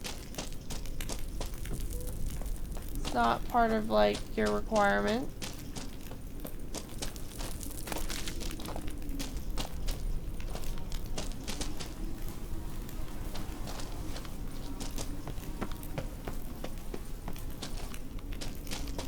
Treasure better be worth it. Really? I already looted that treasure? Motherfucker.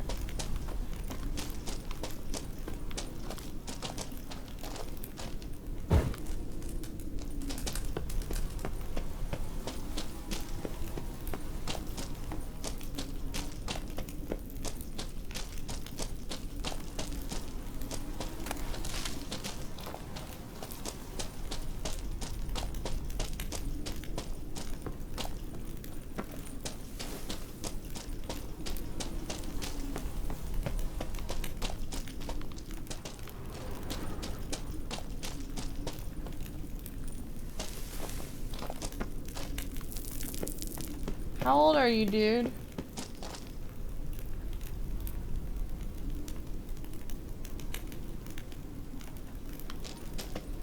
No, you're just being the typical dude. I'm just annoyed at the fact that you just assumed that I was interested in you, and you kind of like automatically decided to get all arrogant and be like, oh yeah, like, you know, I'm not looking for a girlfriend. Like, the fuck is your problem, bro? Like, I'm not interested in you.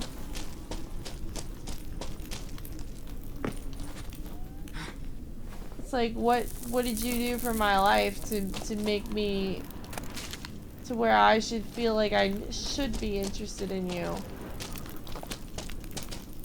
What did you do to help support my future or my causes? Like, you did nothing. Nothing. Most people, like, when they love someone or they care about them, they do something to support their future in one way or another. They don't just be like, yeah, OMG, you're, like, awesome, let's date. Like, no, I would want a guy to be there for me. This cave fucking sucked.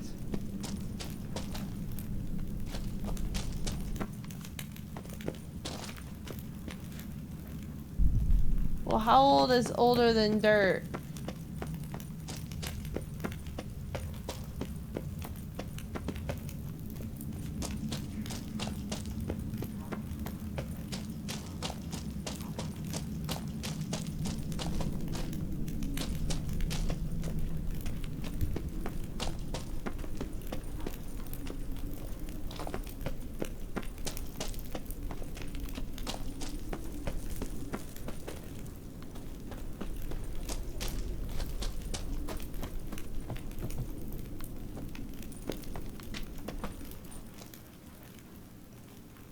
Okay.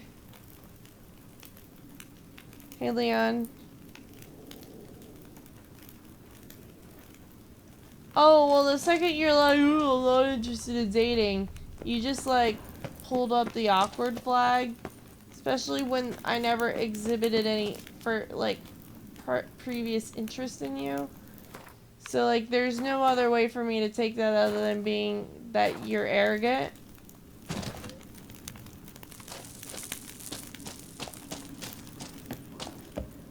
It was just kind of appalling to me, especially because, like, I've never even met you in person.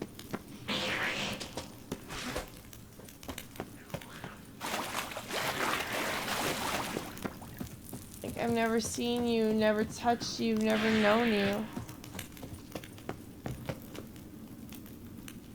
Yeah, you're bad for sure. I'm all for friendship, buddy, but, like, don't...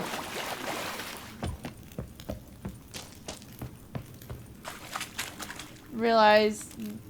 Just realize that it's not gonna go anywhere beyond friendship.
Hey Leon, is there a way to figure out all the diagrams that you own?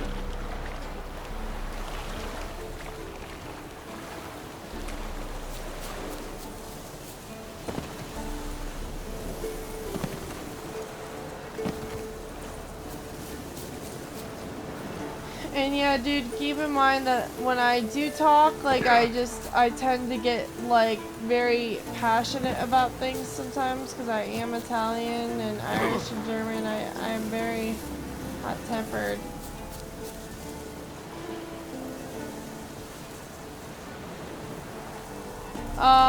Well, mainly I rely on, like, donations that are given to me through Twitch or YouTube. I mean, I did do graphic designing. I mean, that is my job still. I work from home doing that, but like, I don't do it as much anymore lately because I'm trying to focus on becoming a full-time streamer or vlogger. I seem to be doing a whole lot better with that than I am with, like, say, graphic designing, because graphic designing, you could create something, you could work on it for hours and hours and days and months, and the person will never be satisfied, no matter what. They'll always find, like, there's people that will just use reasons to, you know, correct things over and over and over again, even though they don't need to be corrected, just because they like seeing you set time aside and working for them, as opposed to, like, realizing that you're on a tight budget or schedule.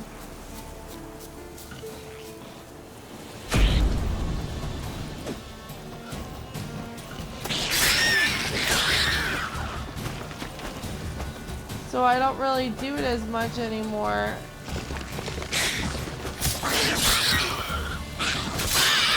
I just got sick and tired of it. I was investing a lot of time into it and they were not respecting my time schedule. They just expected me to work around the clock and I was getting nothing of it, you know, nothing worthwhile from it. Like, I mean, I was getting paid, but like, I mean, like, they would do stuff like they try to shortchange you and be like, oh, well, I'll pay you later, or let me underpay you, and then they would get angry at you because, like, they were like, oh, well, they think you're ripping them off because you're charging them actually a discounted rate of what,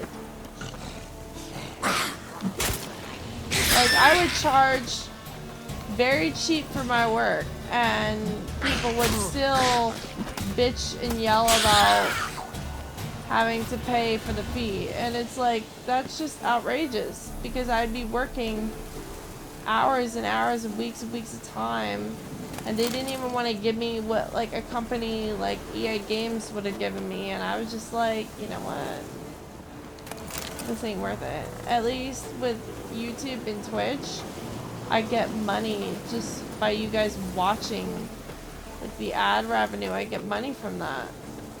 So, like, even if somebody wanted to be stingy, they still, you know, they still are, in a sense, contributing in a way. Do you work? Hey, Leon, sure, but no, like, problems, okay? Let me see. How do I unban you from Twitch?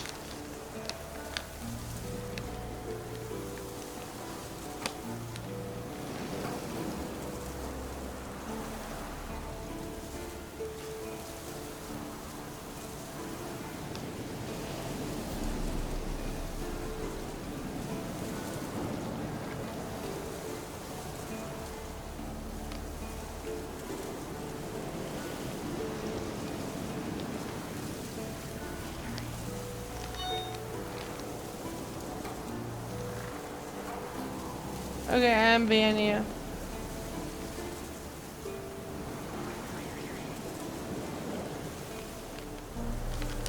Well, I figure you can't donate, considering nobody can ever donate, but yet they seem to find ways to buy themselves expensive-ass video games and tissues for their boogers in the nose and their McDonald's meals.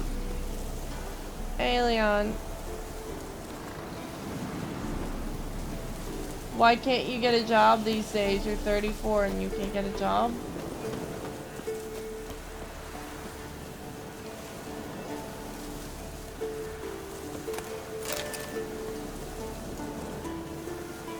Yeah, I appreciate that.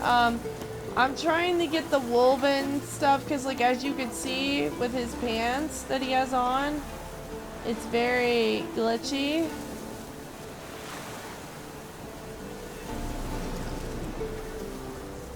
And I would like to get the woven trousers.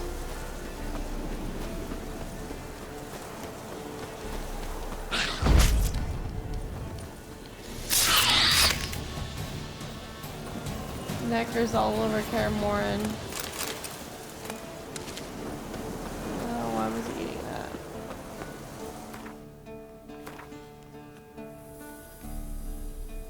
that? A criminal record for doing what?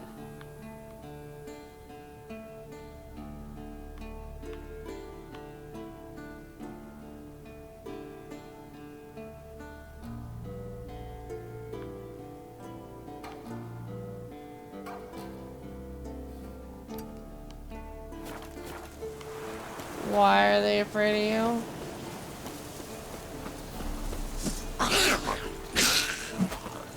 Well, I'm sure you have money of some sort.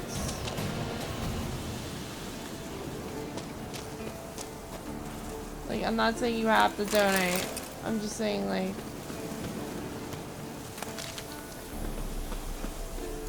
you can't, like, saying to me that, oh, I don't have money because I don't work. I mean, like, no, there's no way you can't have money.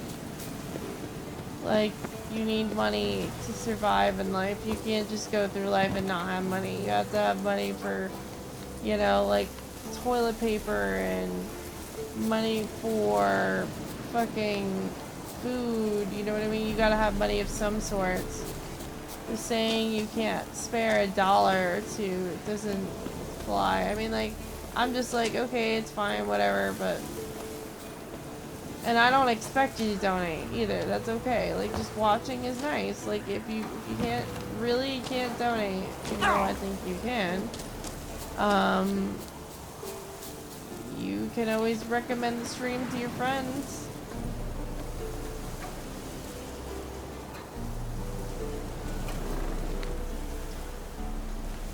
Yeah, I want to get some amazing armor, Leon. I just don't know where to get it.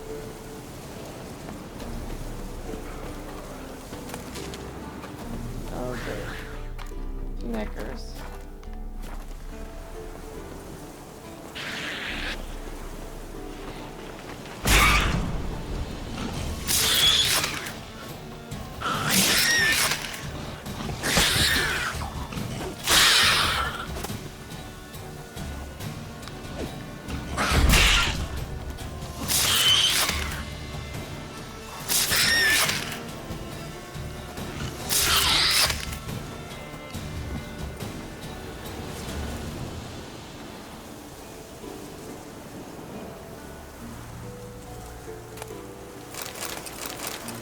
I see. Well, if you're schizophrenic, you need to take medicine for it. There's no excuse for you to have those breakouts. Because even, like, people that are schizophrenic, when they're on their medicine, they're not going to have the breakouts. And if they are still having the breakouts, then you need to, like, change your fucking medicine. You can't just go unmedicated.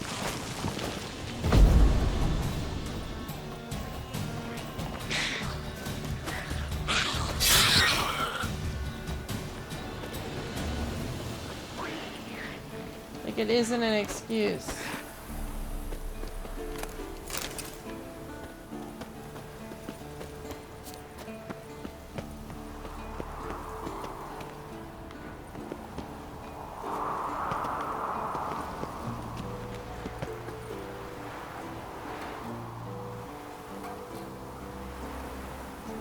The Viper, is the Viper better than the Wolf?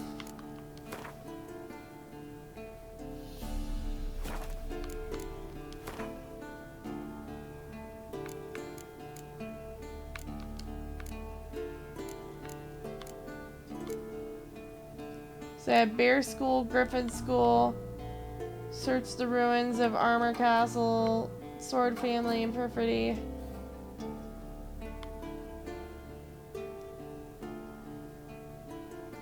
What makes it cool?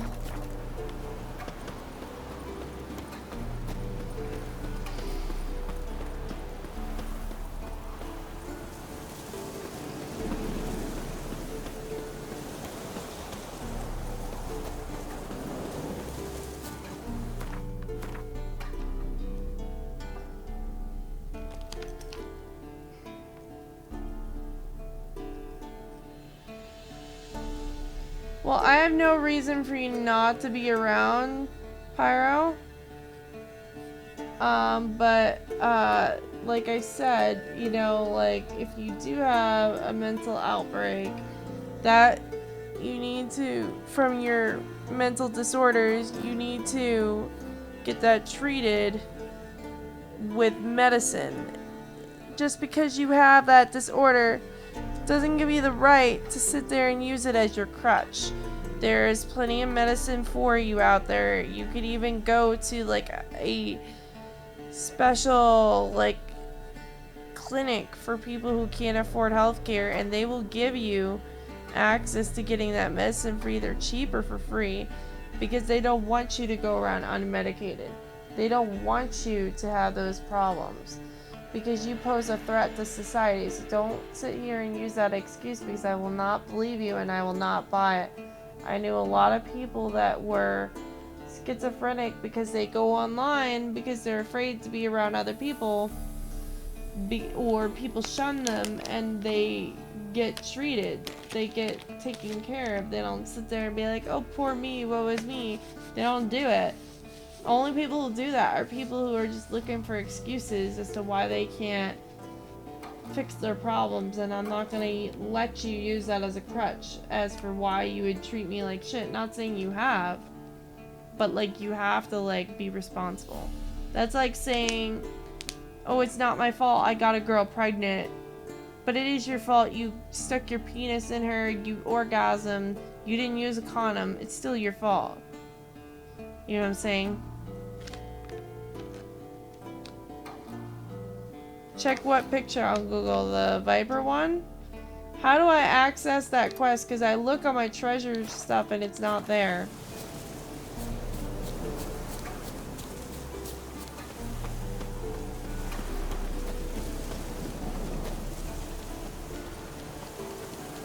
I'll look it up in a second though.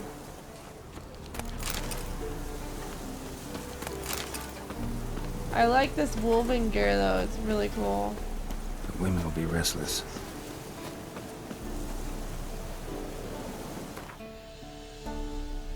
It says you've reached the world's end here, known but devil's play here. What does that mean?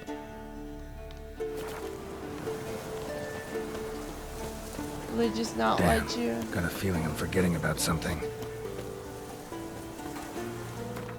They won't let you go further? I thought you said I had to get good armor before then, though.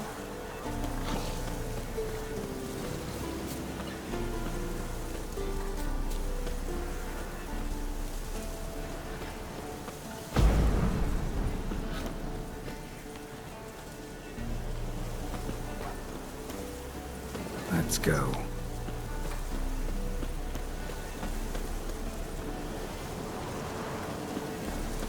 Maybe I ought to turn around. What does that mean? You're none but devil's player.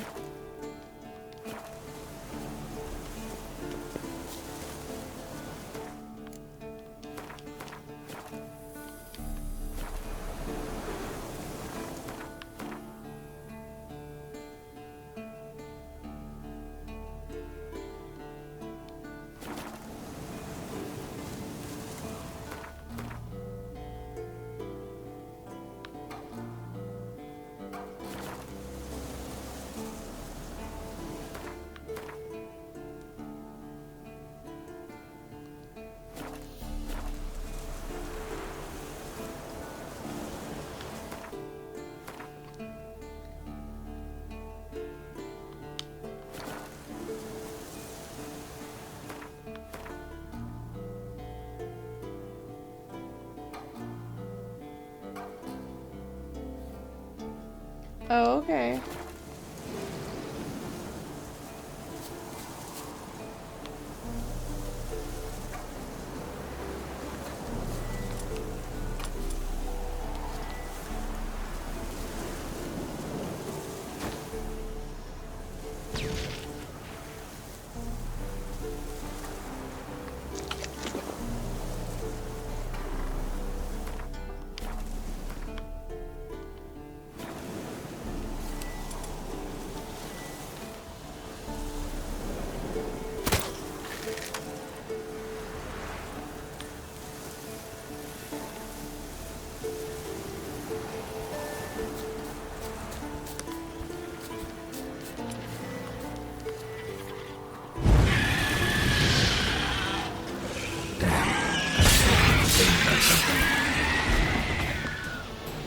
Let's go.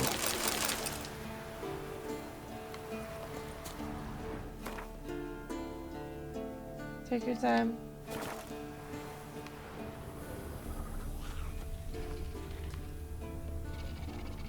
The women will be restless.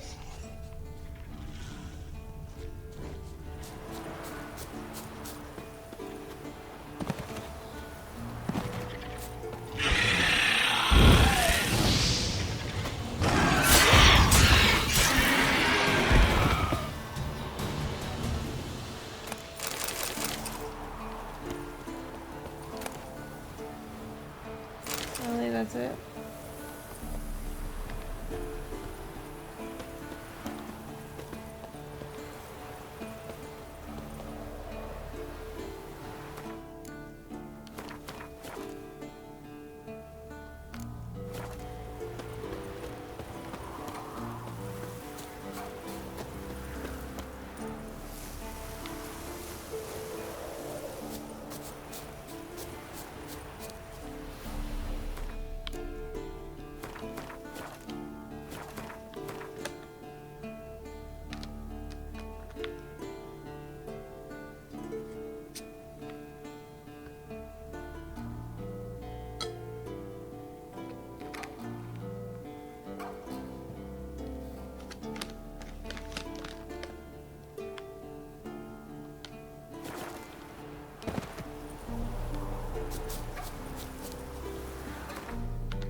Show me what you got.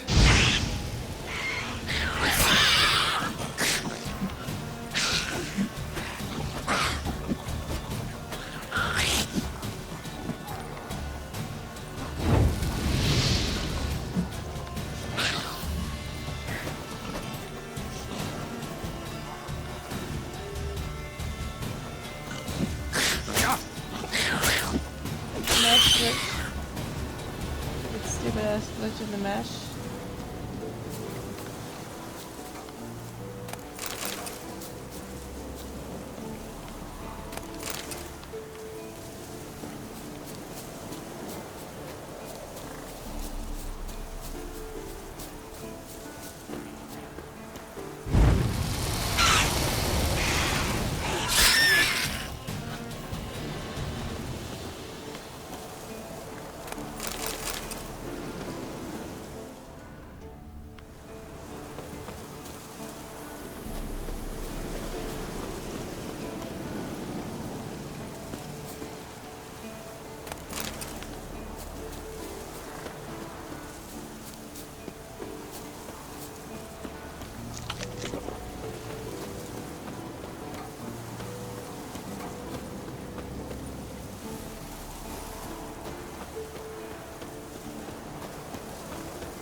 now, you piece of filth.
Tired. I was a little annoyed at that guy earlier. You know, I was telling him about like some of the things that we were talking about, like how things have seemed to change with the times, with like what people consider friendship, what people consider dating, and all this. And all of a sudden, he was just like, "I hope you know I'm not looking for a girlfriend," like trying to make a scene, like as acting like as if I was interested in him, and I was just like, "Are you for real?" Like, dude, like I have no idea what he even looks like.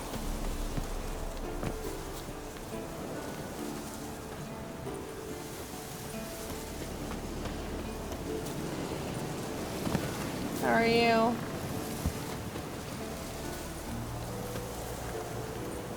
I was gonna see what's up there, but I guess I'll just go on to that mission. I wonder if this mission with his wife, this third wish, is any good. You missed it, I did the bank heist earlier.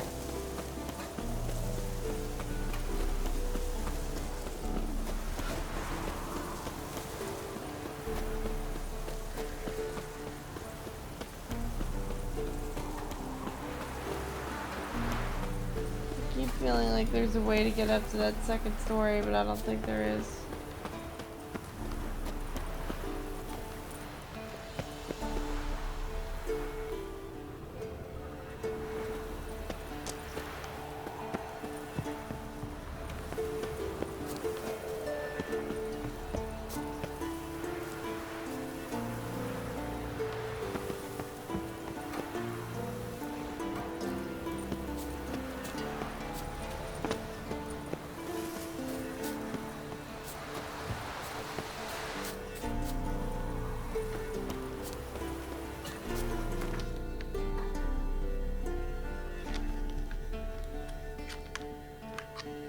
Careful with what, dating?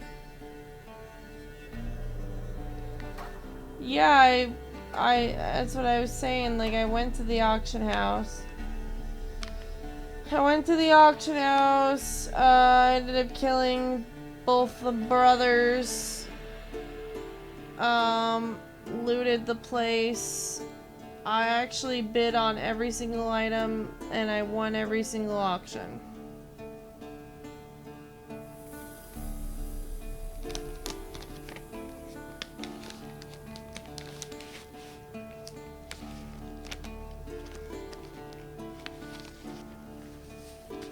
Thank you.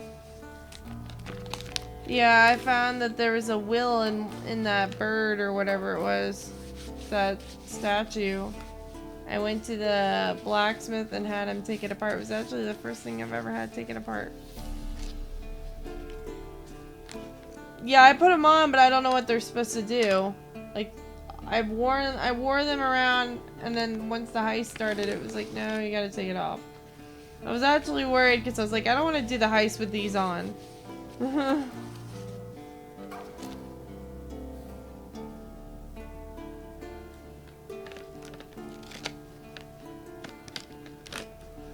Alright, let's see. Dude, I went to one of these question marks in Kaer Morhen and I was so disappointed. All there was like a few florins in there. It was like 22 florins and like a glyph. One of those Igni glyphs or whatever. That's it? That's all they do is they make you look cool? There's nothing about them other than that? I was hoping at least to get something out of them. Yeah, the heist was fun. I wasn't sure whose side to take, so I like looked it up on Google because you weren't around, and it said, oh, well, if you just like kill the fucking rich guy first, then you're gonna have to kill his brother anyway, and then you'll get to loot everything. I'm like, oh great, I'll kill them both. Gotta kill everybody anyway. Why not 2 more?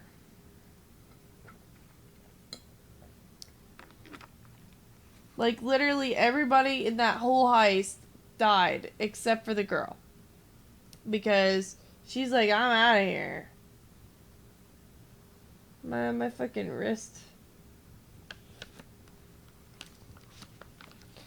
I love these Apple Watches, but I'm gonna tell you a secret. You never, ever want to get one of these Apple Watches unless there's, like, holes in the sides here. Because the breathability is what you need on your wrist. And for this watch, like, they want you to keep it as tight as possible to your wrist. So you actually get, like, precipitation or perspiration between it. It's icky and weird.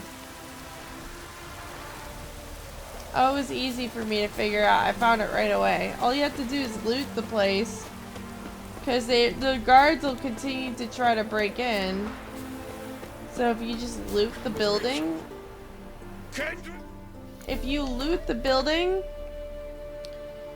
or as you're looking around, you'll see that there's a button on the wall and you press it and it opens the door. Yes, you can change the strap to any strap that's an Apple Watch strap. But they're like, you need like specific ones though. Like, they're not, so like for example, this is a 42mm Apple Watch. That means you have to find one that is 42mm.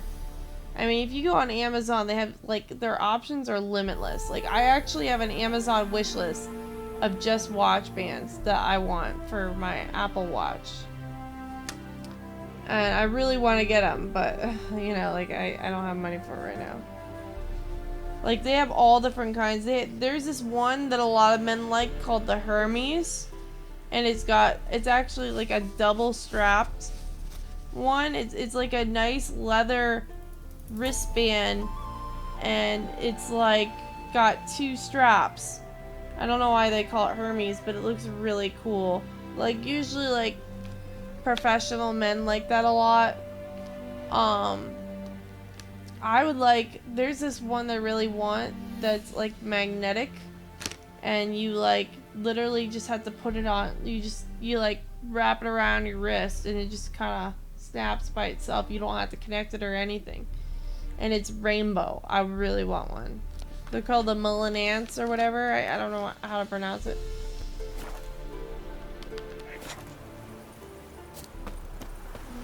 Mighty rusty and covered in creepers. Kendrick? Kendrick?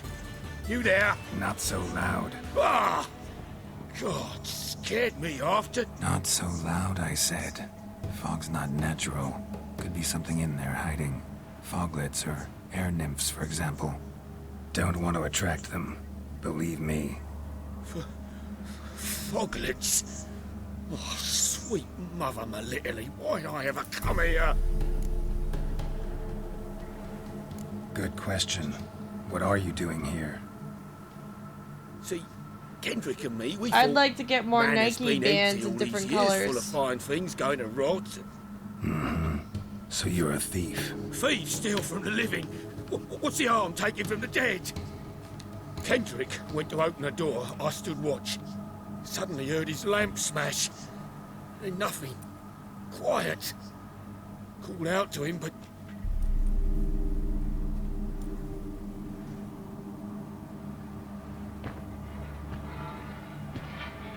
Oh boy. What was that? One of them foglets you spoke of?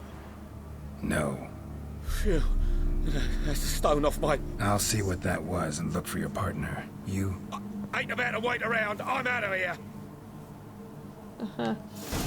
Pretty sprawling, this estate. How am I gonna find that rose in this fog?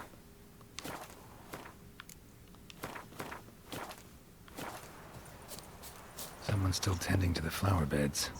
No violet rose, though. Fresh manure.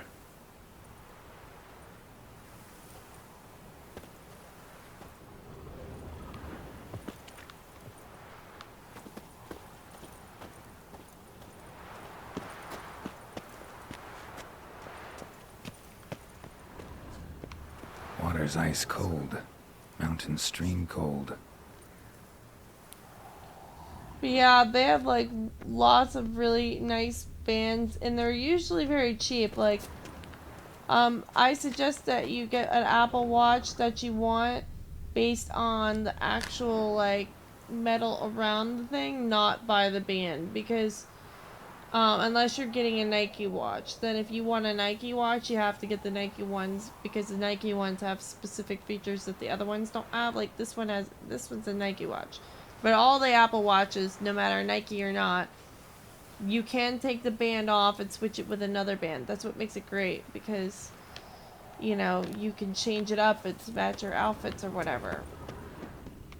Rather worn. Used often. Wonder by who.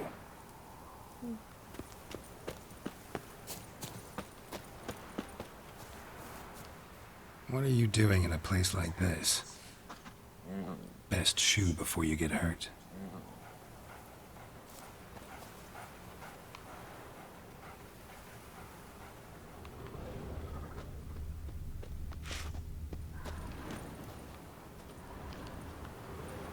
The pretty grave dog. Here?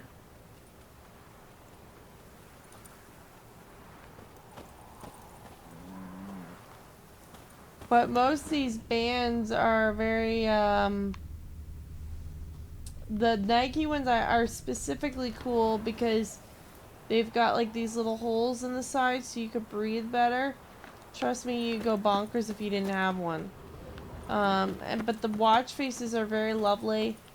You get like exclusive ones, and what I like is I could charge my watch and put it on its side, and while I'm asleep I can use it like a regular clock, because like it sees when you sit up, when you look at your watch, it sees that you're looking at it and it responds, so it saves battery like that.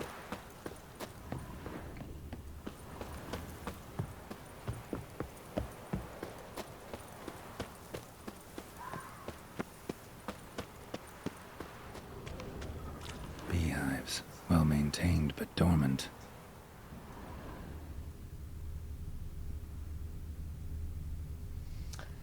Yeah, they are relatively easy. I mean, I've never really physically done it. I had somebody do it for me because, like, they were taking off the watch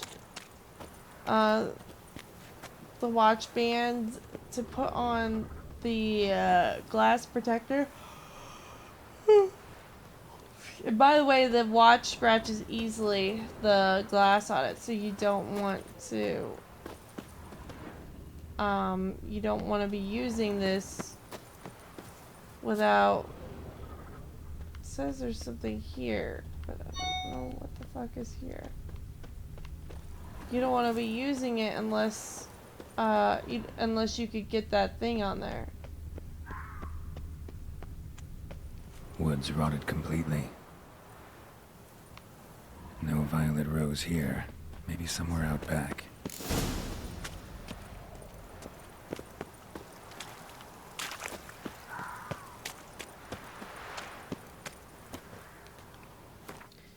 I mean, it looks fairly easy. He took the band off to put on the glass. You don't want to put the glass on yourself either.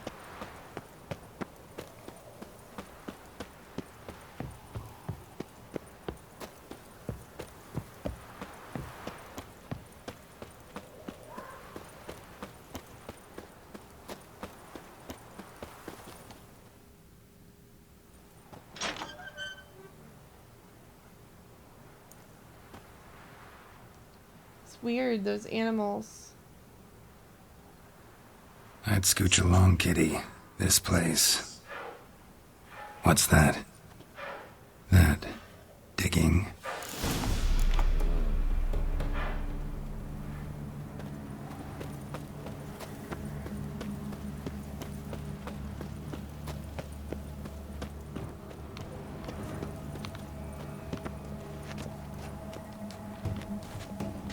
From cleated boots, leading from the back of the garden.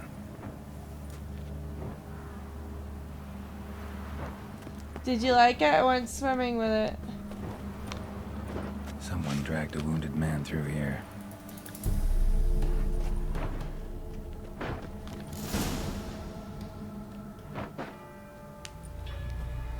It's so weird.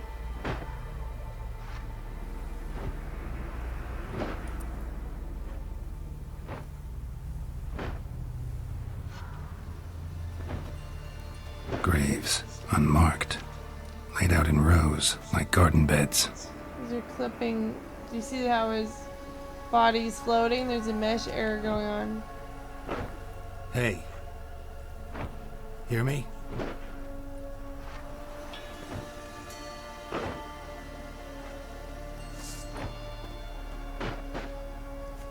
It was cold that day too when I did that video.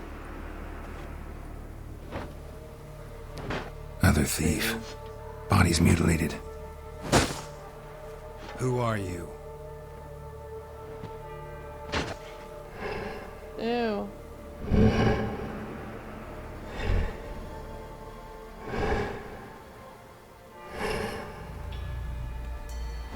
Damn. What the fuck? Frankenstein?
guy's scary.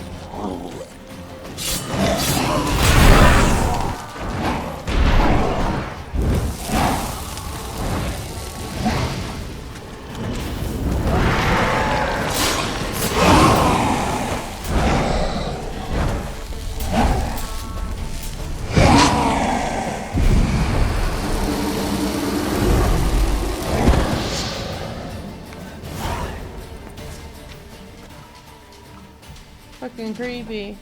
What the fuck was that? No eyes or nostrils, deformed organs. Damn thing had no right to be alive. Oh, there's a cat.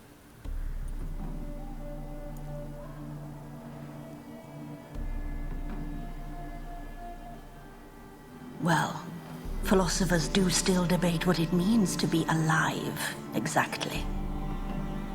Normally I'd be shocked, but not after what I just saw.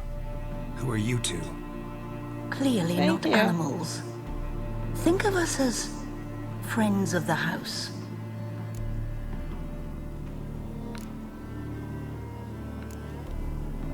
What about this thing?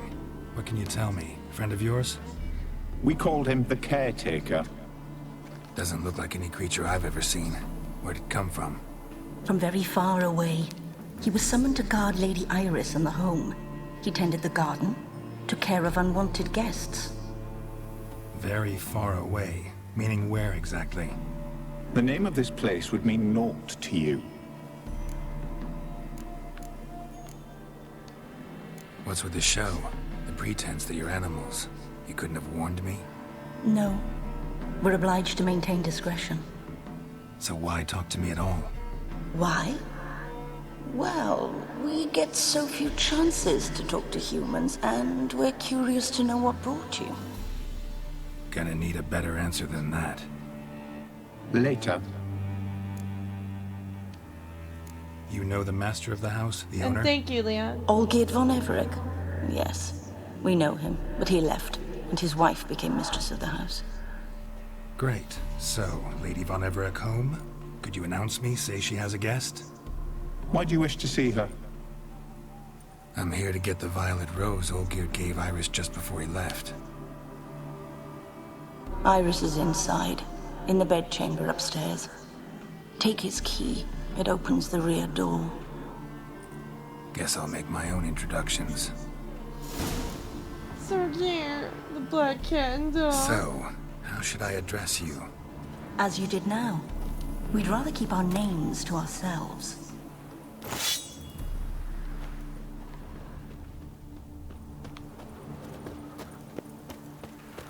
That caretaker was creepy.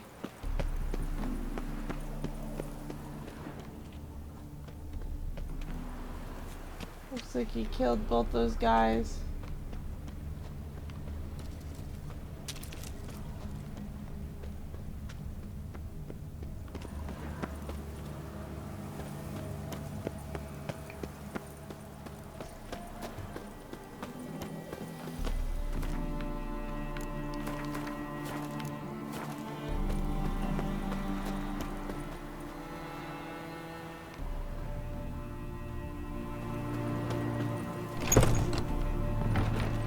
This is my house.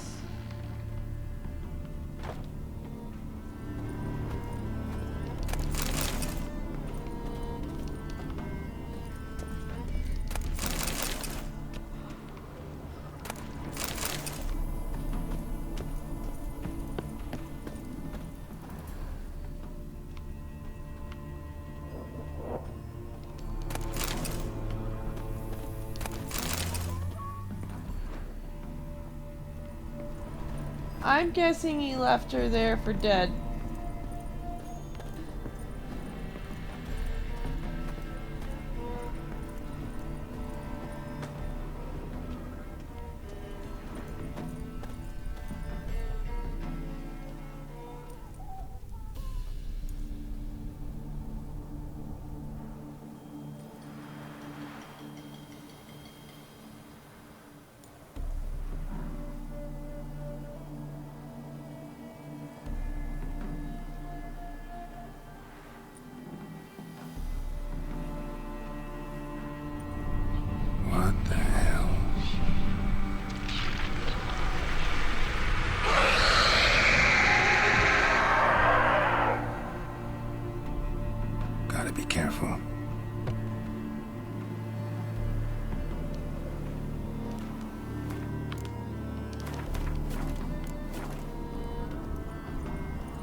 Oh, what the hell was that?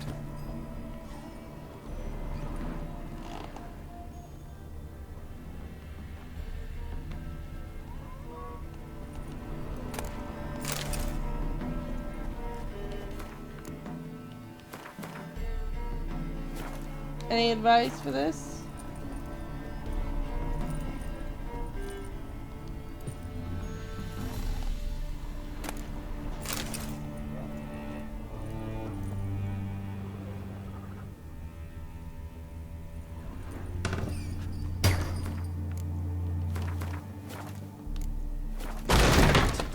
Who comes?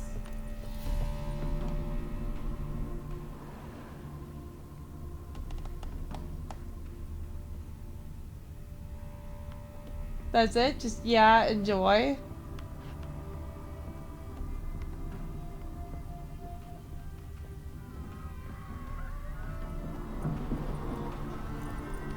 Tidy, and everything is clean, ready for a meal to be served. Caretaker must still set the table.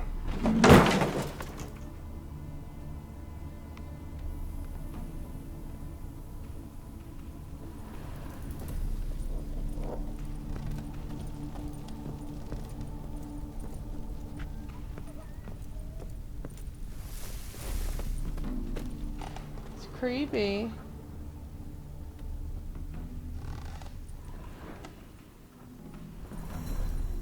Why do I feel like his wife is locked in here?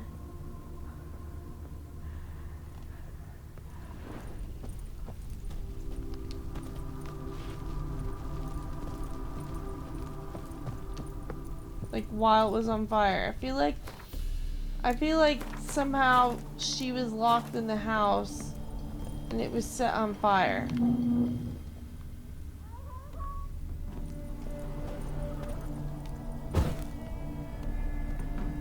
All geared as I've never known him. A different man then.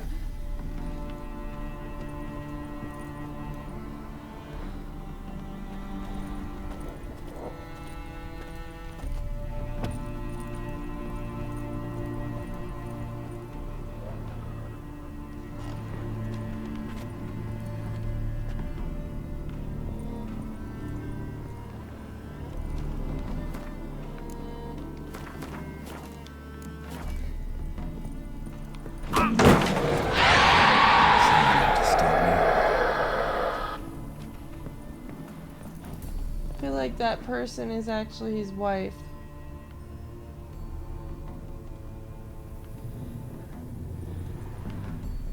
Happy families are all alike. Every unhappy family is unhappy in its own way.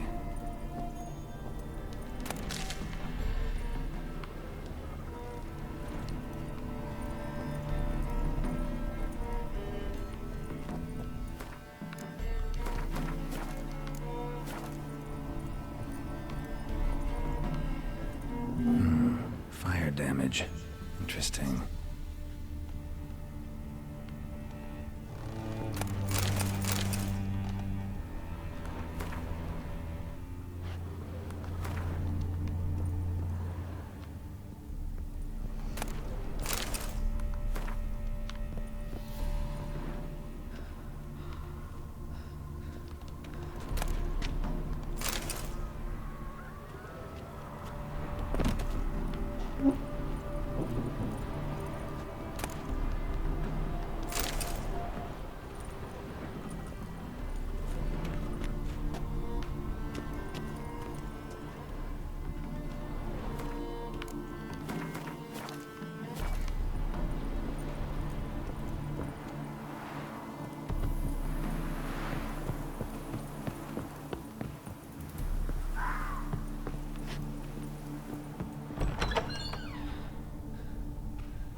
That's eerie.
fuck? Where'd she go?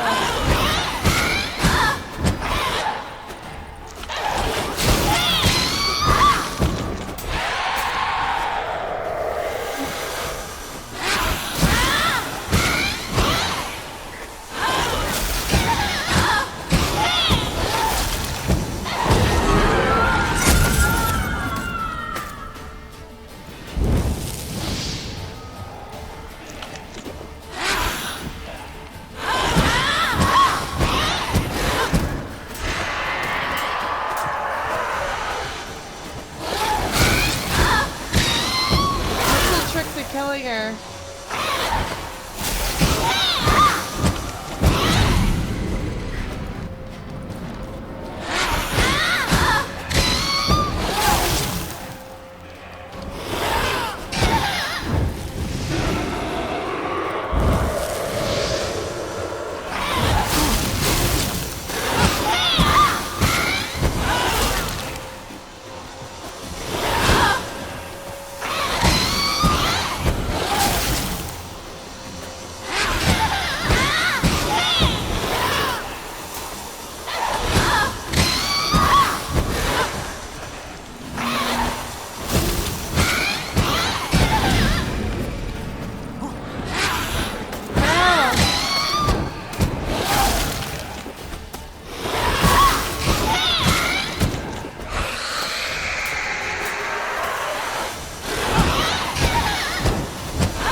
Gosh, what am I doing wrong?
Gosh, alright. You know what? I'm gonna look this up because this is ridiculous. He's taking up all my health.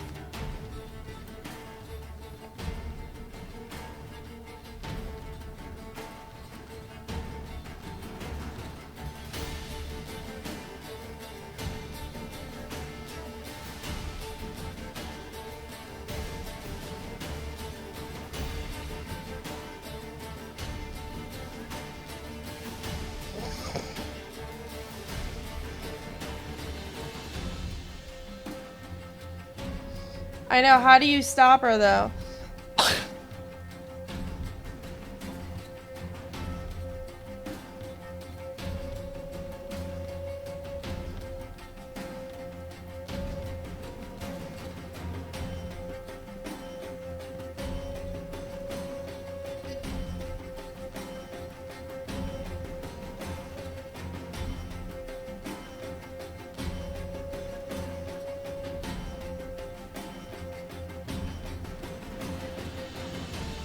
I'm trying.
Quinn, okay.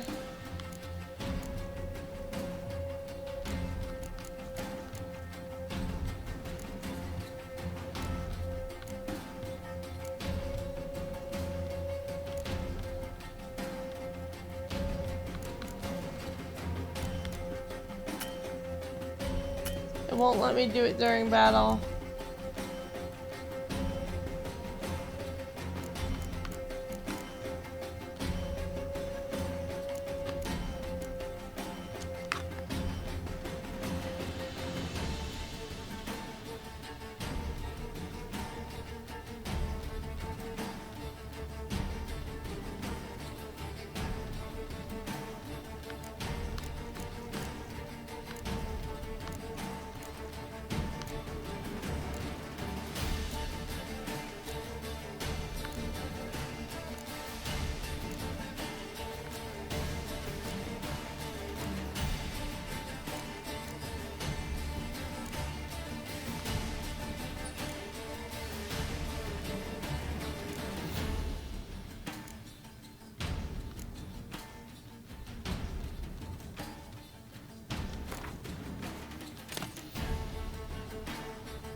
No, I don't have any oil for that.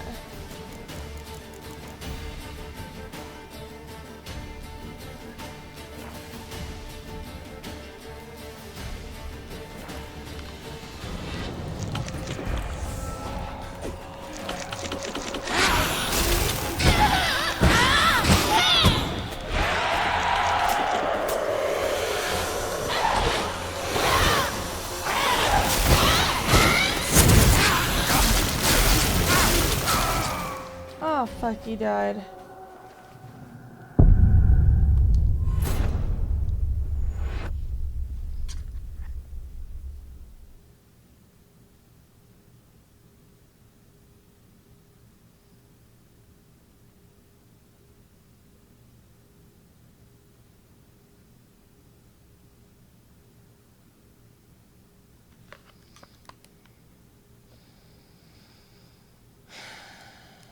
Seems like she's the most difficult one in the game.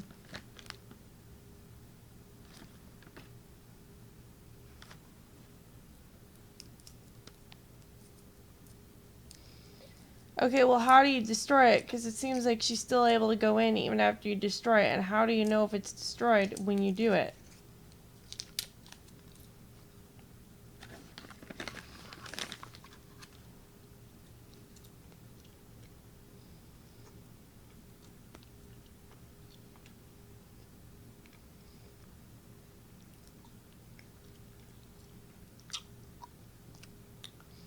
How many times do you hit it?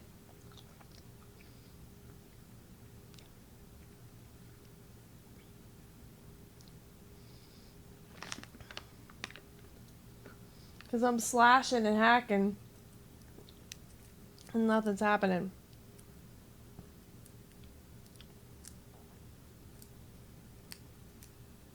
Okay, but like, how many times do you have to hit the picture? Oh, great.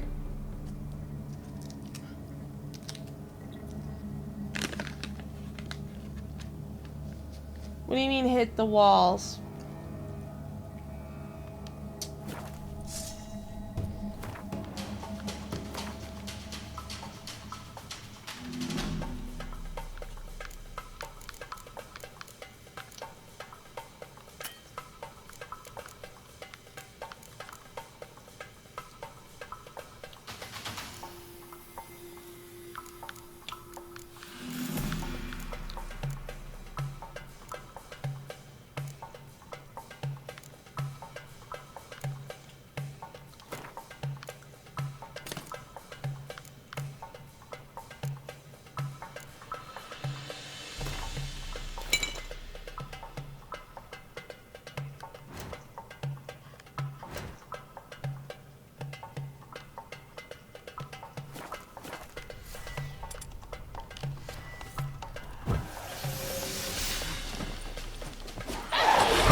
Paintings now or when?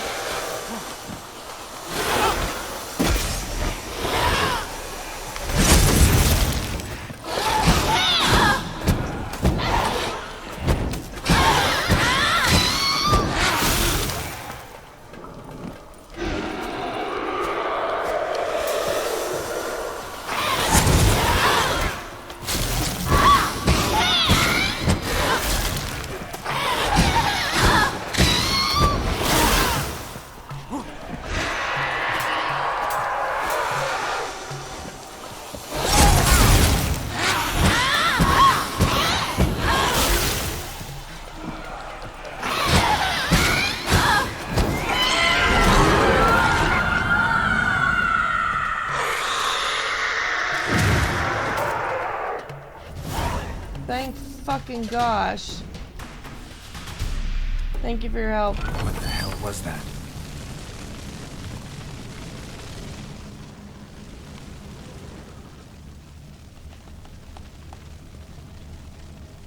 Damn, and that was that irritating.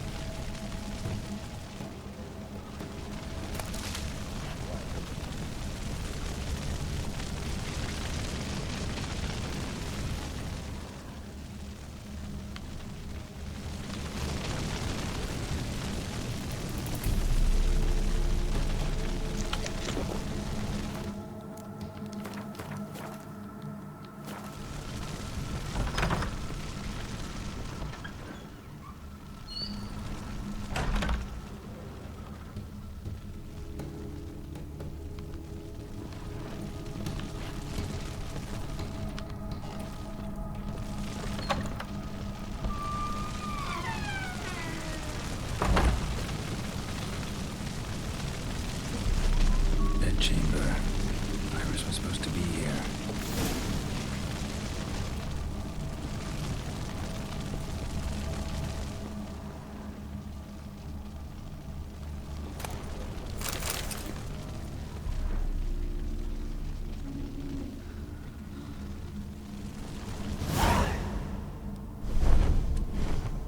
Gotta be her. Damn it. You wish to see her? Here she is. A man should frame his wishes carefully. It forestalls disappointment. This some sick joke. Why didn't you tell me she was dead right away? You didn't ask. And why hasn't anyone buried her? We can't. As for the caretaker, the one you cut down, while still alive, she ordered him to stay away from her for all time.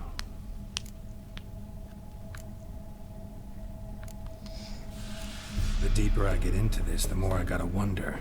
Why are you even helping me? We were summoned to serve Iris von Everec. Our mistress died, but that did not free us from her service. Got it. You want to leave this place, leave these bodies. Surprised? No, not at all. How did she die? Don't see any wounds, evidence of a fight. Her heart burst. Meaning what? A heart attack? No, it simply burst. Find that hard to believe. Yet that's precisely what happened. One day Iris locked the front door, lay down here and died. From grief, from loneliness.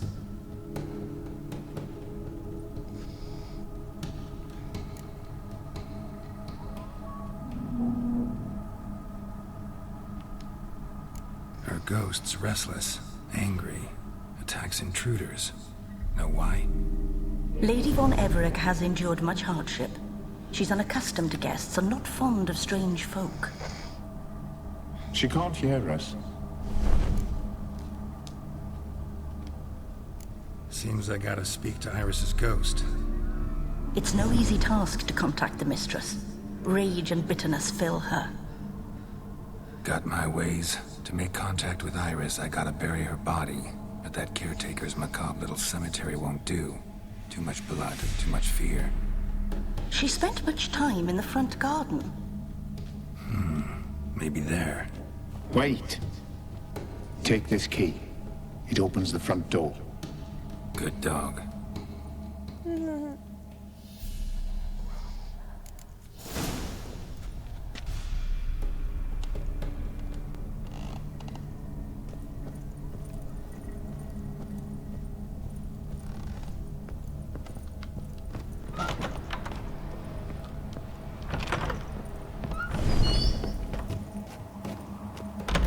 That was creepy.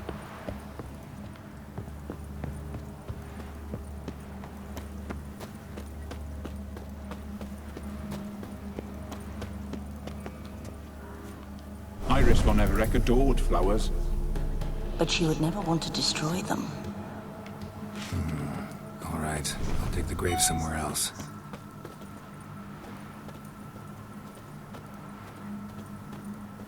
So it seems she died of a broken heart. That's pretty sad.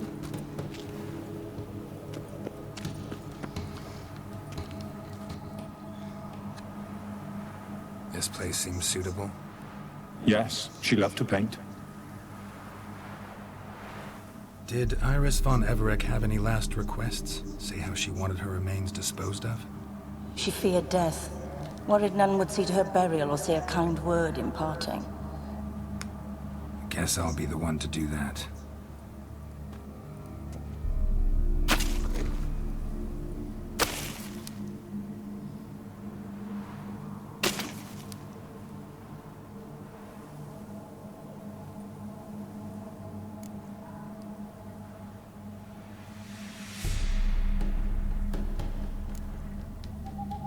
Can't say much about Iris von Everett, but I do know I like her paintings. It's a shame her art couldn't bring her greater comfort.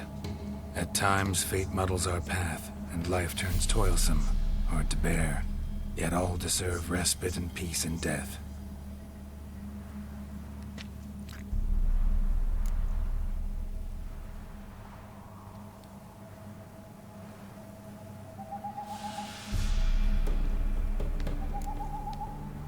Your name's inscribed in this sketchbook.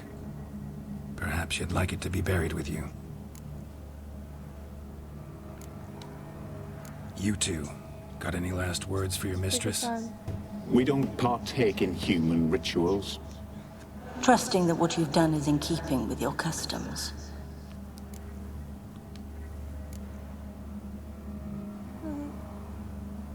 The remains are interred. Let's summon her. Tormented spirit, I've laid your bones to rest. Forget your wrath, forget your grief. Show yourself.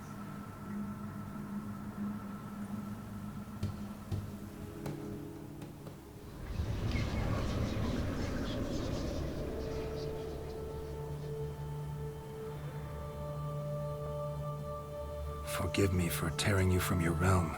I need to ask you.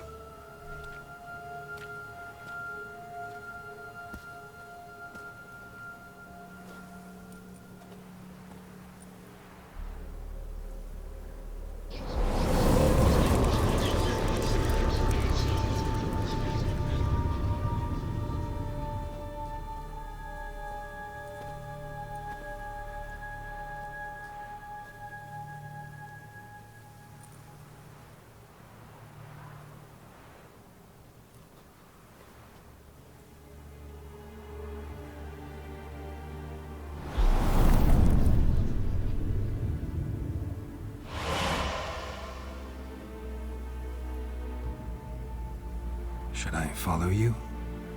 All right.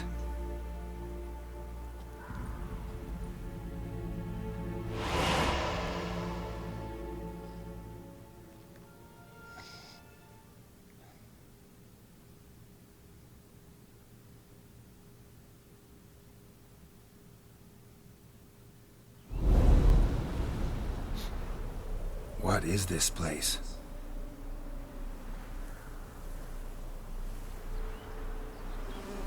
It's pretty. Looks like pointillism. The Painted World. The work of Iris von Everec.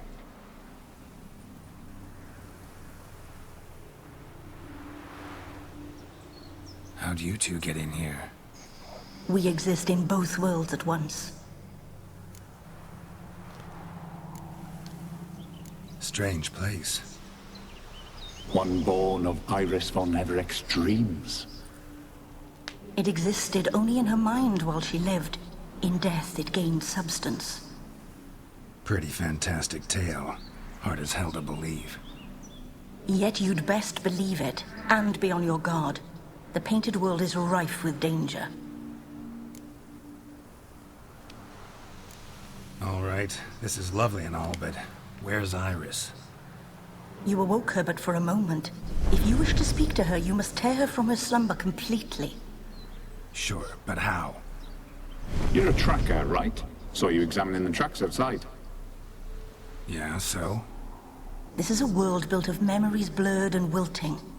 Moments our mistress wishes to forget, but cannot.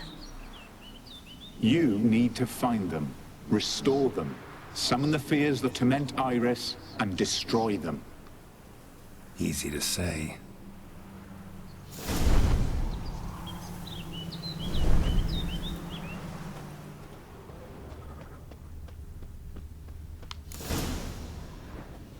Spectres of Olgid and his wife. But why aren't they moving?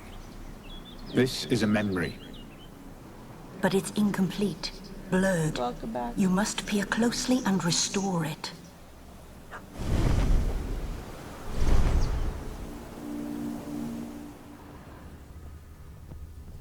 Iris was painting the manor.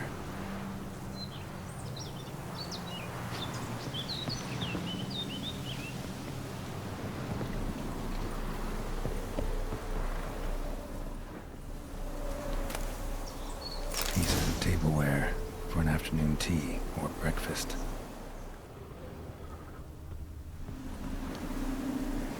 Probably not right.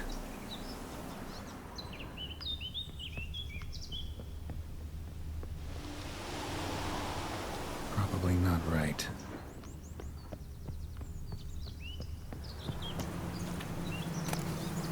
The spirit from the steppe. Read often, well worn.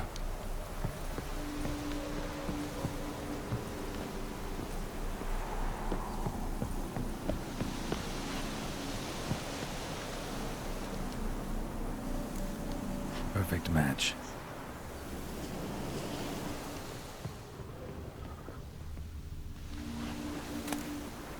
Painting palette.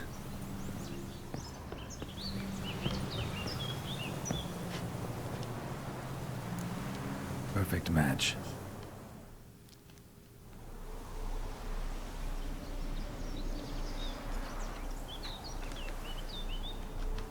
We should get a dog. Or a dog and a cat. Even better. When the rain comes, the dog will warm my feet and the cat will play with a ball of yarn by the fire. What do you think?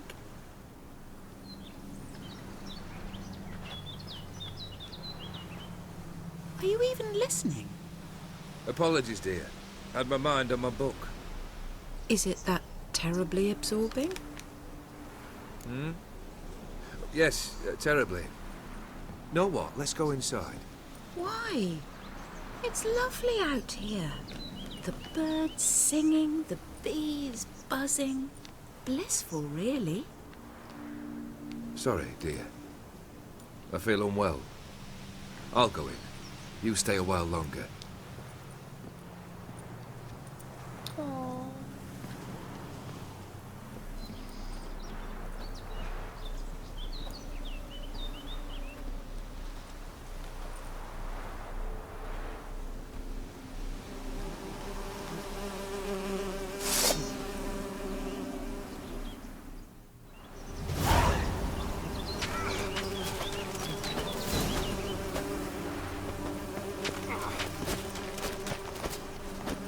What do I do about this?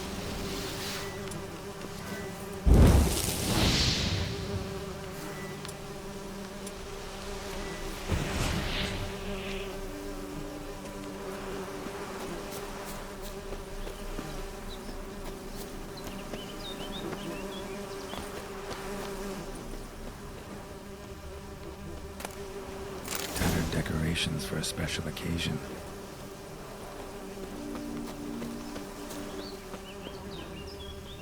Another memory.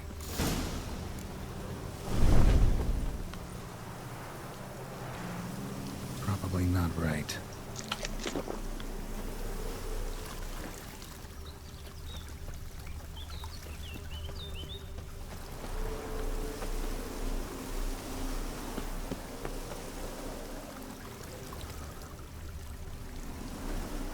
Probably not right.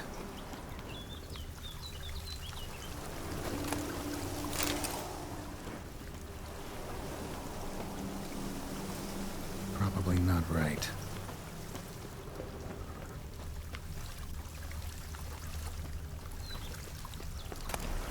A wedding veil?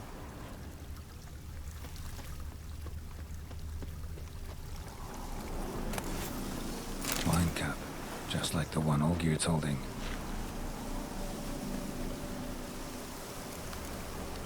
Perfect match. This is weird. Your health, my dear wife. And yours, my husband. In my land, custom calls that newlyweds be greeted with bread and salt. But we're alone for now. I need none but you. Oh, if only this moment could last forever. I shall see what I can do. But come in and see our home. Gladly, but I know this sounds silly, yet the house has sat empty for so long and I'm... Afraid of spiders? I know. I swept them all up and tossed them in the garden. My knight, you've seen to everything.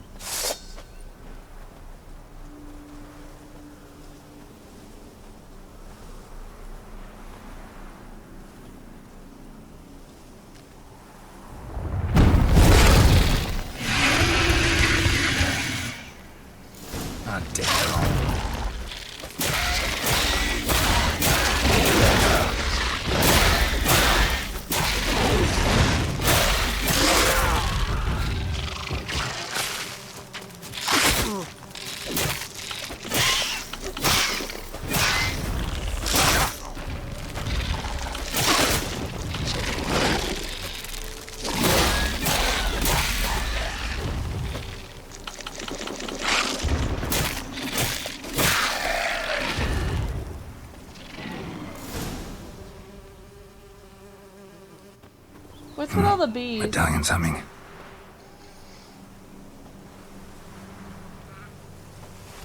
A wraith? No, a nightmare. A fear crystallized. One you must now face.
Another dream of the past, but this one's incomplete too.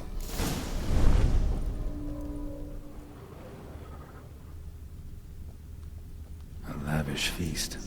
Trying to impress the guests.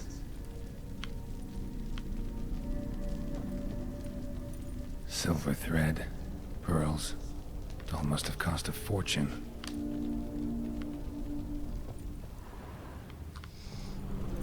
Castel Rebello, a Toussaint wine. Expensive.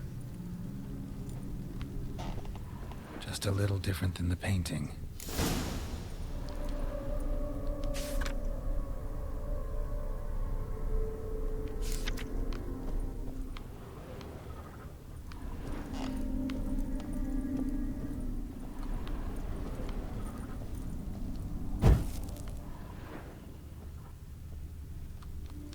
These were lit in the painting, but that's not all. Olgierd's wife liked flowers. Judging by the ornamentation, this might be hers.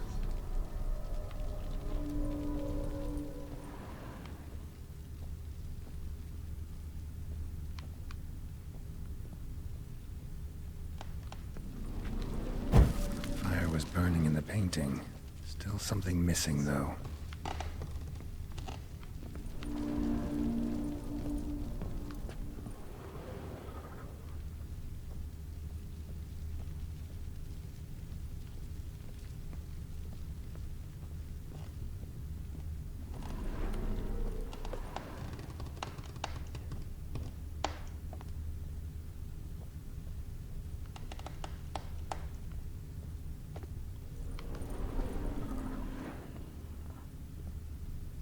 What's missing?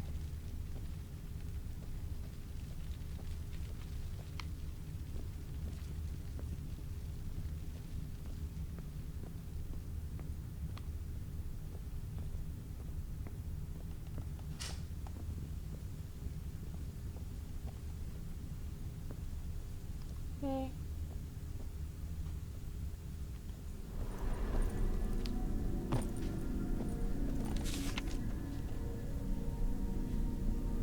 So only 2 sets of them were lit.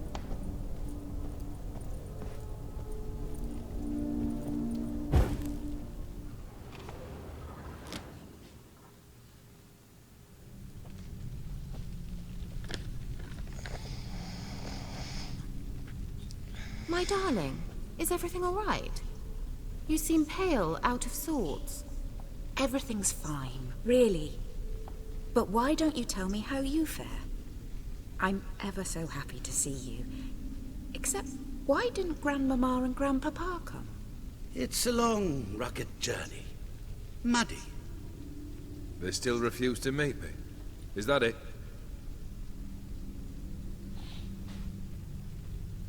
And what's this? We brought some of Iris's things. Her favorite brush, her cherished doll, and this for you. Banknotes. We paid off your debts, bought them out, to avoid bringing shame to the family.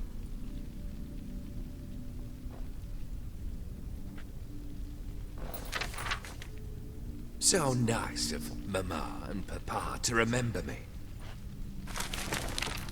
Olgierd. Now you see his true nature? I warned you before the wedding. A ruffian and a boor who keeps the company of bandits. Are you not afraid to live under one roof with that rabble?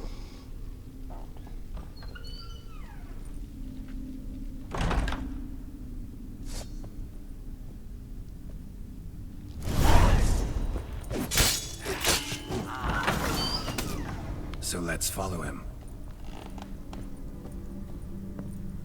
Don't like this place.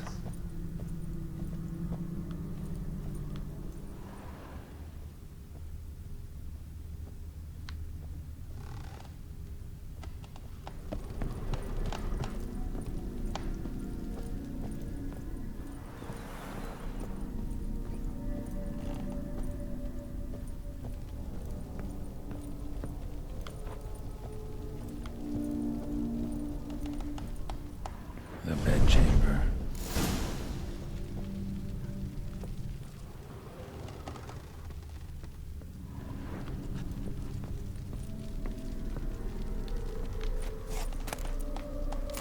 stained with blood.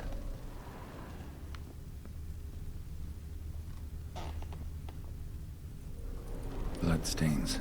Someone washed their hands, then wiped them dry on that towel.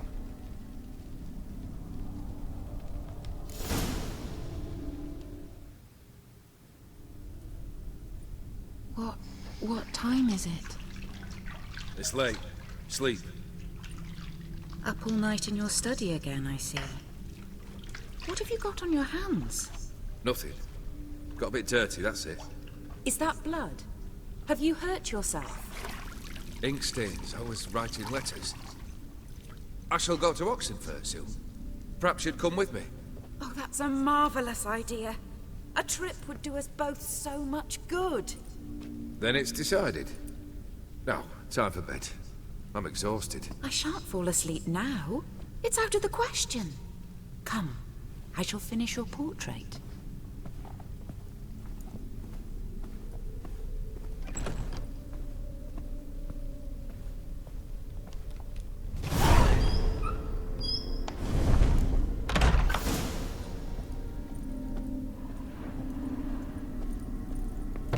Another blurred memory.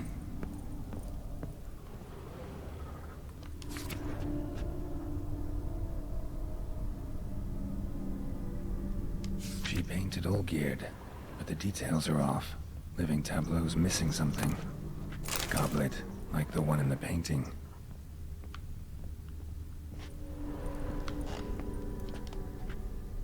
Living tableau's gotta look just like the painting.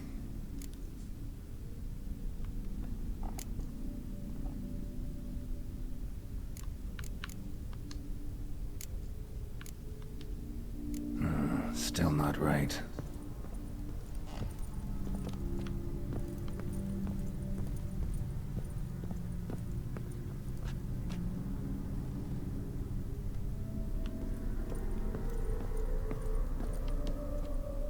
Living tableau's gotta look just like the painting.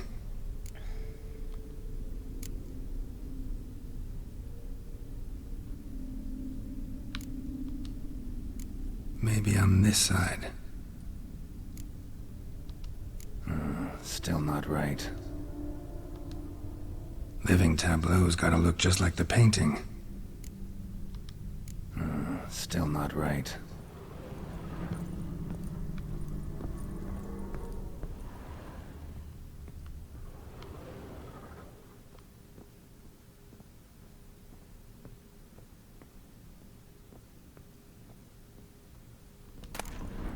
Fresh, as if someone just rinsed it.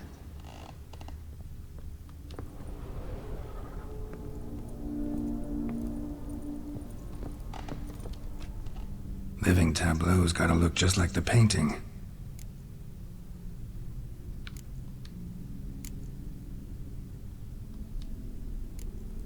Fits, I think.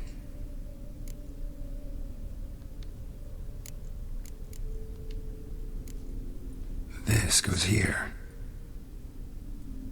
Finally, just like the picture. Smile a bit wider. Like this?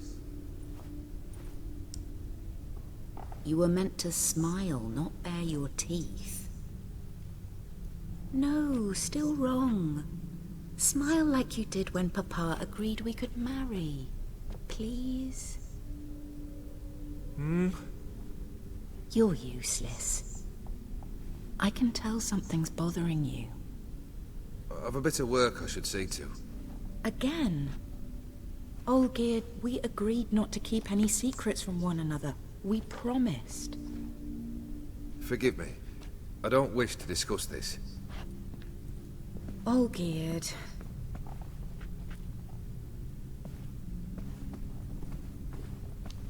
Olgierd!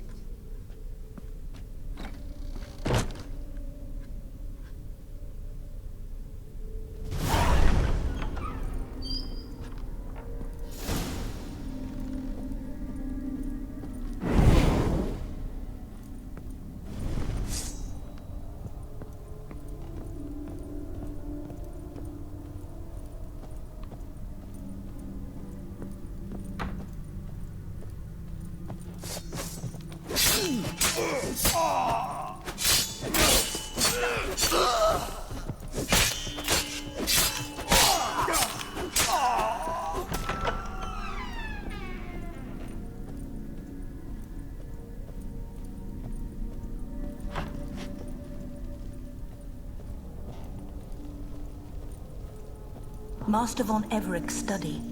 Here he immersed himself in the arcane arts. Pentagrams here to bind summoned beings. Lines aren't all clear, though. Need chalk to fix them, then I can set out the candles. Manor was depressingly gloomy in the winter.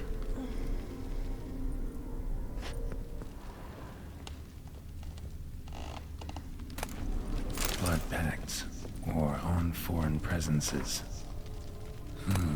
The toad wax candles.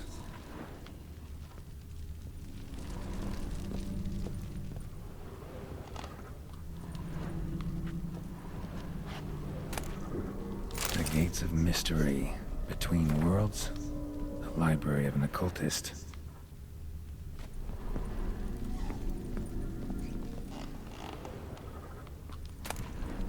Chalk. Blood? For some kind of magic, I bet.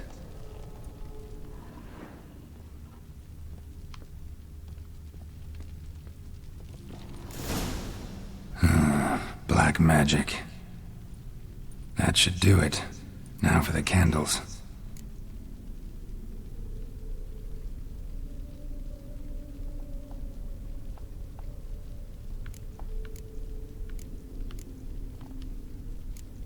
How about this? Come back! We must talk! Go away. I wish to be alone. Not this time! Come out at once! Leave me be. I merely want to work in peace.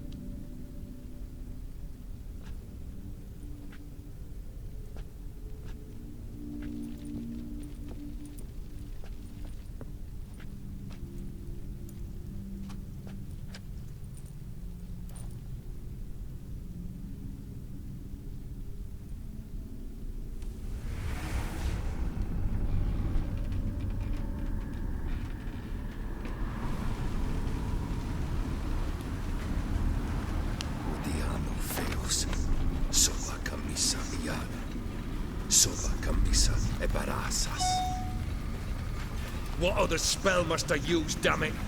I've tried them all. I wish to end our pact. I summon thee!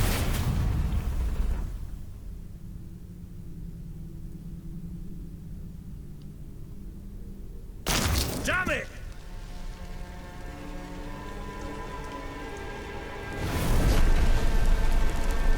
Fire! In here, quickly! The flames! Douse the flames! I did not expect that.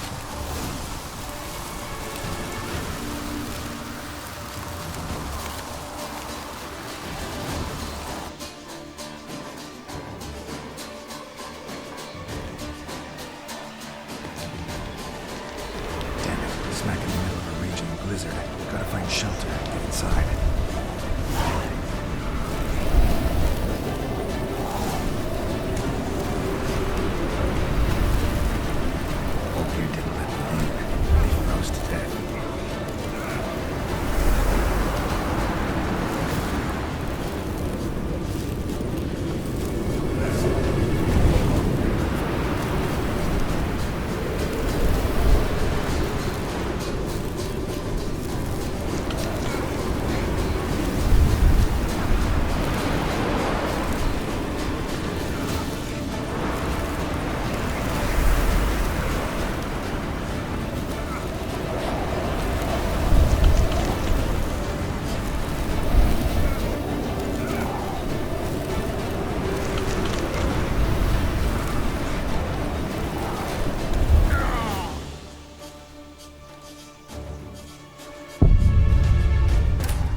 Alright, I'll do that next time, Leon. As soon as it loads.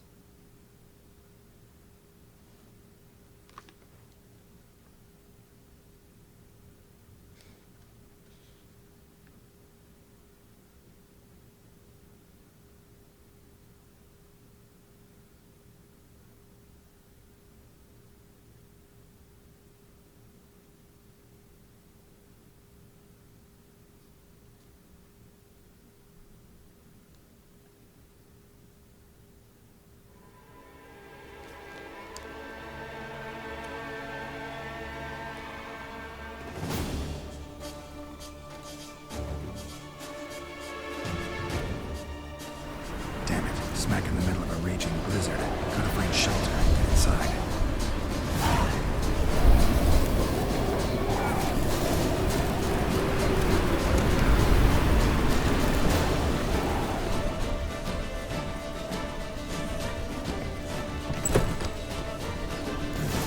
Olgierd, Iris, and her father.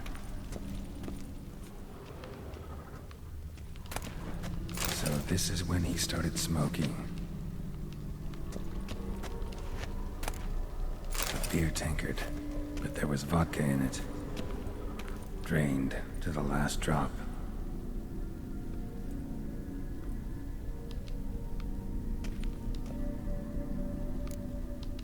So that's how he whiled away the long winter evenings.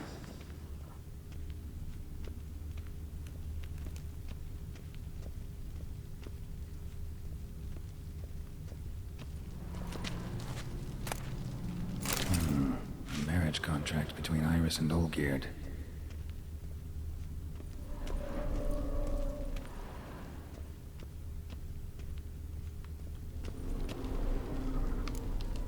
Her father must have been holding the contract. Furthermore, it is agreed that Iris shall be accorded the respect she is owed, that you shall heed her counsel and requests, and... Get to the point, Father. My patience runs thin. Gladly. On Iris's request, I declare this marriage null and void. You vowed to remain with me till death do us part. And I've held to my vow. The Olgierd I married is no more. Breaking a word once given does not come that easy. Believe me. You shall stay here. Forever. Enough! You will not command us. You will... Oh, no. Father! Father! No! Servants, take this carcass and feed it to the beasts. Oh, that's awful.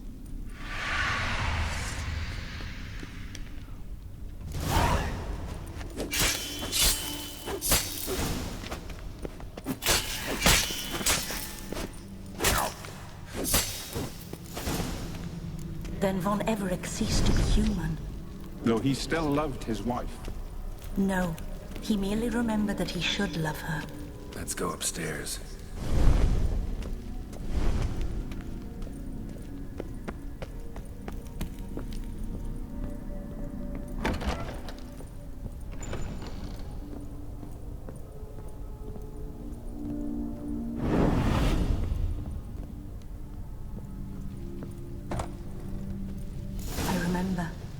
We spent much time together here, the three of us. In silence. We'll take our places, the same as then. You do the rest.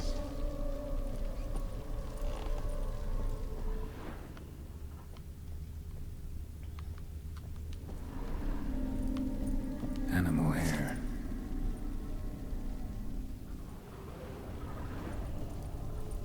Single place setting. No others on the table.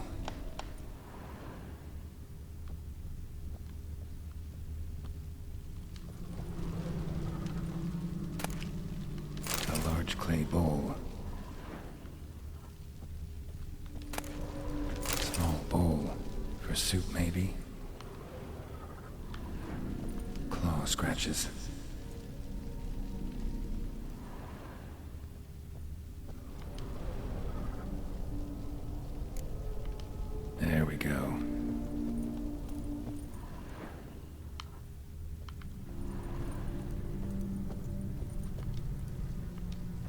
this was yours.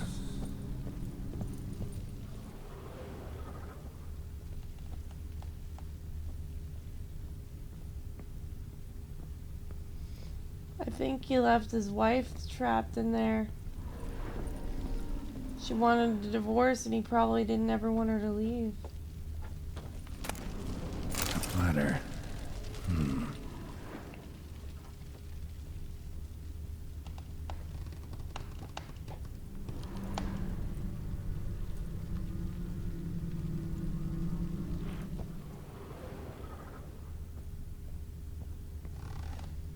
It's a little creepy.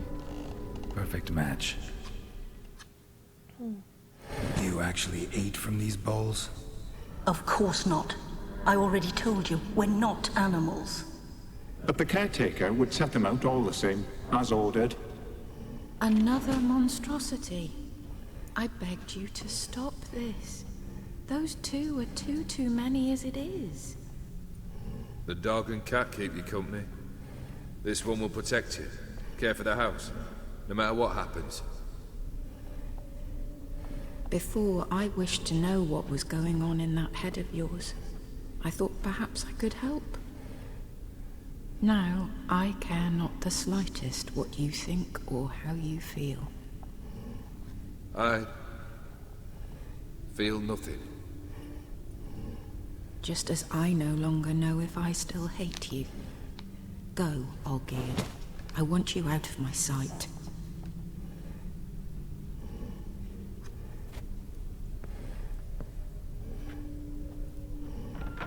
Olgierd von Everec failed to understand we'd never be able to replace him.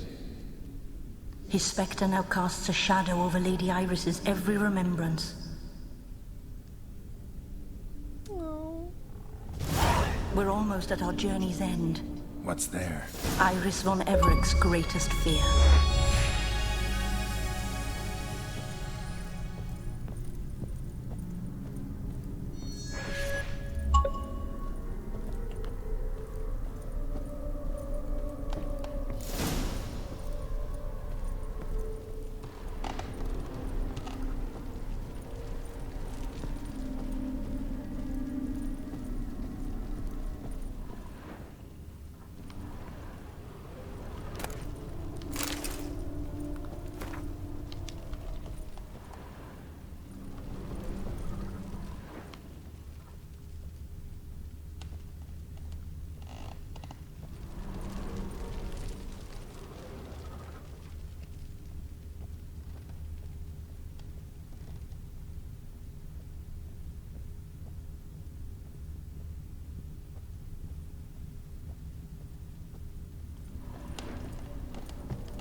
My dearest wife, letters from Olgierd to Iris, were I only as skilled with words as I am with my blade, especially now, when an icy void grips my heart. I see how you look at me, and I see you wither. I cannot help you, but I believe I can cease harming you. This letter and this rose are my farewell. May you live in health, and remember but the good times, Olgierd.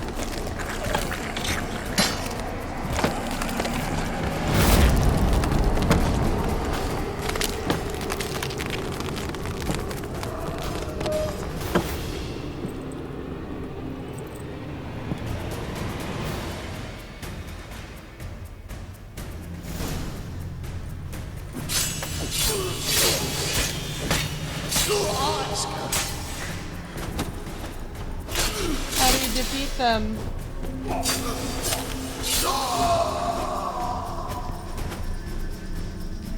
You wonder. Pathetic. have happened to her.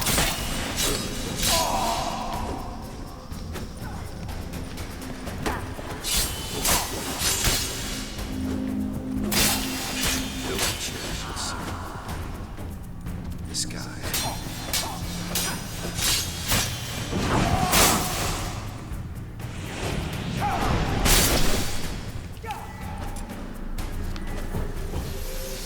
Death holds no surprise.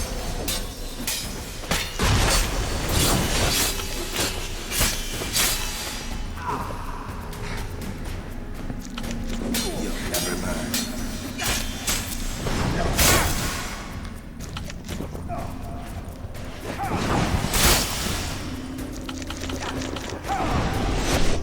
The witches should see. This guy.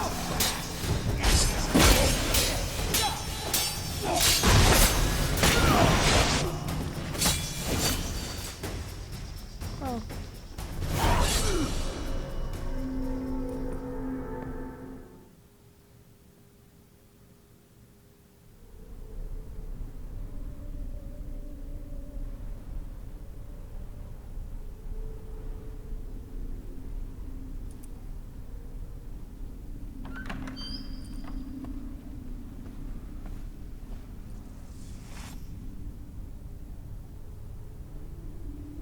You're not him.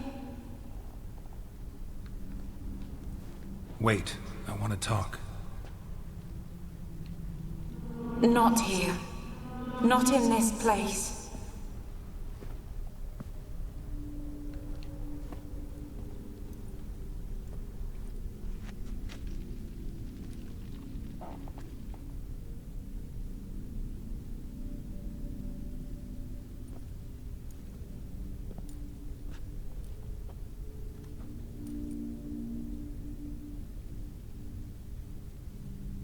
I'm sorry. I mistook you for another. For Olgierd? I thought he'd returned. To me. What are you? A ghost? An illusion? I am sadness.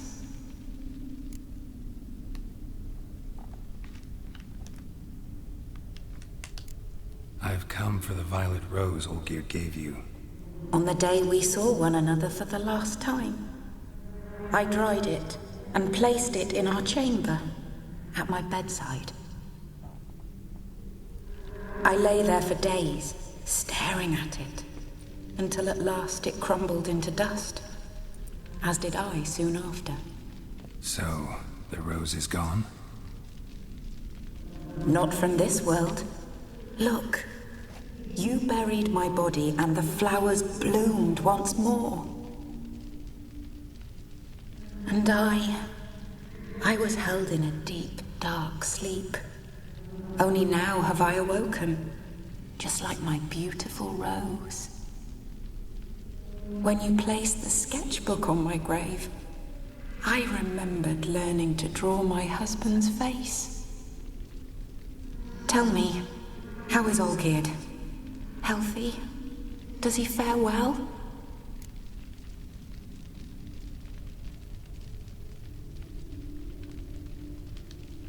Shouldn't worry about him at all. He's no longer the man you loved. So his heart remains hardened. And did Olgierd mention me? What did he say? Not much, but I didn't ask about you. He just sent me to retrieve the rose. The rose? The last I have left of him? His last gift?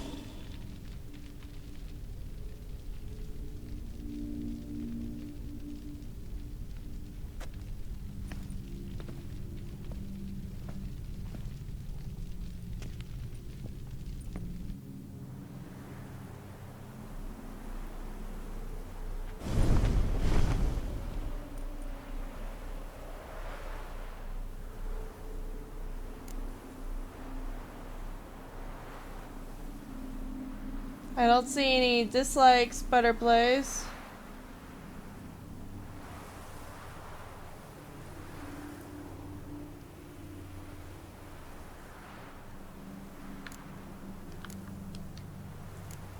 I need the rose.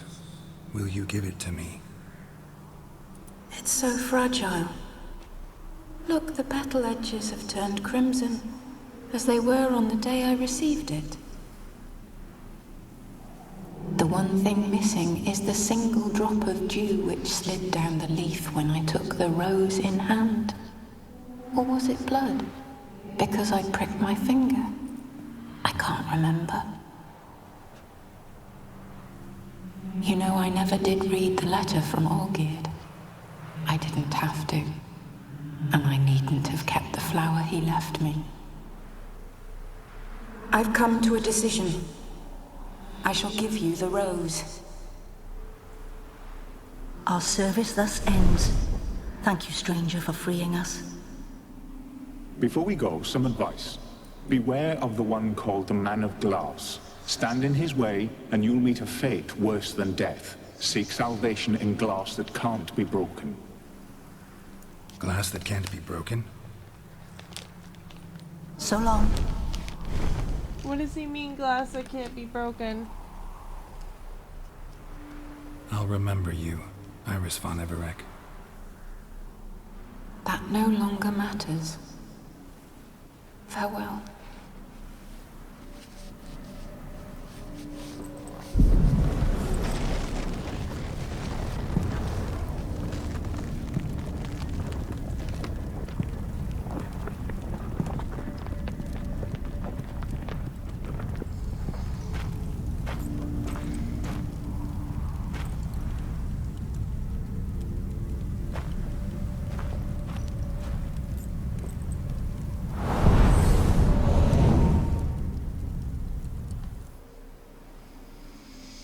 That's weird. Glass that can't be broken?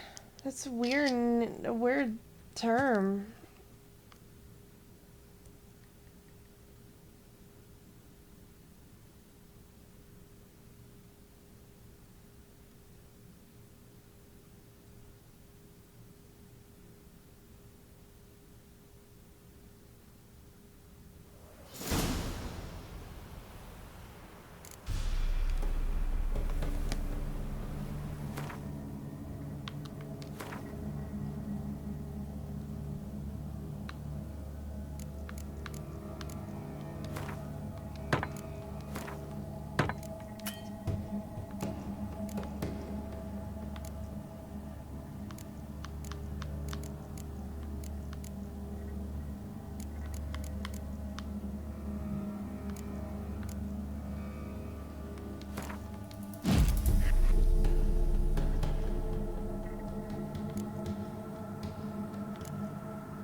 Are you still there, Leon?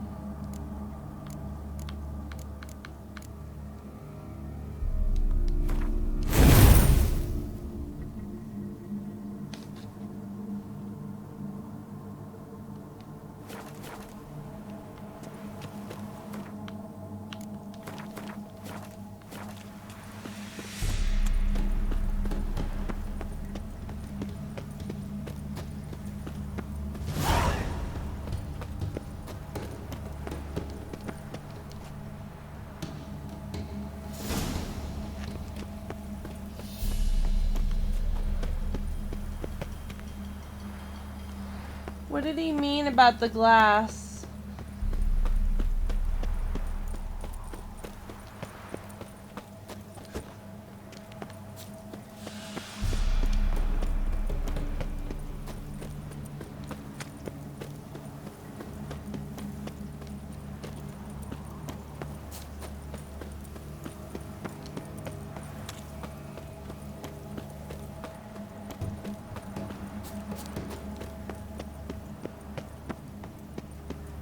Oh, anything I should prepare for?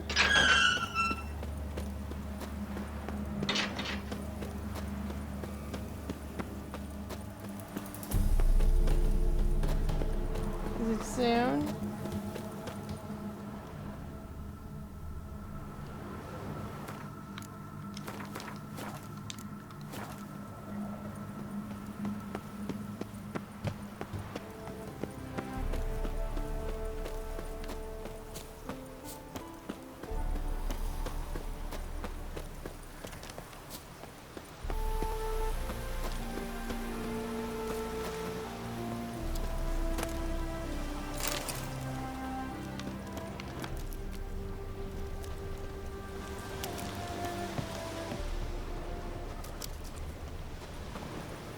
Found a random brush.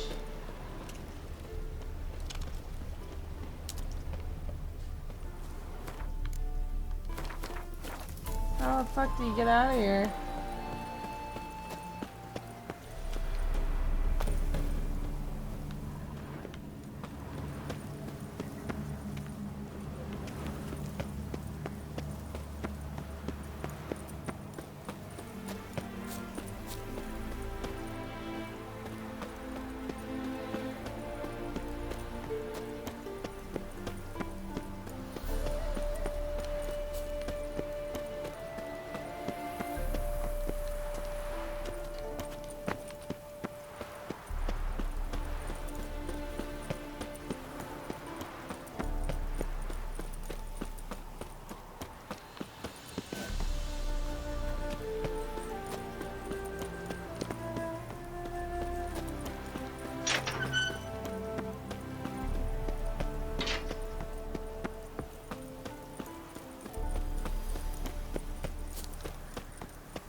How do you get out?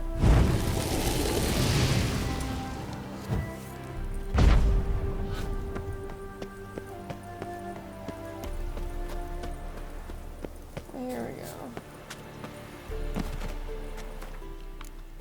Thank God. It's gonna go crazy if I stayed in there any more longer than I did.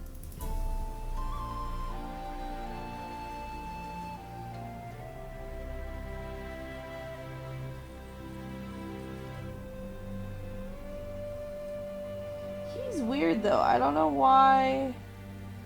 What I don't understand is why that guy, that old geared, really even cares.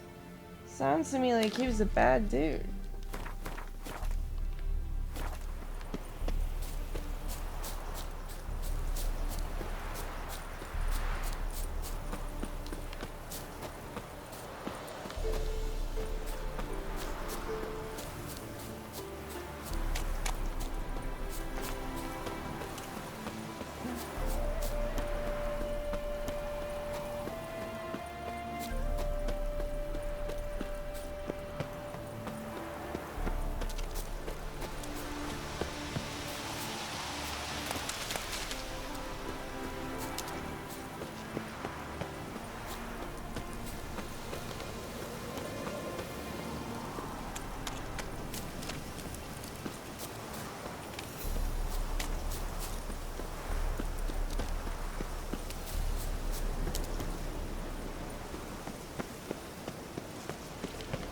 Nice one, what?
Man, I hate, like, the fucking, are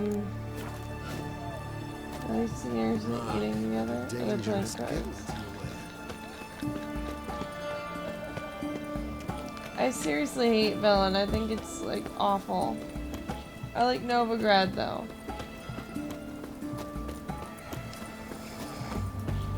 I just don't like how it's in the swamp.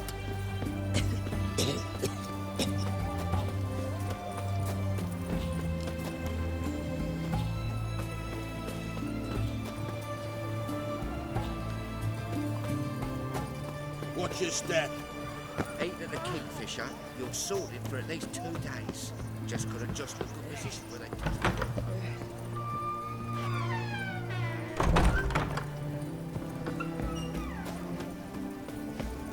Arms for the poor. Ah!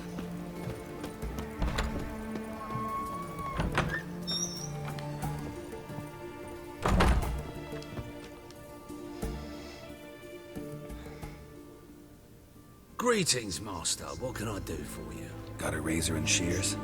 Good. Make me look decent.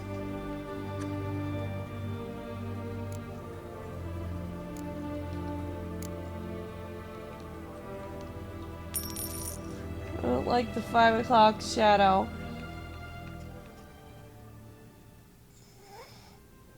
There we go, much better. So long.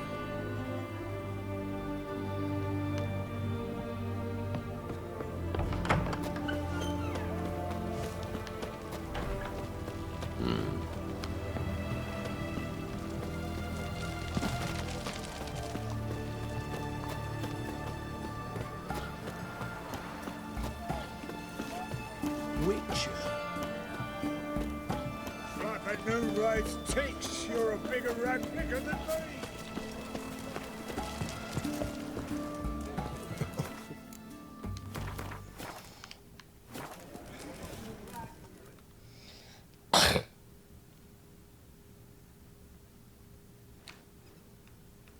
Two points, and be quick about it. Oh, please, good sir, a bit of courtesy. So I look up, and Bob's your uncle.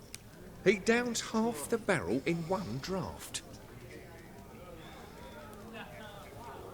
Geralt! Over here! Oi, wait your looks. Use the look of a man who knows how to drink. Thanks. Some other time. Here now. Don't make me beg. My treat.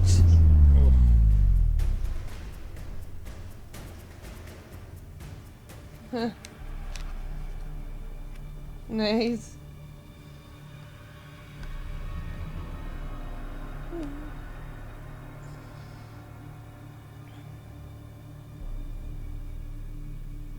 Show off. Of course I am. Wouldn't you be? Time's a marvelous plaything. And a great spice to use in gingerbread. So, you were listening. Indeed, occasionally I find time manipulation irresistible. Controlling it offers so many appetizing opportunities. Like spiking the soup of unsavory individuals with appropriately ghastly things. Ugh.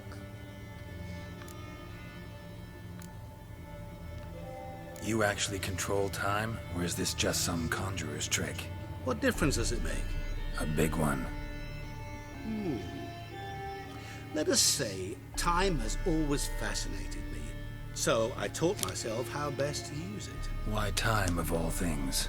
Geralt, there are 4 dimensions.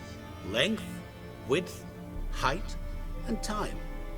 What would you have me fall in love with? Width? Come now.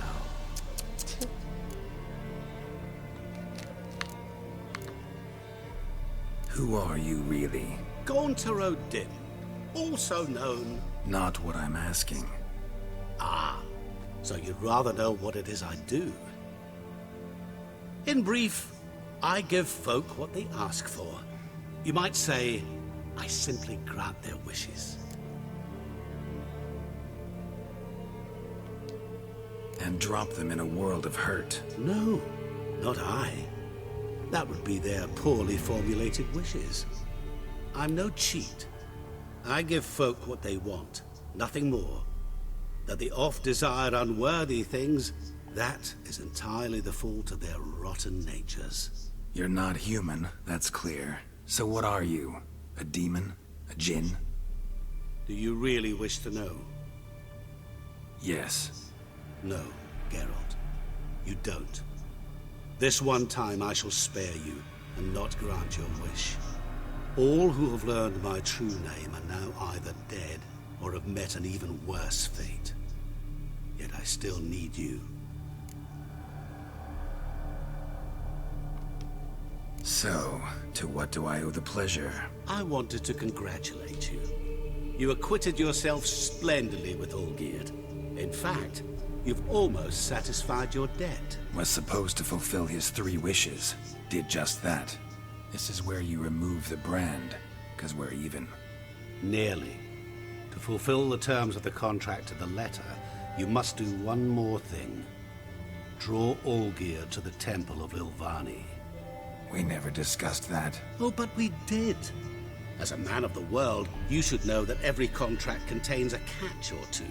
Small print, which, nevertheless, changes the ultimate meaning of the pact. This applies to oral contracts as well.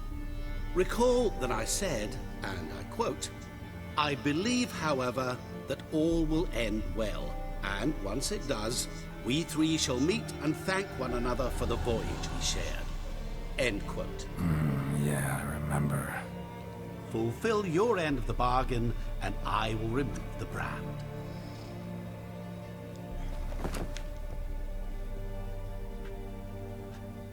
That was the last time you interrupted me while I was talking to someone. Oh.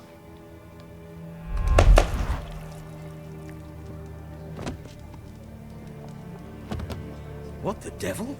Why is there a fly in my soup? Was waiting. Had an eye out for you. Didn't see you come in. How is it you're here? I'm a witcher. Superhuman quickness. Just one of my many qualities. You tossed this fly in my soup? No. Now listen carefully. Tell your Ataman to come to the Temple of Ilvani. It's south of here. Entrance is inside a cave. What's the commotion? Ilvani's temple. Got it? Aye, got it. Hold there! Your friend, the medic. She were here. Ask that you look in on her. Thanks.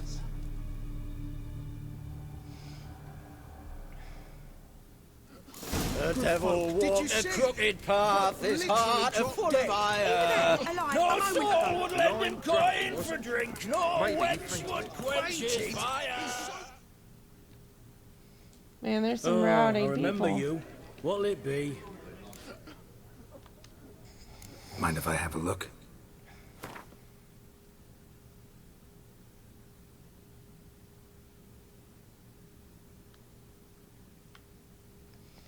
That guy seems really creepy.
So long.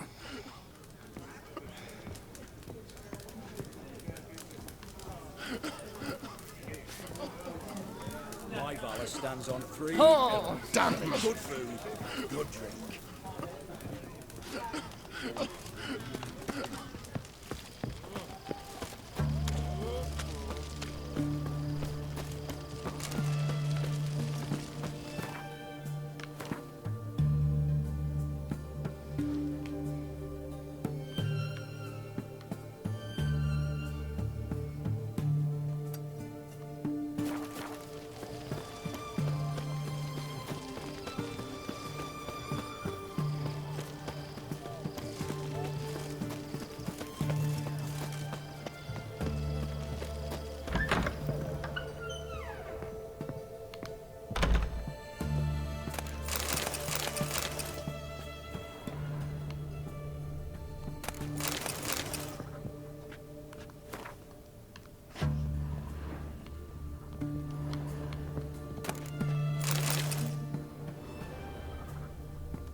Shani? Oh, Geralt. Good thing you're here.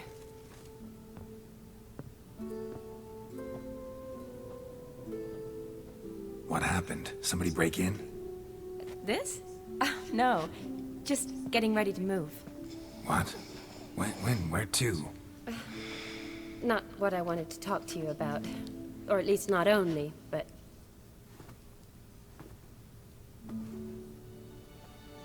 I'm leaving, Geralt. The Eastern Front beckons. I'm Kedwin bound. Never mentioned you'd be moving. Any intention to either. I didn't know I would be. Found out this morning. 2 soldiers came to my door, said Redania needs me again. Couldn't turn him down? Just say no? Perhaps I could have. But I didn't want to. Treating the ill and wounded, it's my calling. No place I'm needed more than at the front.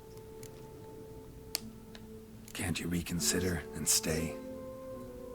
Geralt, what for? The wedding, the time we've spent together, it was nice. But you have your life and I have mine. This doesn't make sense long term. You know that as well as I do. Well, you take care of yourself. You too, Geralt. So, learn anything about Olgierd? Well, I abandoned the books quickly. Decided that if I was going to learn the truth, I'd need to find someone who knows it. Find anyone? Turned out I didn't need to look far. A colleague at the Academy, an assistant to Professor Permathine Shakeslock, claims Olgierd von Everick met with the professor multiple times. Apparently, Olgierd asked the professor to do some research. Professor got so worked up doing it, he went daffy. Started jealously guarding his notes. Wouldn't even let his assistant look at them. The professor. Where'll I find him? Here in Oxenfurt. Cloistered inside his house on Academy grounds. Mage hunters guard his door.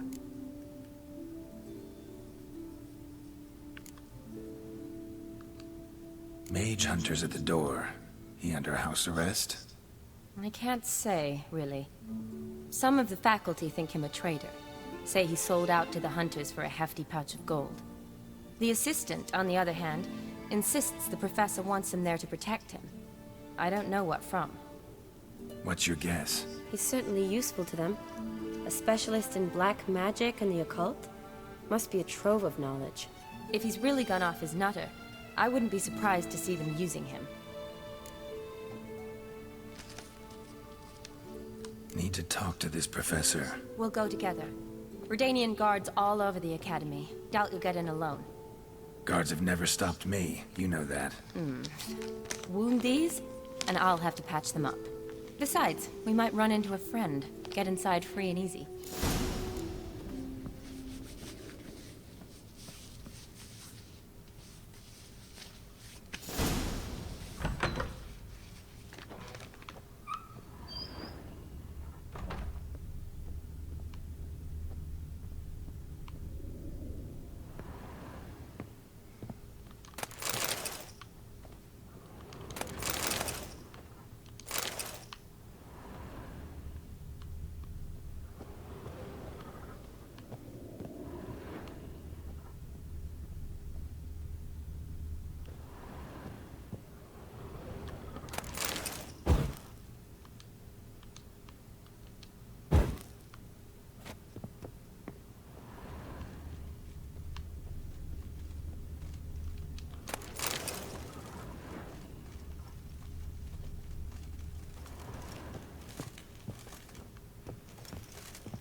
So how are things at the Academy these days? You mean since Radovid shut it down? I mean, is it well guarded?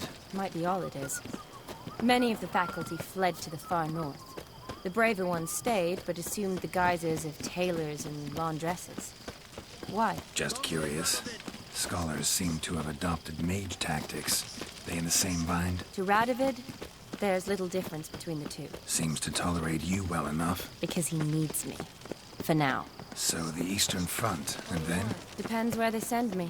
Wherever it is, take care of yourself. Always do. So don't worry.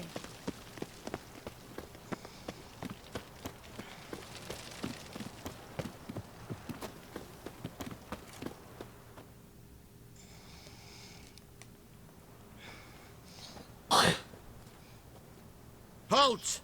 By order of King Radovid, no one's allowed inside the academy. Not even lecturers? No one means no one. See, you've become quite the stickler, Norbert. You were much kinder when I was patching you up. By the way, how's your knee? Fine. Dandy. As if no arrow ever struck it. Consider yourself a lucky man. Because if I'd not decided to operate, you'd be a cripple to the end of your days. Bruno, eh? Maybe we ought to let her in. She's a decent lass. Not like to steal nothing. All right. But alone, which will draw too much attention. I'd rather not get shite from the captain on his account. Here's what we'll do. I'll go in, then help you sneak in around the back. How? Don't know, but I'll figure something out.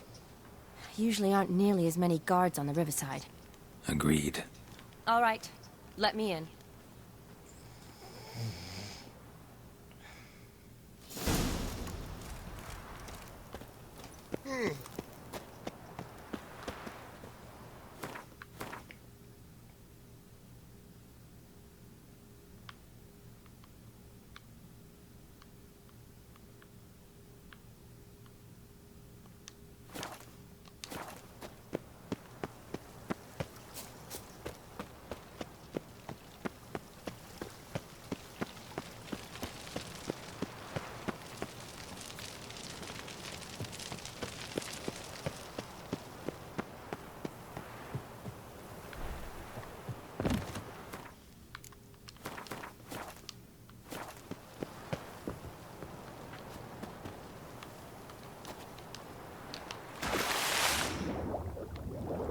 That was cool.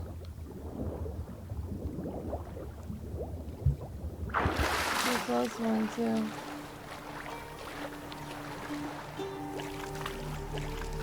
Oh my gosh, is that boat sunk?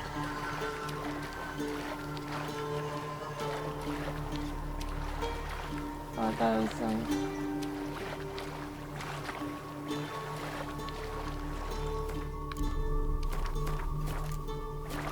Do you like my dive?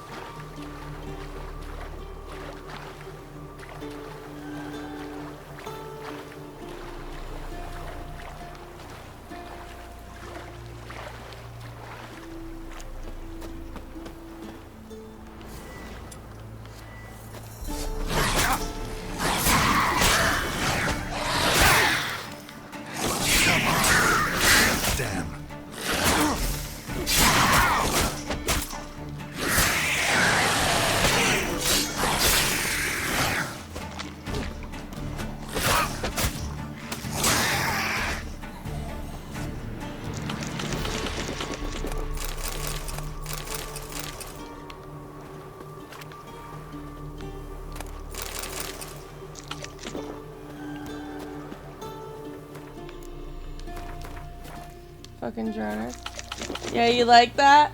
You like that one? I was like, Have you ever done that before? It was fun. Geralt! Psst. Are you there? Yeah, that outfit I'm would here. be cool if it wasn't Grab the cut off line. all weird.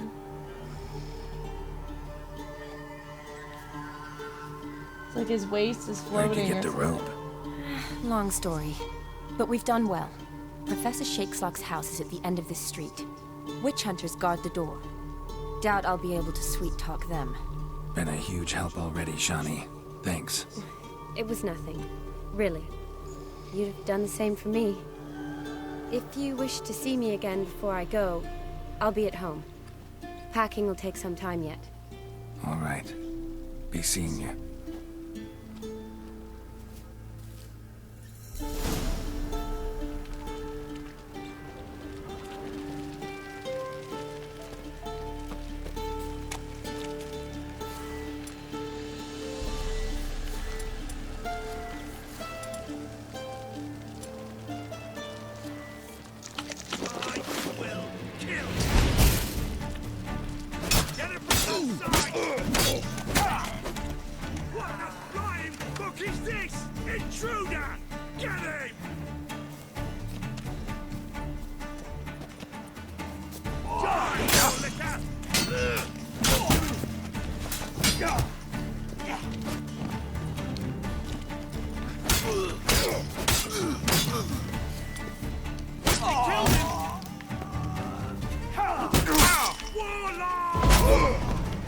Come on, come closer.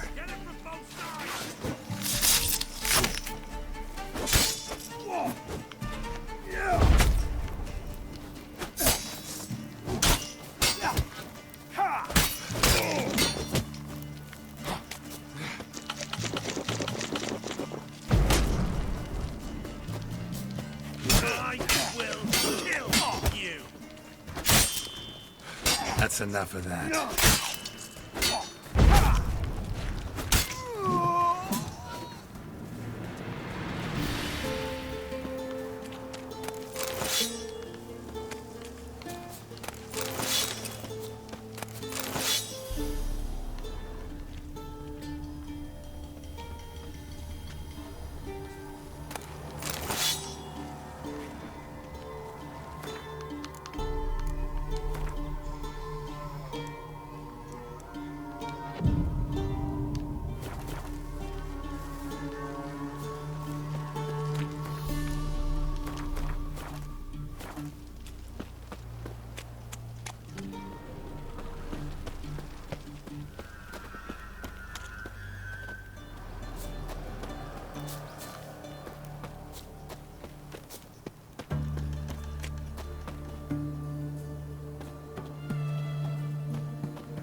Says it's nearby, but I don't know where the fuck it is.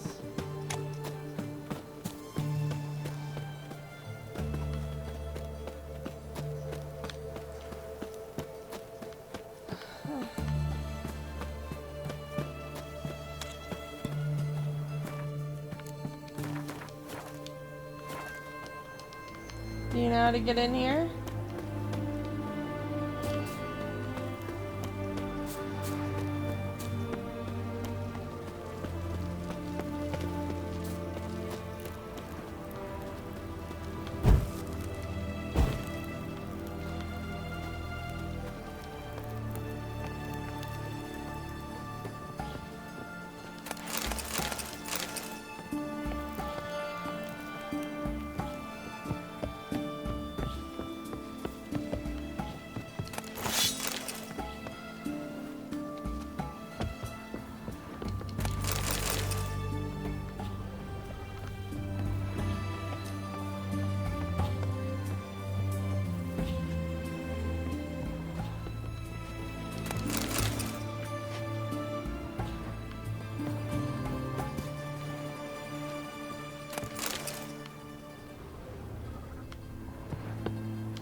Silver Lamen.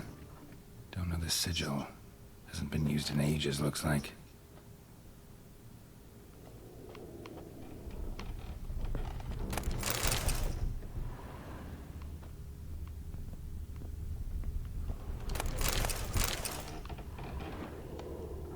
Shattered mirror. No sign of impact. Probably not an accident. Shattered by a sound, maybe. Someone look in it and scream?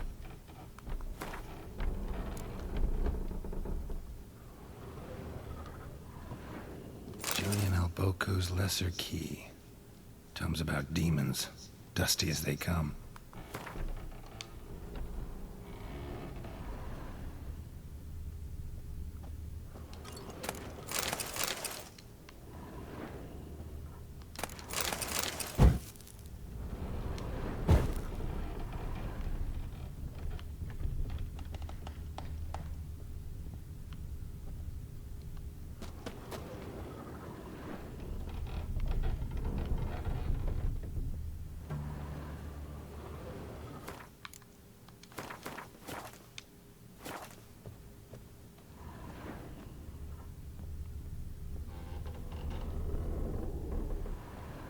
Franco?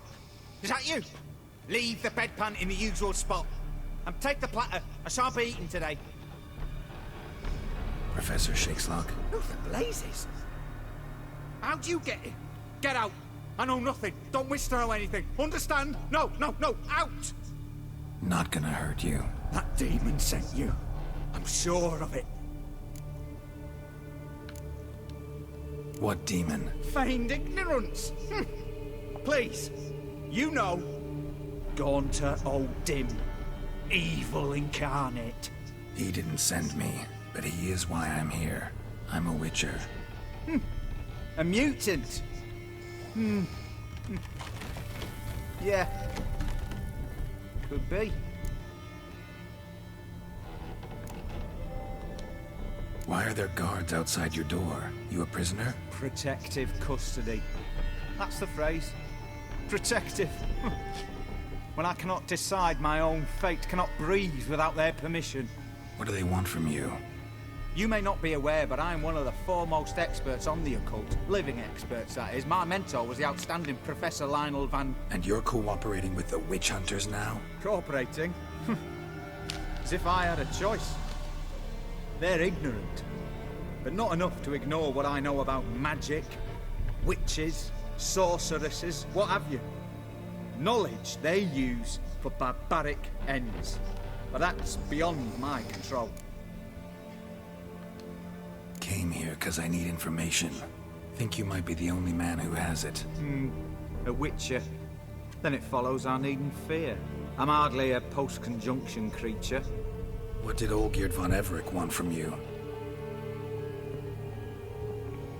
I curse the day I first set eyes upon the man. He appeared at my doorstep one day, offering a sack of gold were I only to find out who Gaunter O'Dim is and how to get rid of him. I agreed. Such matters are my speciality. And I needed the coin. I pored over countless tomes, delved into obscure incidents and analysed folk legends. I went so far as to travel to Nilfgaard, the library there, where at last I hit upon the mysterious entity's trail. There are records of encounters dating back thousands of years in many cultures under many names, but always as evil incarnate. In this land we call him Gaunter O'Dim, at times Master Mirror or the Man of Glass.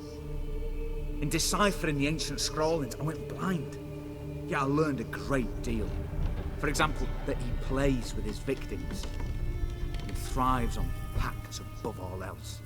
Seemingly harmless contracts which drive their parties to madness.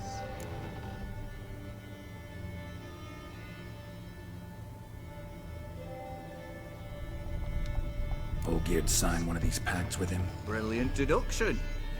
Have you guessed why? You must know that he came from a wealthy, influential line. He must have, if the family of his betrothed accepted him. Yet did you know his fortune soured?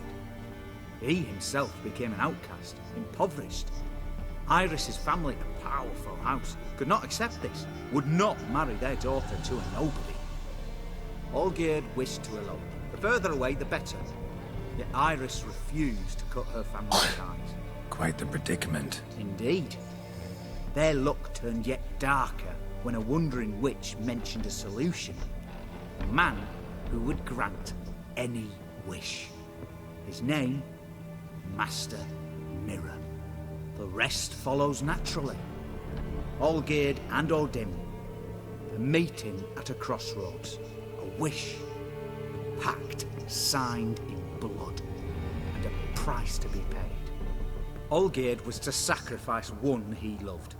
Odim delights in difficult choices. He knew Olgierd loved two in this world, his betrothed and his brother, Vladimir. Olgierd chose, and soon thereafter married his beloved Iris, his fortune restored.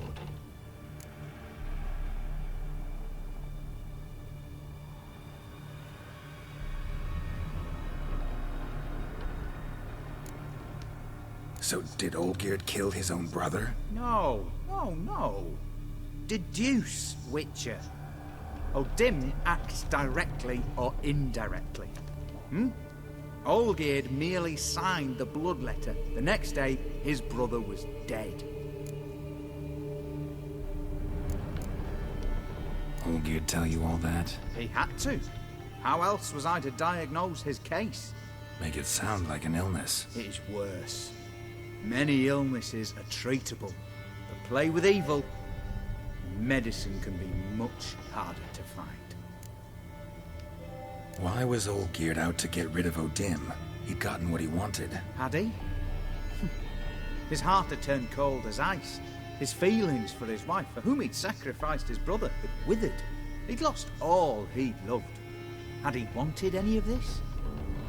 No. Odim grants what you wish, not what you want. All who sign a pact learn the difference and die by it. All? No way to get rid of him? Kill him, you mean? Kill evil? No. Yet the annals tell of a man who dissolved his pact by defeating Odim at his own game. Meaning? Odim wields contracts, word traps, duels of wits. Challenge him to such a duel. He'll agree, and can be beaten. But remember, there is only ever one stake. The sole thing he truly desires. Human souls. Odim left a mark on my face. Any way to get it off? A mark? No mention in the tomes. Strange. Unless it will disappear once your pact is fulfilled. If I challenge him, end the pact that way, will it go away? That I do not know. The one man who succeeded bore no mark. Thanks. Helped me a lot. Good. Very good. Ah, to feel useful after so many years locked up, living in fear. Why, it's pleasance itself.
greetings. Oh.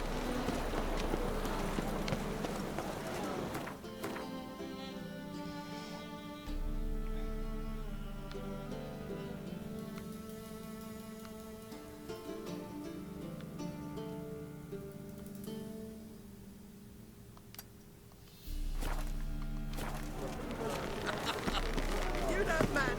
Ooh. Ah. Ooh. Don't. Ah! Rum and supper. I'd enough of this job. Redovic's mind is very modern. Oh. Boys are blunt. See you Watch your step.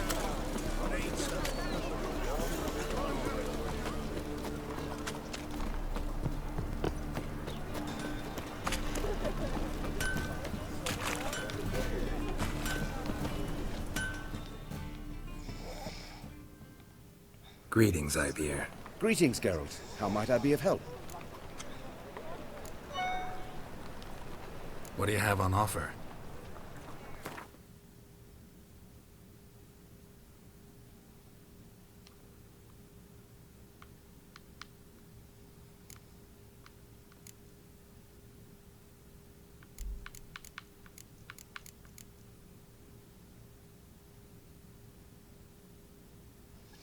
He has 10,000. Why?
CKST and you get some really cool skills. What's CKST? I don't understand initials, man.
Well, I don't know what the initials mean.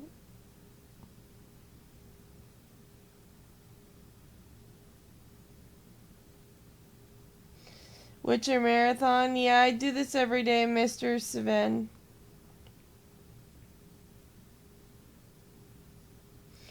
Yeah, but which quests are you talking about? What are they called? How do you achieve them?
I don't see one called Startup. Let me look.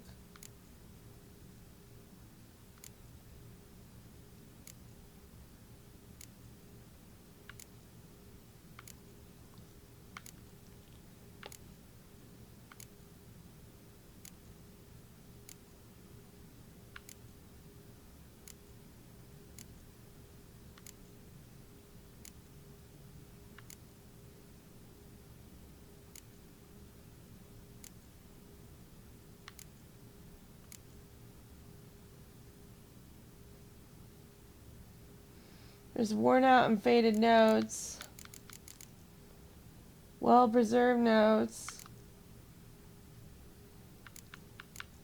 Just notes.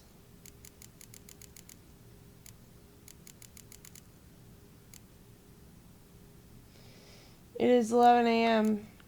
in Florida. Where are you from, Sven?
I don't know what 1700 is. We don't use those numbers, dude.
Well, I don't see this quest here.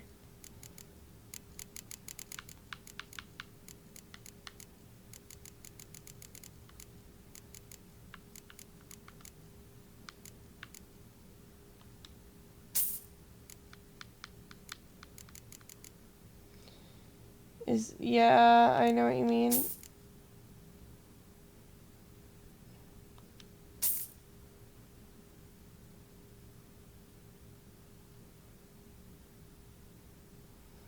Well, I bought those maps because I figured that's what you meant.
So long.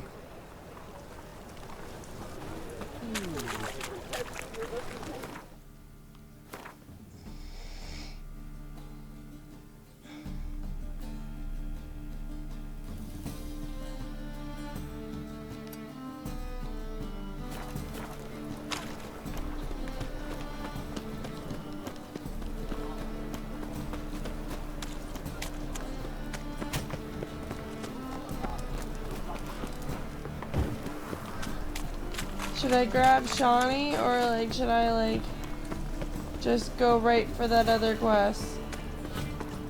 Ah! Wanna dip your dingo?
Let me look in a second.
There's one called The Sword, Famine, and Perfidy. A Dark Legacy. Those are all like scavenger hunts.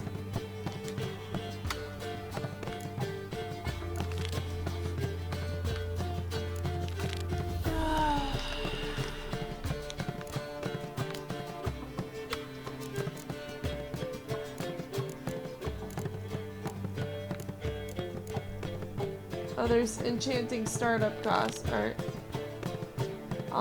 I'll have to do that quest sometimes.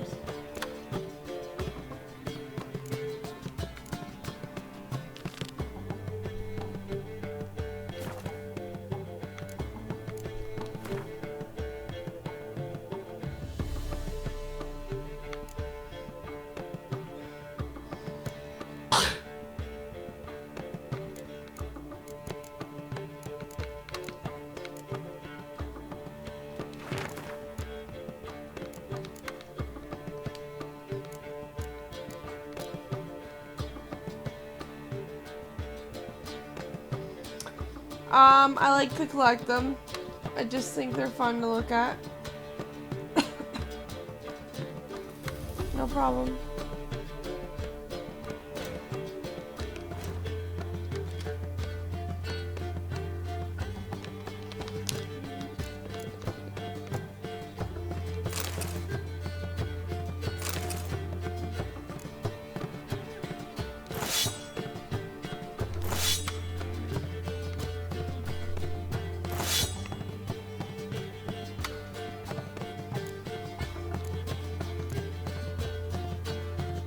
What do those glasses do? Do they do anything?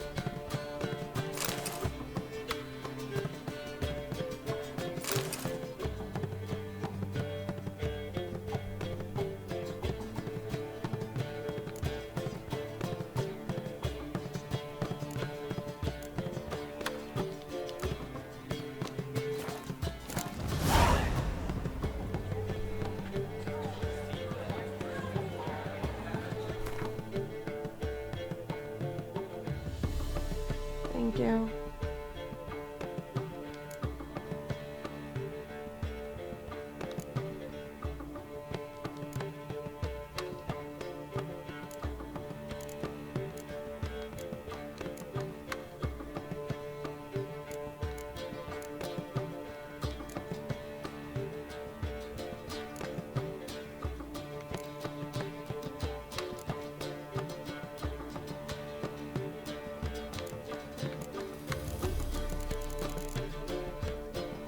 Why can't I put more than one of the same monster head in my stash?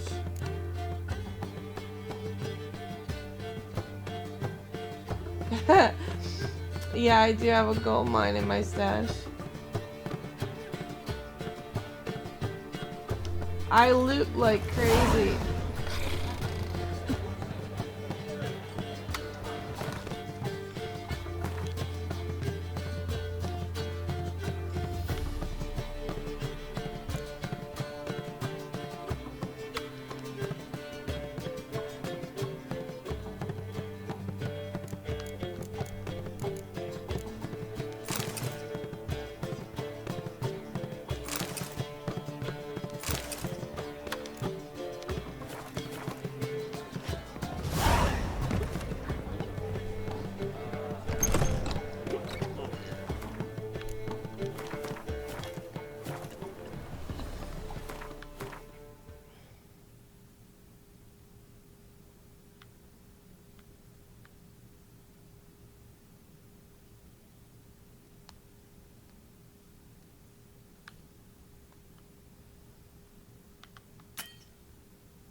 I wonder if you could remove these quest items at all.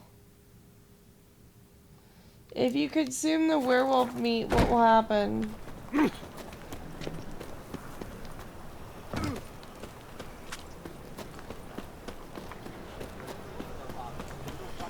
Mug like that won't get you a copper. Got to be elegant. I serve the eternal fire.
Closer. Well, how long you gonna make me wait? What? Lost your nerve?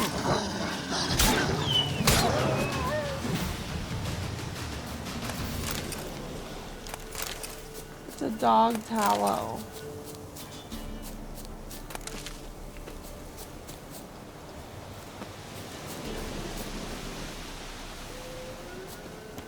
It says consume wolf meat.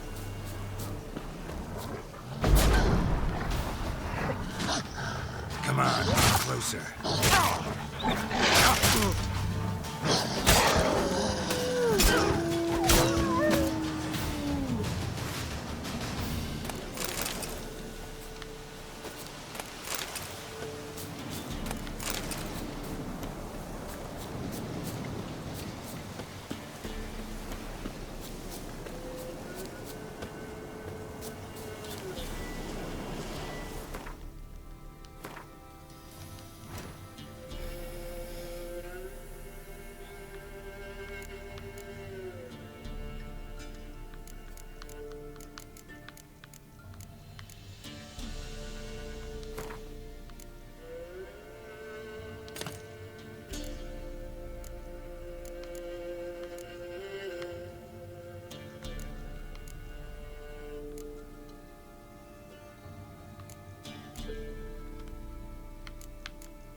Knickers surface here, dig their way out.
Caught one just before he reached the cave.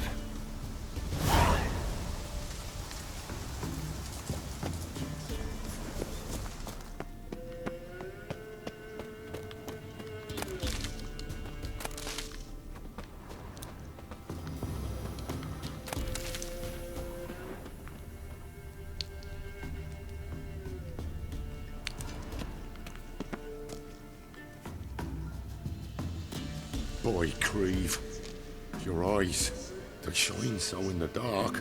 Thought at first it was a lizard coming. Lizard attacked. How big was it? Well, too big to squeeze in here. It were huge. And those teeth, ugh, we barely escaped. Wonder if it killed the traders. Poor son's sure of it coming. Important thing now's to get out of here. Will ye help, Master Witcher?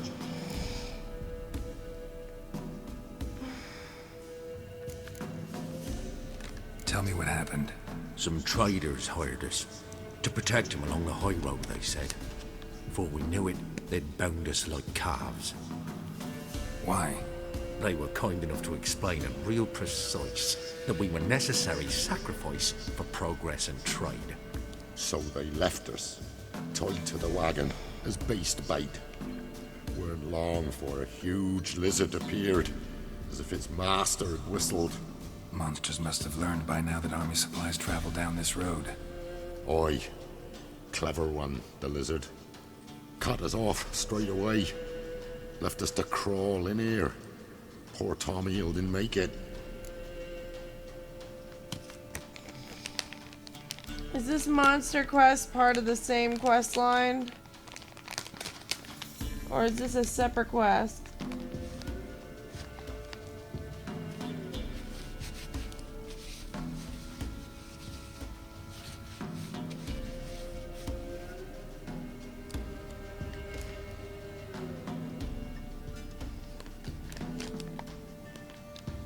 Need to tend to the monster. Doubt I'll have to look far. Wyverns like to herd their prey towards their nests. We'll wait here. Wouldn't want to get in your way. Royal wyvern. Lucky me.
Let's close that.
Oh, they're there.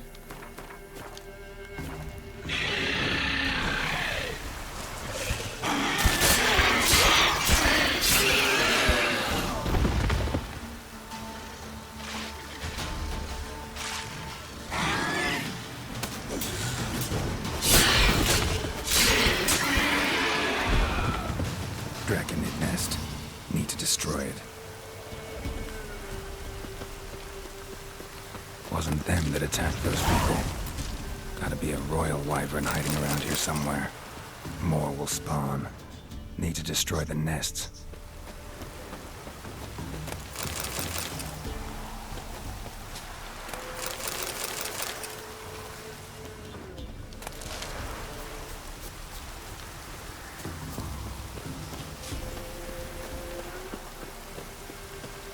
Draconid nest.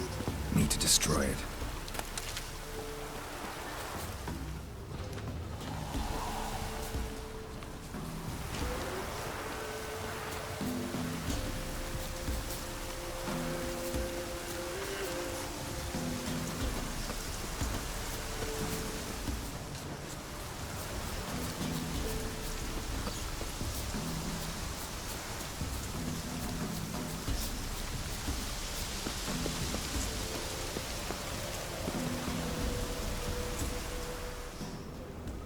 I don't see any other dragon nests.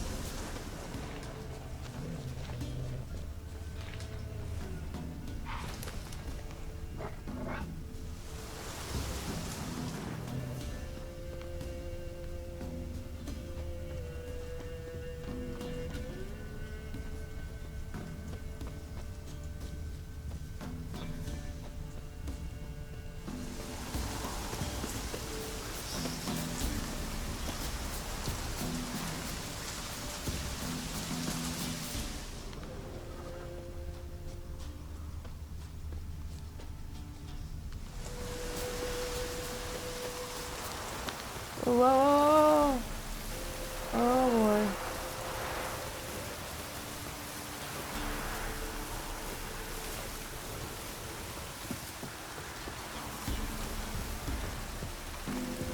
Might as well just load.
Draconid nest. Need to destroy it. Wasn't them that attacked those people. Gotta be a royal wyvern hiding around here somewhere. More will spawn. Need to destroy the nests. Tired. I'm almost done with this quest though.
It's another standoff about to happen. You have to make this guy who's kind of like a genie meet, and I don't mean like the kind of genie like Aladdin genie, I mean like the real ones. He's kind of like the real ones. No. You have to make him meet with Ulfgard or whatever the fuck his name is. This other guy who seems like unkillable. And you found out about all of that redhead's bad deeds, and you learn that the guy, the genie, his name is like the Man of Mirrors or something like that. And he thrives off of getting, you know, making people make contracts with him.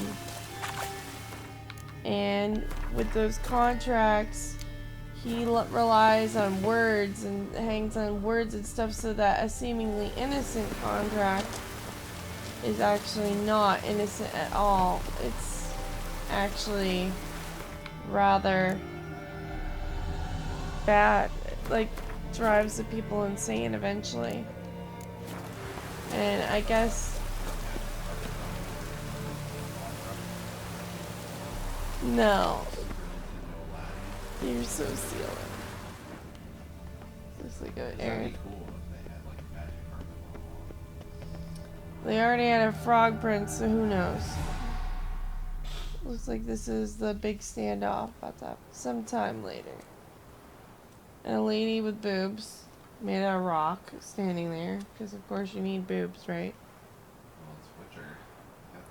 Strange choice of locale. Guessing there's a reason for it.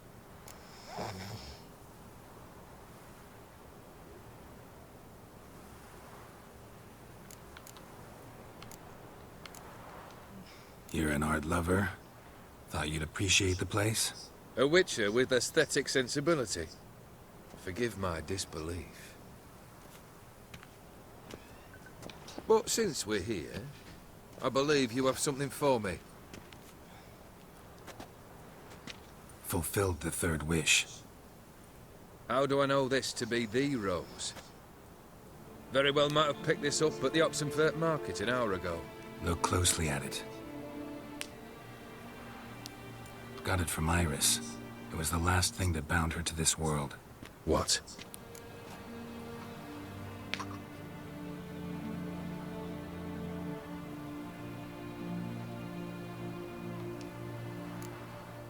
I think she loved you. Meant this as a token of that love. She loved me. After all that's passed. Iris. What a mess we made of it all. If I'd only known then how it would end. What's happening? I feel as though a hot iron's pierced my chest.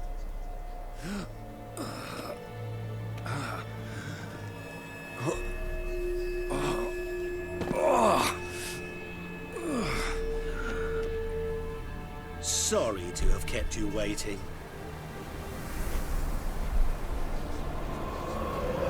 So glad to see everyone. How do you feel, Von Emmerich? A little less troubled? Lighter in the heart? Odim, what do you want? What do you mean, what? Your soul.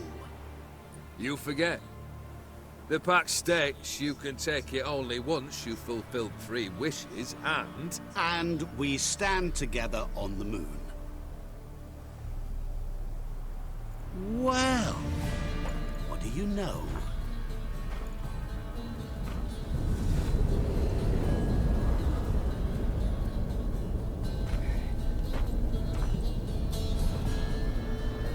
What? No. We had a pact. The moon is there. There! Not here. I gave you what you wished for.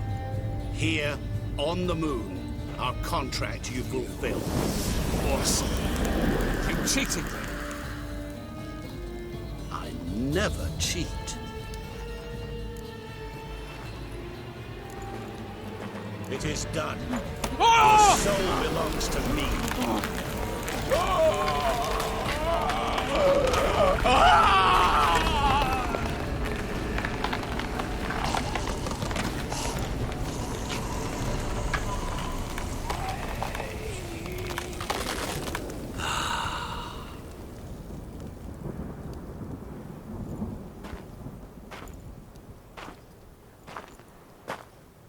At last. It's over. We must meet again one day. Business with you is pure pleasure. Gonna remove the brand? Ah, right away. Done. Now, tell me what reward you've chosen.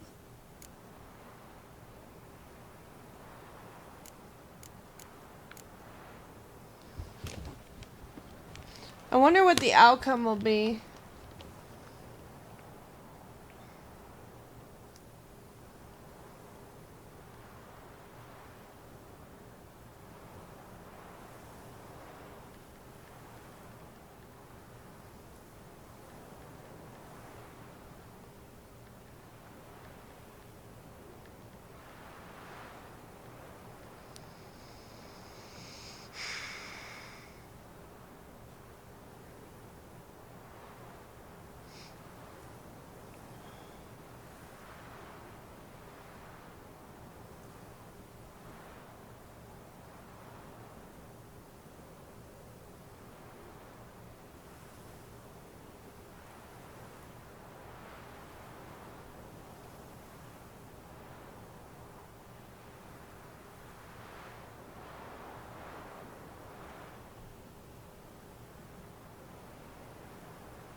Well, I already have 100 saddle.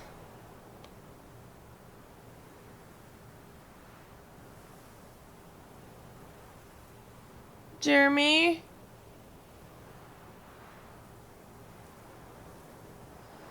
Alright, any advice? I'm not sure if I should do the making roach turn to black with white eyes, or if I should do the horn of plenty.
Leon, are you there?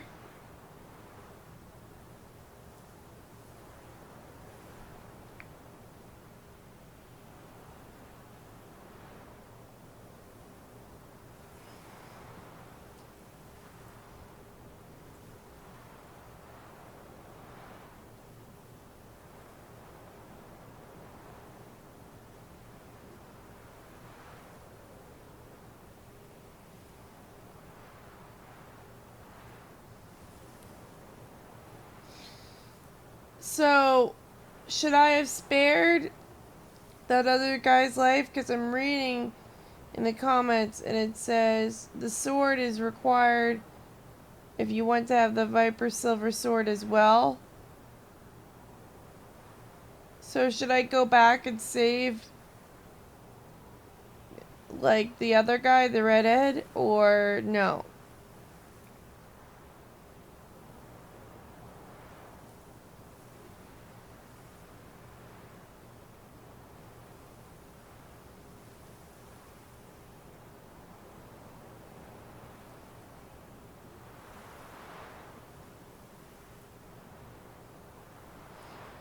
What do you suggest I do? Is there any strings attached if I choose one of these options?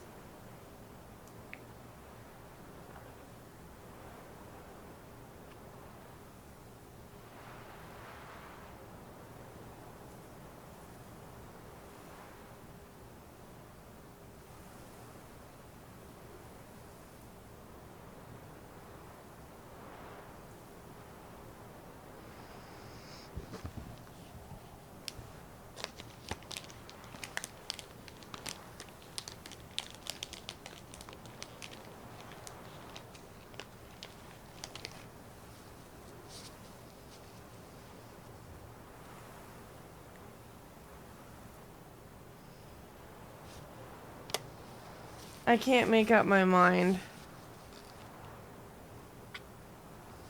How do you kill this guy?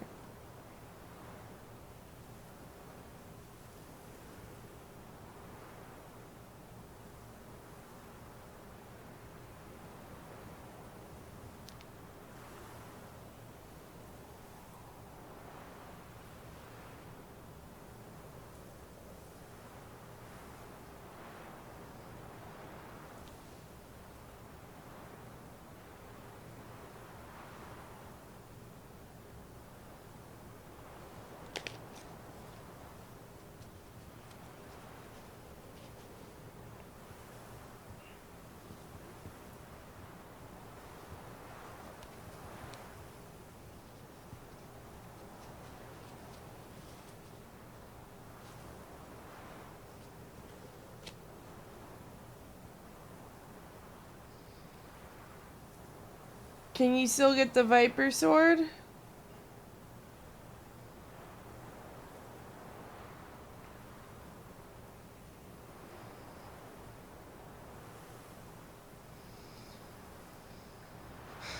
Man, this is a hard decision.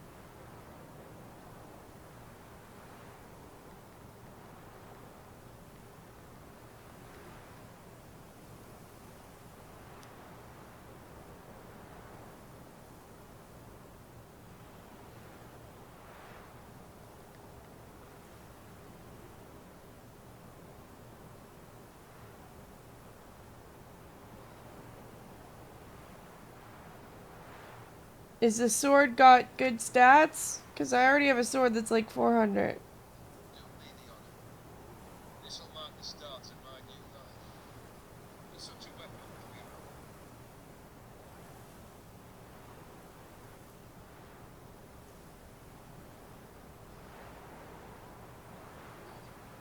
I can't take it. do me the honor.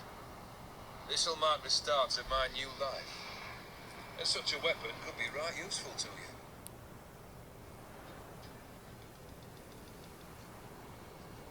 Ah, right.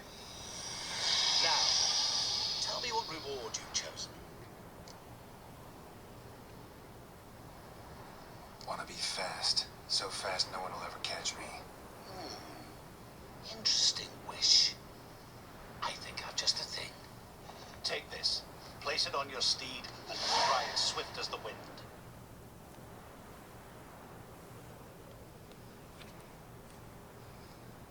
Which one did you choose?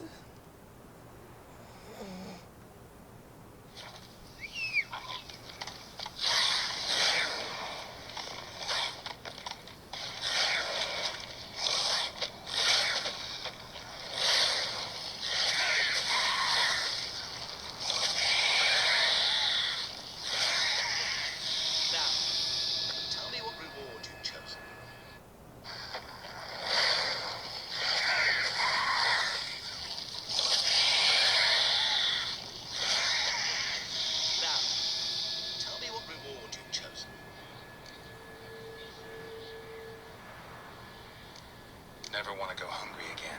Sounds practical. And can be arranged. What's this? A horn of plenty. From this day forward, whenever you're hungry, reach in to find something to eat.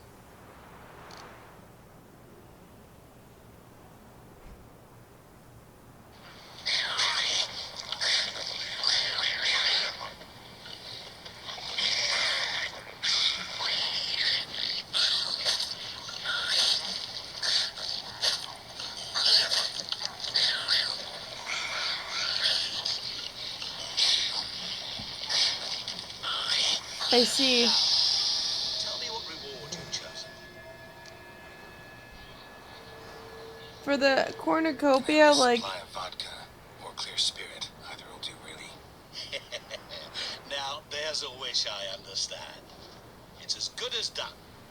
Not impressed. Seems pretty ordinary. Appearances are oft deceiving. The carafe is bottomless.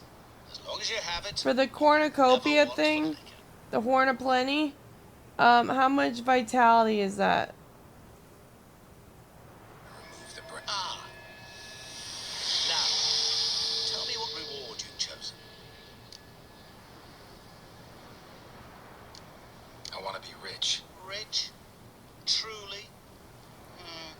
For now. But, all right. I gave my word. You asked, you shall receive. 5,000 isn't a whole lot. What now?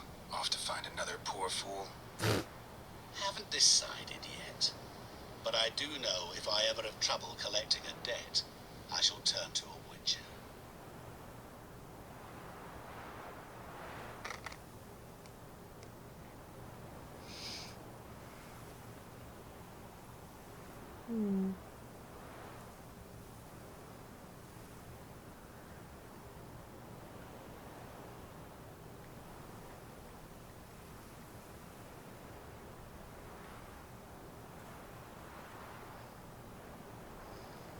Yeah, me and my fucking food.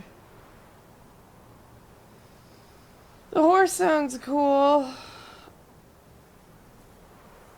So to do the Viper outfit, you have to actually save what's his tits?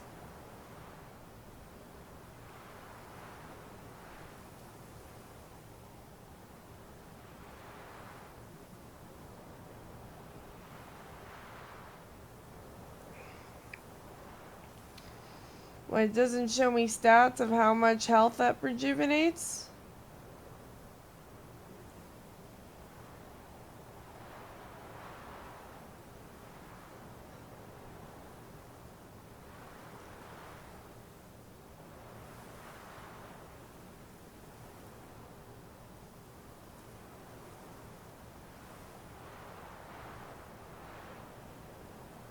So for the DLC after this in Blood and Wine, is the sword better? Yeah, what's his tits?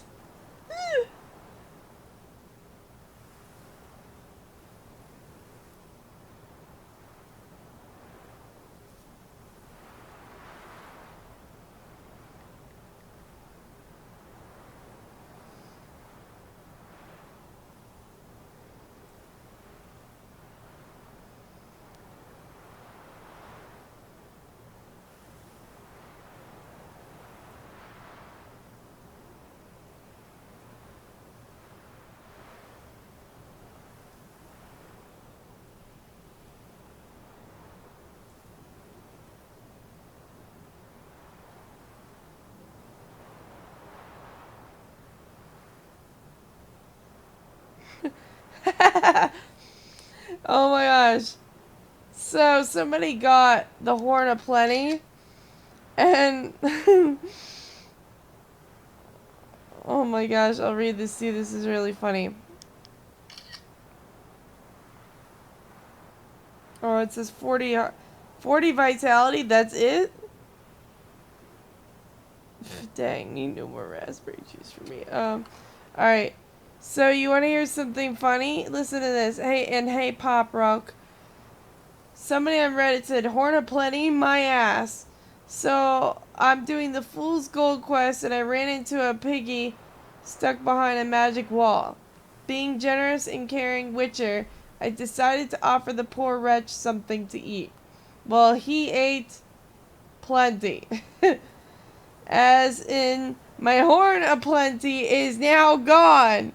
So just a heads up, I guess, Fool's Gold will remove your Horn of Plenty bonus from NG+. I don't know what NG+ is. And then somebody said, did you reload a save? He says, yeah, luckily I had a save before the quest, but all my autosaves and checkpoints were from after that fat pig ate my indefinite food item.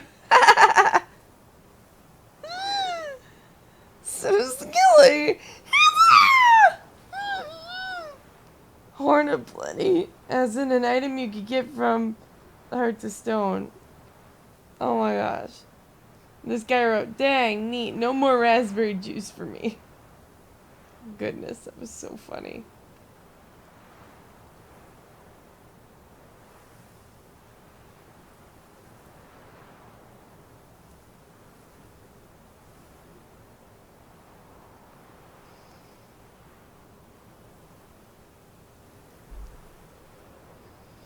I know, he's like, as in he ate plenty.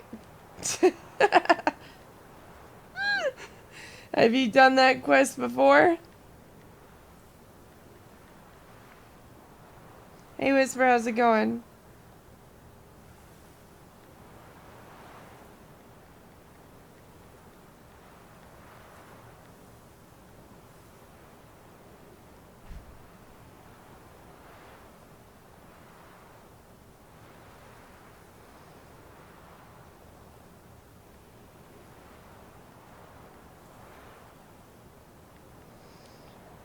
Hold on, I'm thinking. I'm making a decision. It's a tough decision. I might do the pony.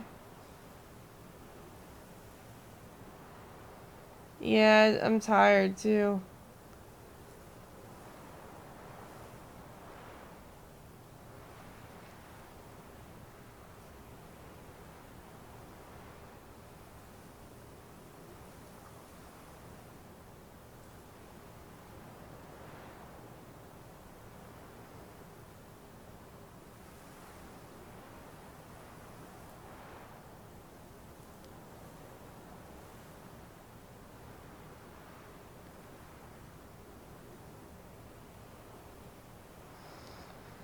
Have you ever played Witcher 3?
It's fun.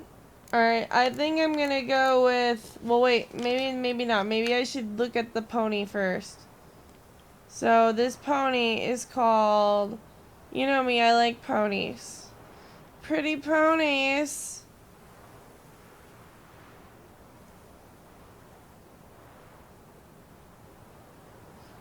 Caparison of Lament.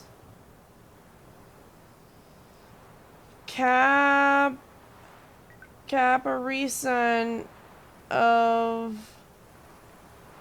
Lament. Let's see what he looks like. What do you mean your Skype changed again? Did your Skype get hacked?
Oh, well, you should add me back on there. You know my real name.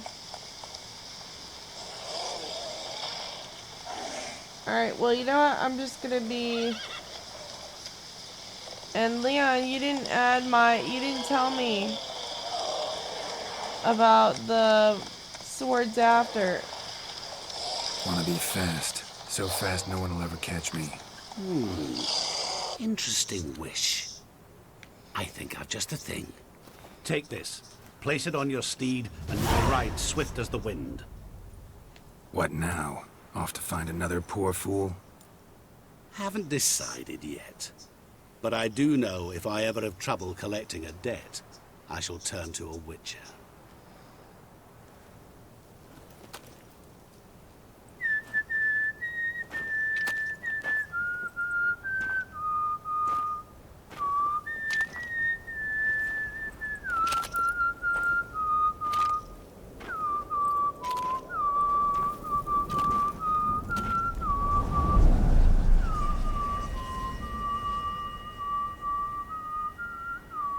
Did I really finish that expansion pack?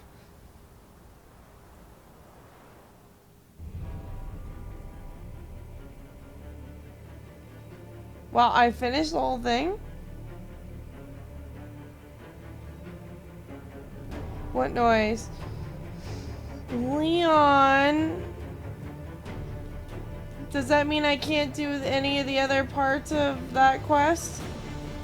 Because there were some treasure maps I didn't get to do.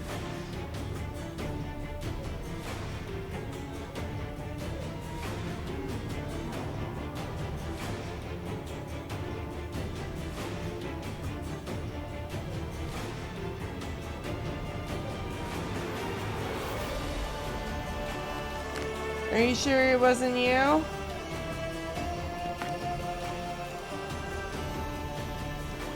Sorry for the long wait, I just wanted to make a good decision.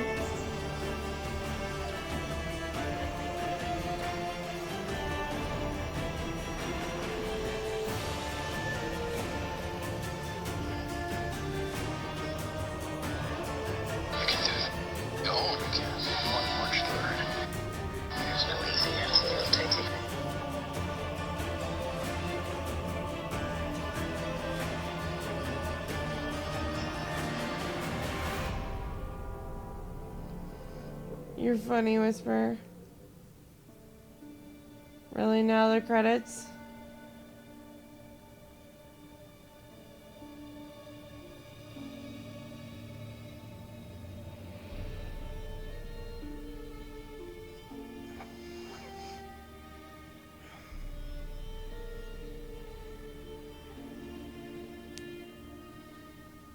And bear night appetite.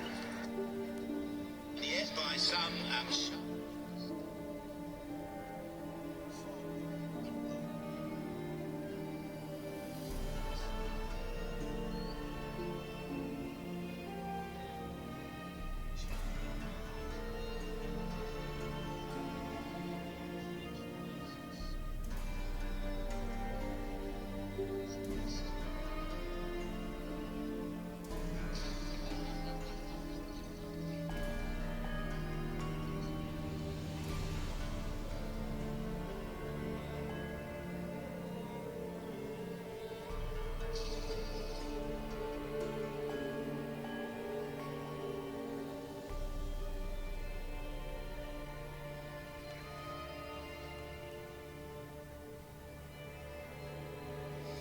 I'm trying to look up your name, Whisper.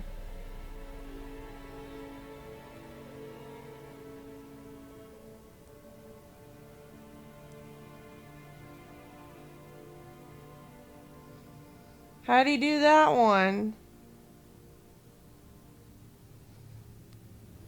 He's like, surprise! Throws all your checks all over the floor. Whisper.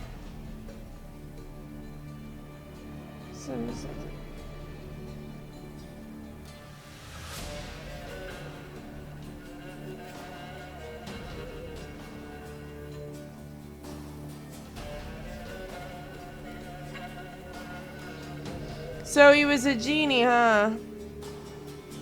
I can't find you, Whisper.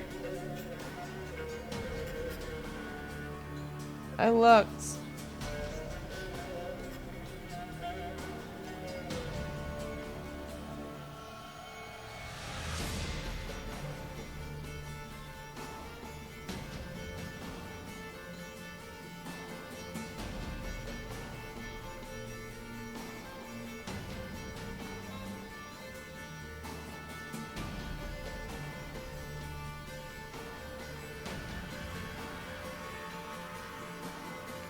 I'm gonna look again, see if I can find you. Yeah, it's not finding you.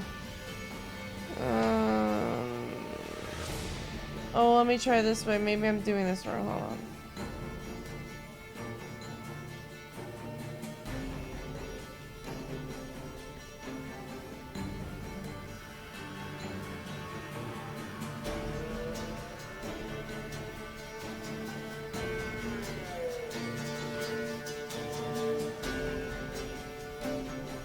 I can try that one. The 767 and the 7671 don't work. I look it up and there's nothing there.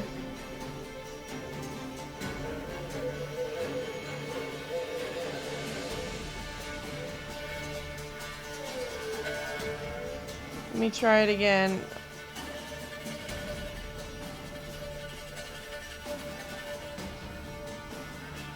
Oh wait, I think I might have found you. Hold on. Oh, look.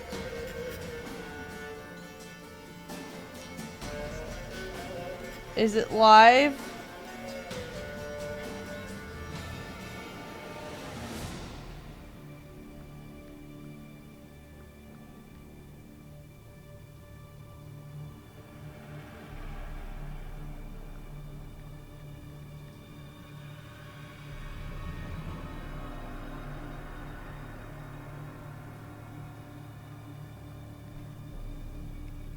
So there's 3 accounts with your name.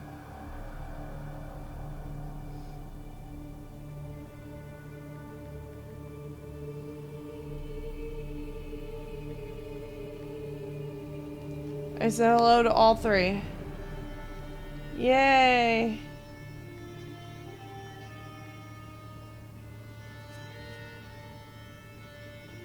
Got it.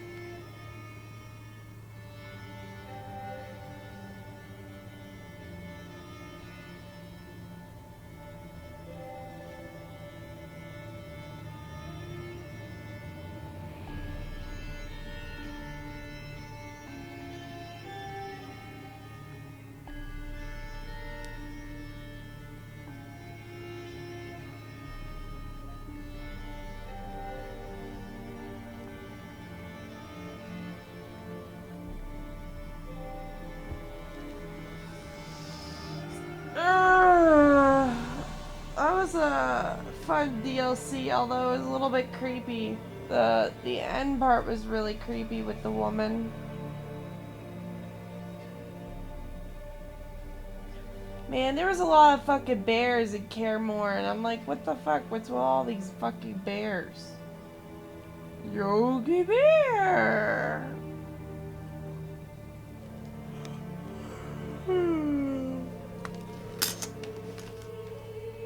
Oh, man.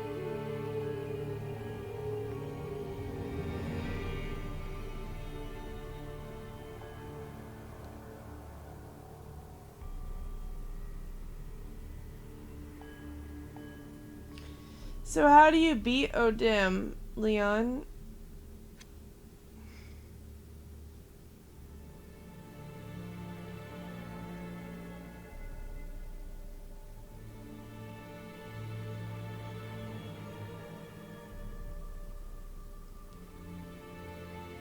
Don't tell me what to do. Man, I was so sad watching that, watching him fall apart like that.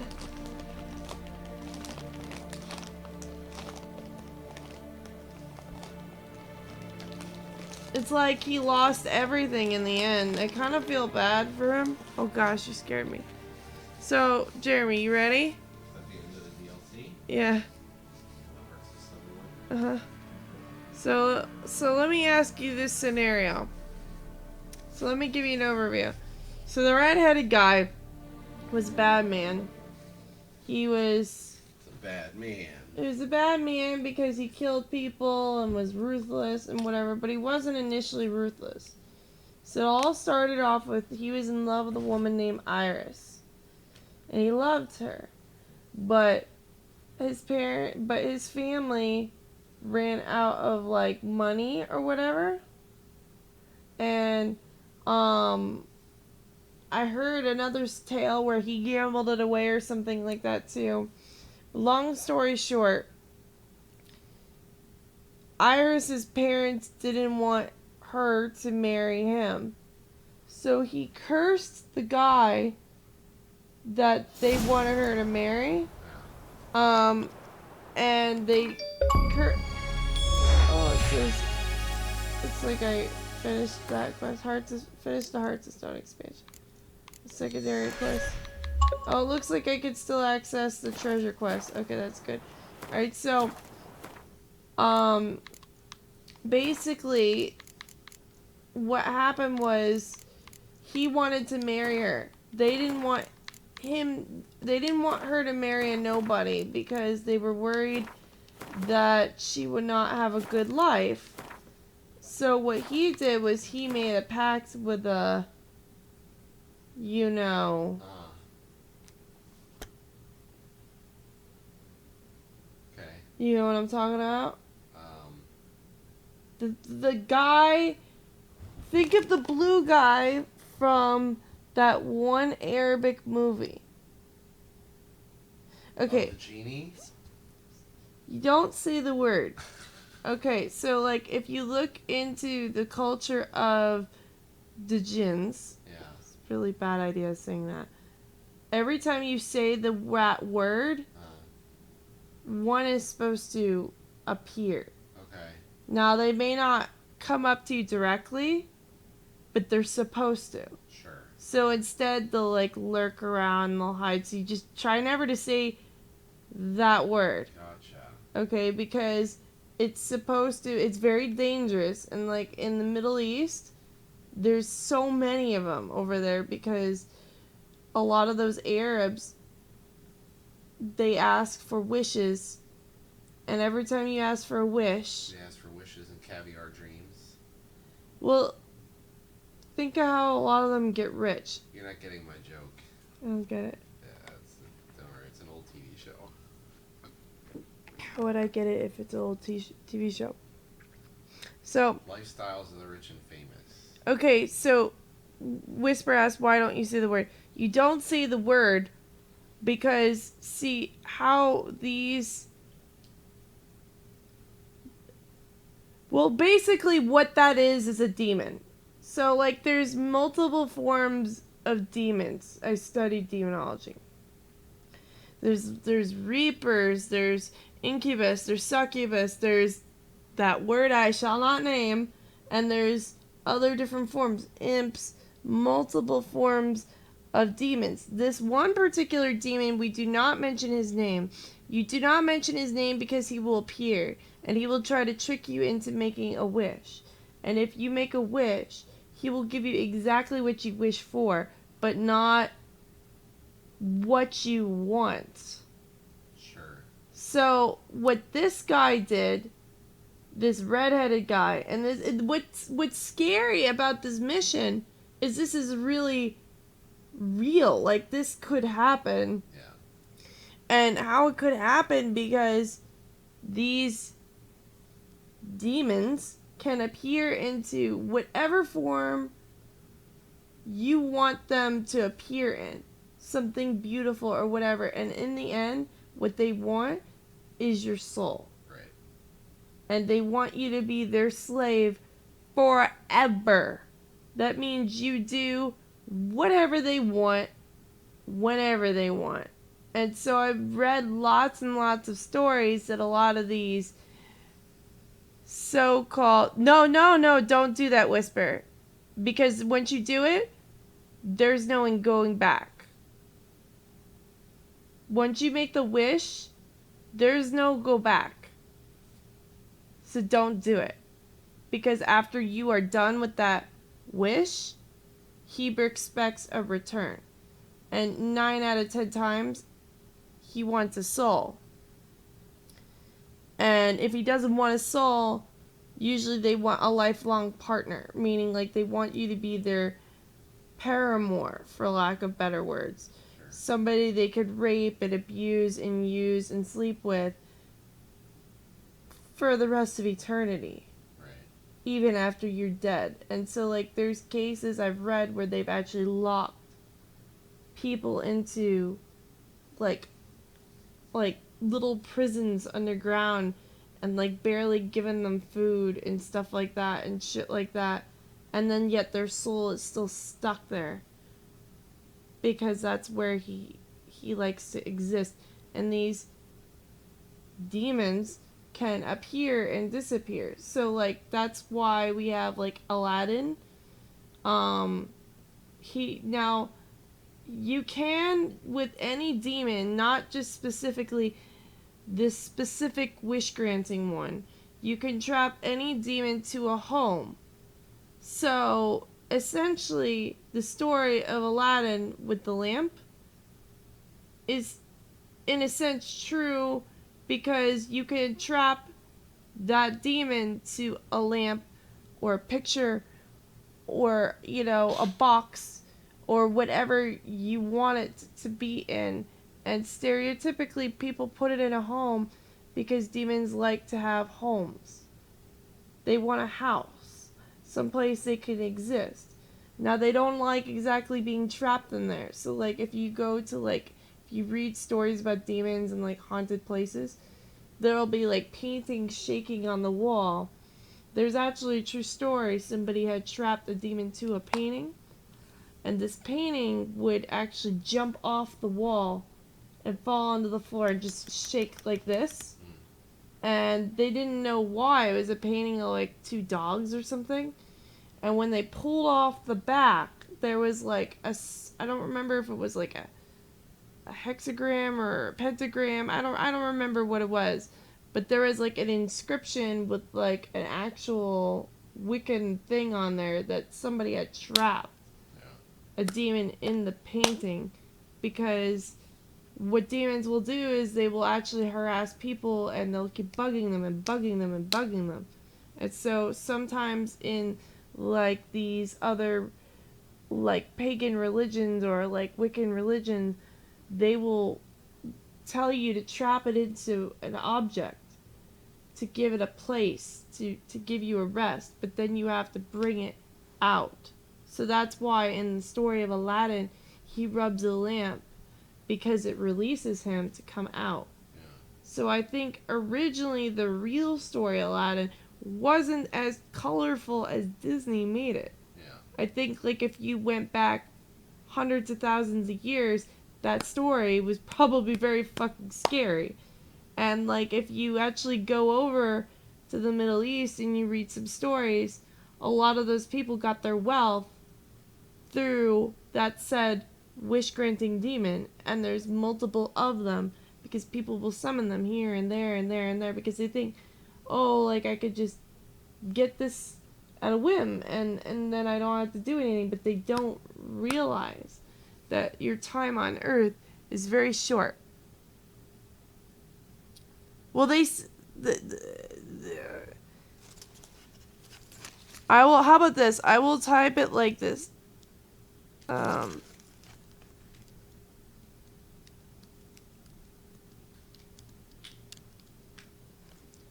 Okay, if you could put those words together in your head, those letters, that's what it is.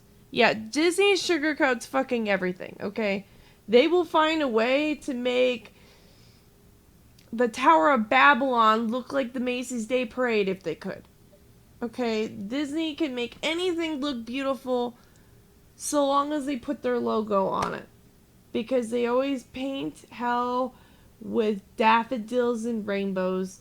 They don't always make it like it is because they want to make it seem like everything is heaven on earth. And that's how they're actually able to keep selling their product, because they make it a happy and welcoming environment. But so like, alright, so now you have an idea what this is. They didn't say specific, he wouldn't admit what he was. But see, what happened was, in the beginning of this quest line, Geralt is stuck at a prison. So the redheaded guy told Geralt to go kill the toad. So as we are aware, the redheaded guy didn't want to lose Iris to this prince. He was pissed off that Iris, okay, so he ran out of his wealth. He used to be wealthy, the redheaded guy. And apparently, somehow or another, they lost all their money, his family line. And so he lost all of his money, and he wanted to marry Iris, and she wanted to marry him. But Iris's parents didn't want Iris to marry the redhead because he was a nobody, because he ran out of his wealth, and Iris was wealthy. So he made a pact with the you-know-who. Yeah. And what it was to make him into somebody, and to allow him 3 wishes.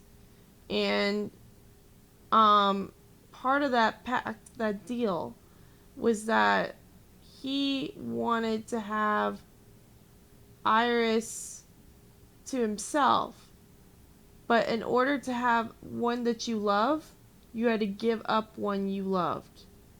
So it was either Iris or his brother. So he sacrificed his brother's life and had him killed. Yeah. And then, and which was very sad. And that, I will tell you, that was an important factor later. And apparently, Ogliard, which is his name, the redhead, the guy who made the wishes, he was so powerful that he was immortal. So long as he didn't make the wishes, he couldn't die. So people would stab him and he would still live. And somehow or another, part of his pact with the guy, the demon was named Odim. Regardless if it's a wish granting demon or a regular demon, it's still a demon. They are still evil. They still come from hell. They're still bad, okay? So we're just gonna call it a demon for now. So the demon named Odim, which if you read out his initials, it was G-O-D, which is really weird because it spells God. Yeah. But his first name started with G. He made this deal with this guy that not only will he have Iris and 3 wishes, but that the guy who was, so like Iris's parents said, we're gonna marry you off to a prince instead. He cursed that prince to be a toad. And so all these, and so he hid, the toad hid in the sewers because he was afraid he was gonna eat people.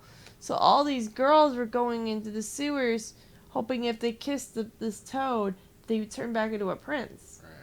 But he'd eat them alive. Oh, okay. And so the redhead sent Geralt on a quest to go to the sewers to kill the frog, because he felt, well, after over 20 years or how many years it was of that man suffering as a frog, let's end it.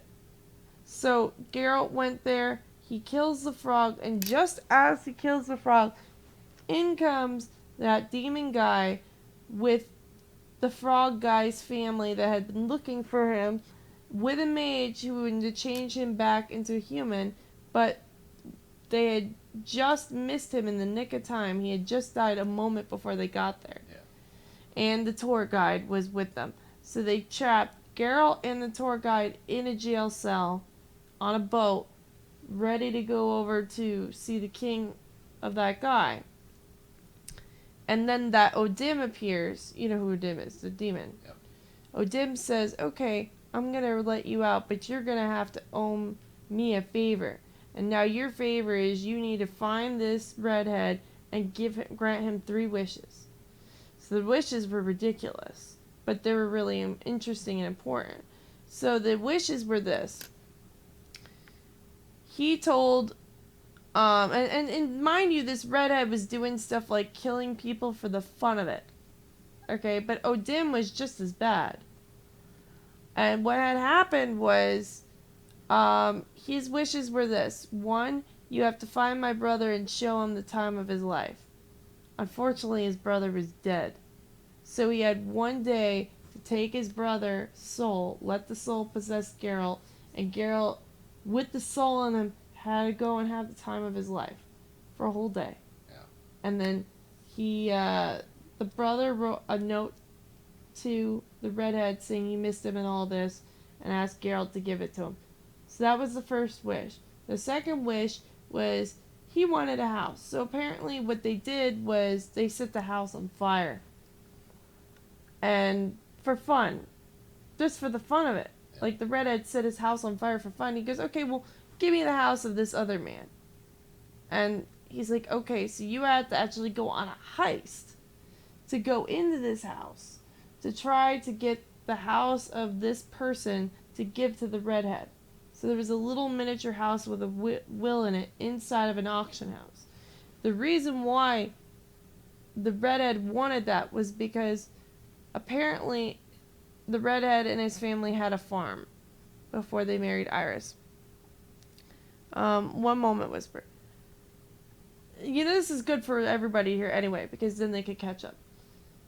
The redhead and his family owned a farm. They were very profitable, but they had to take a loan because apparently there was like a frost or something that was destroying all the crops. And so they're like, we're going to try to pay you back by, say, like, by, say, February, when they thought winter would end. But I guess the winter extended to March or whatever. So the person that gave them the loan immediately came in and took everything from that redhead's family. Yeah. Even his mother's, like, funeral hats and his brother's favorite toy, their farm, their mill, everything. And he had to live like a scoundrel, like a peasant. And so he was so upset that that family took his home that in exchange, he wanted that guy's house. So what we had to do was literally there was a massacre that had to occur just to get that house. And what had happened was that story in itself is interesting as well because so the person who owned the auction house, he had a brother. And the house was actually promised to his brother, the brunette. The skinny guy was the one that was supposed to inherit this house, not related to the redhead. Are you following? But instead, the fatter guy, he somehow swiped that house out from under the brunette and made the brunette live in the sewer. The skinny guy live in the sewer. And he had to fend for his life. Well, Witcher had gone into the auction house to try to talk to the fat guy to try to work out an agreement for that auction house. But instead, the fat guy had kicked Witcher out and sent his guards to beat the shit out of Witcher before even giving him his weapons back. So you literally had to beat the pulp out of these guards till they were dead because they would not give up. Yeah. And then when you were outside, that skinny guy approaches you and says he wants to do a heist to go in and get this miniature house. Told Geralt that he could keep the miniature house with the will in it so long as he helped him do the heist. So you recruit all these people to do the heist. You break in. Initially, the brunette wanted to kill all the pedestrians inside the house. I chose the option to let them go. And then we had to fight off all the guards with wooden swords, even though the brunette had a real sword. So you fight them all off, and then you get down into the safe, the giant safe with all this treasure in there. I guess it's kind of symbolic of Cave of Wonders. And the guy in there says, "Join me, Geralt, and I promise I'll spare you." But I chose not to go with the fat guy because the fat guy had sent his men to try to beat the shit out of me before. So I was like, no, I'm not taking your side, I'm going to take the brunette. So I take the brunette's side because I felt like, oh, I could relate to this guy considering all the shit my parents did to me and threw me out in the street and treated me like crap. And so so I helped the brunette kill the fat guy. The fat guy had promised me and our other safecracker that if we helped him, he'd pay us handsomely. I didn't want to do it. I thought the fat guy was full of shit. So the safecracker joined the fat guy's side, and so the safecracker, all of the guards, and the fat guy all had to die. And then the second when that brunette had won with me, then the brunette tried to knock me off, so I killed him too. So literally everyone died in that auction house, except for the innocent pedestrians, which, thankfully, according to my good heart, if I had not let out, everyone would be dead. So it would have been a complete massacre. And so I just looted the place, and then I escaped, and I was like, here you go. And I gave the redhead the house, and I was like, literally, I told him that there was a massacre, and he goes, well, he deserved it. He took everything away from me, so that's okay if he lost his life. Which I thought was a little extreme, but I was like, you know what, I kind of get it. But, so after those two wishes, now here's the third wish. You ready for this? This is the crazy part. Now this part of the quest creeped me the fuck out. There was Iris, remember? He went and married Iris, but the last thing he ever gave Iris was a violet rose. He says, I want the rose back. As if it wasn't bad enough he did all the other bullshit. He wanted the last gift that he ever gave his wife back. You know, to remember her. Yeah. That's what he said. So you go in there to the estate, and you have to battle this faceless monster. Literally, the monster had no face, and he was called the caretaker, and he was sort of, what he would do is he would kill anyone who came on the property and then bury them. And then, of course, the stupid moron redhead didn't even know that his wife was dead. So he just says, go give me the rose so I can have something to remember my wife. Because the moron didn't even check on his wife. Because that's too much for him. So you go there, and you have to battle off all these, specters, which are kind of like ghosts. Yeah. And you battle this really powerful caretaker, which is kind of like Frankenstein, but without a face. And then there is this wraith, and it's of Iris. And she's popping in and out of paintings, and you have to... I died, a couple times trying to defeat her. I finally defeated her, and then the wraith. And apparently there's a little cat and dog that are spirits. They were, not spirits, but they were, spirits inhabiting a cat and a dog. And then you go through, and you say, I want to talk to Iris to figure out about this flower issue. And they're like, well, you're going to have to play by her terms. So Iris, you battle, what you do is you bury Iris's body, because would you believe, so you look through the house for her. You see her wraith first, because she's jumping in and out of paintings. And then you go to the bedroom. And apparently she died waiting on her bed, with watching the flower that her husband gave her on the table, waiting for him to return. Her heart burst, and she died of sadness. It was really sad. And so, you go through her life. I'll give you a short version. So once you bury her body and give her a proper burial, she feels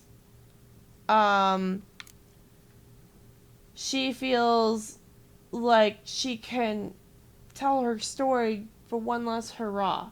And how she tells you is, see, you bury her body next to a painting, and she decides to tell you her story through her artwork, because every single part of her life she went and painted out. And the first painting, you see that she's painting their newlyweds, and the redhead she's trying to talk to him, and he's ignoring her as he's reading a book. Apparently that book was about demons and such, because I guess what had happened was the redhead was actually looking for ways to knock off Odin. Now, evil will always exist so long as it is permitted by God. And trying to defeat evil, it's just better if you just avoid it. And so what you had learned later on when you talked to somebody else who had been a scholar of it, like another demonologist, was he said, it's really hard to combat evil. Like, evil is like a disease, and there's very few medicines for it. That's what the guy had said. I thought it was very smart to say, like, very few antidotes for evil. And it's true. And so, like, the guy, the redhead, was reading a book and ignoring his wife, and he goes, I need to go back to work. And she's like, come on, just be with me a bit. And he said, no. And he went off into his office, drew a pentagram on the floor, and he was saying, why are things not working like I want them to?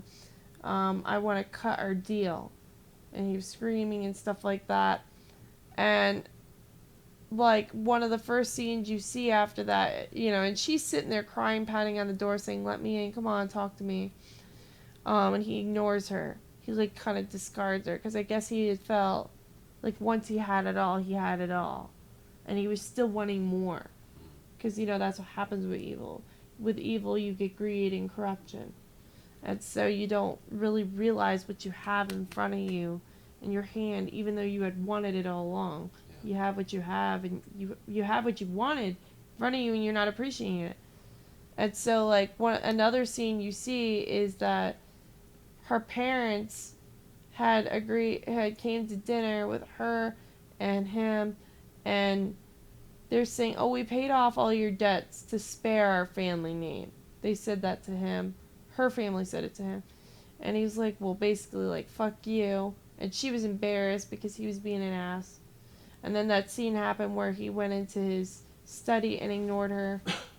And then she tried to paint him, and he ignored her again and treated her like shit. So she wanted a divorce because he was just shunning her. Right. Now here's the crazy part. Her father came with the marriage papers that said, because Iris wants a divorce, I'm ending this marriage arrangement. You're not there for her. He tears up the papers, and he takes her father, the redhead takes her father, the father-in-law, smashes his head against the wall and kills the father right there, and says, you're never going to leave here, Iris. You're going to be here till the day you die, and you are not divorced. So what does he do? He gives her a cat and a dog, because she wanted a cat and a dog originally, but he gave her a cat and a dog with spirits inside of it to basically watch her and be there for her every need. And then he got this other monster that looked like Frankenstein to ensure that she never left and no one ever came in, and he trapped her basically in this house. And so she was sad all the time, and she's like, I'm not even sure if I even care about you anymore because you're not caring about me. So, like, he'd left her there all alone while he was gone, doing whatever he knows with whoever knows, killing people for the fun of it. Yeah. Partying and leaving her at home until she died, waiting for him to return.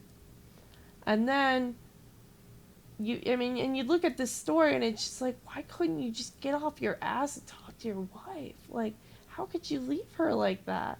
And you know, she sat there and cried, and eventually she surrendered the flower to Geralt, saying, well, you really gonna take the last memento I ever have of my husband? And it was really sad. And she's like, fine. And he take it back to her. And then he said, how do I know I didn't, you know? So you proved to him that the flower was actually from her. Even though, so like what had happened was, she was able to give him a flower from her painted world. A replica, but the original flower had actually wilted into dust. And she had died once it started to go into dust. Like her heart exploded, she couldn't take it anymore. And so you then are supposed to bring him the flower. But see, here's the crazy part. This is the end of the story now. Odim had made a pact with the redhead. The pact was that, you know, he got all that shit, and then he'd get 3 wishes, and that he would get his 3rd wish completed when they stand on the moon together. You caught that part? Stand on the moon together. Okay. So he said, Geralt, I want you to meet me and this other guy at this one place. And you don't know that they're going to be standing on the moon.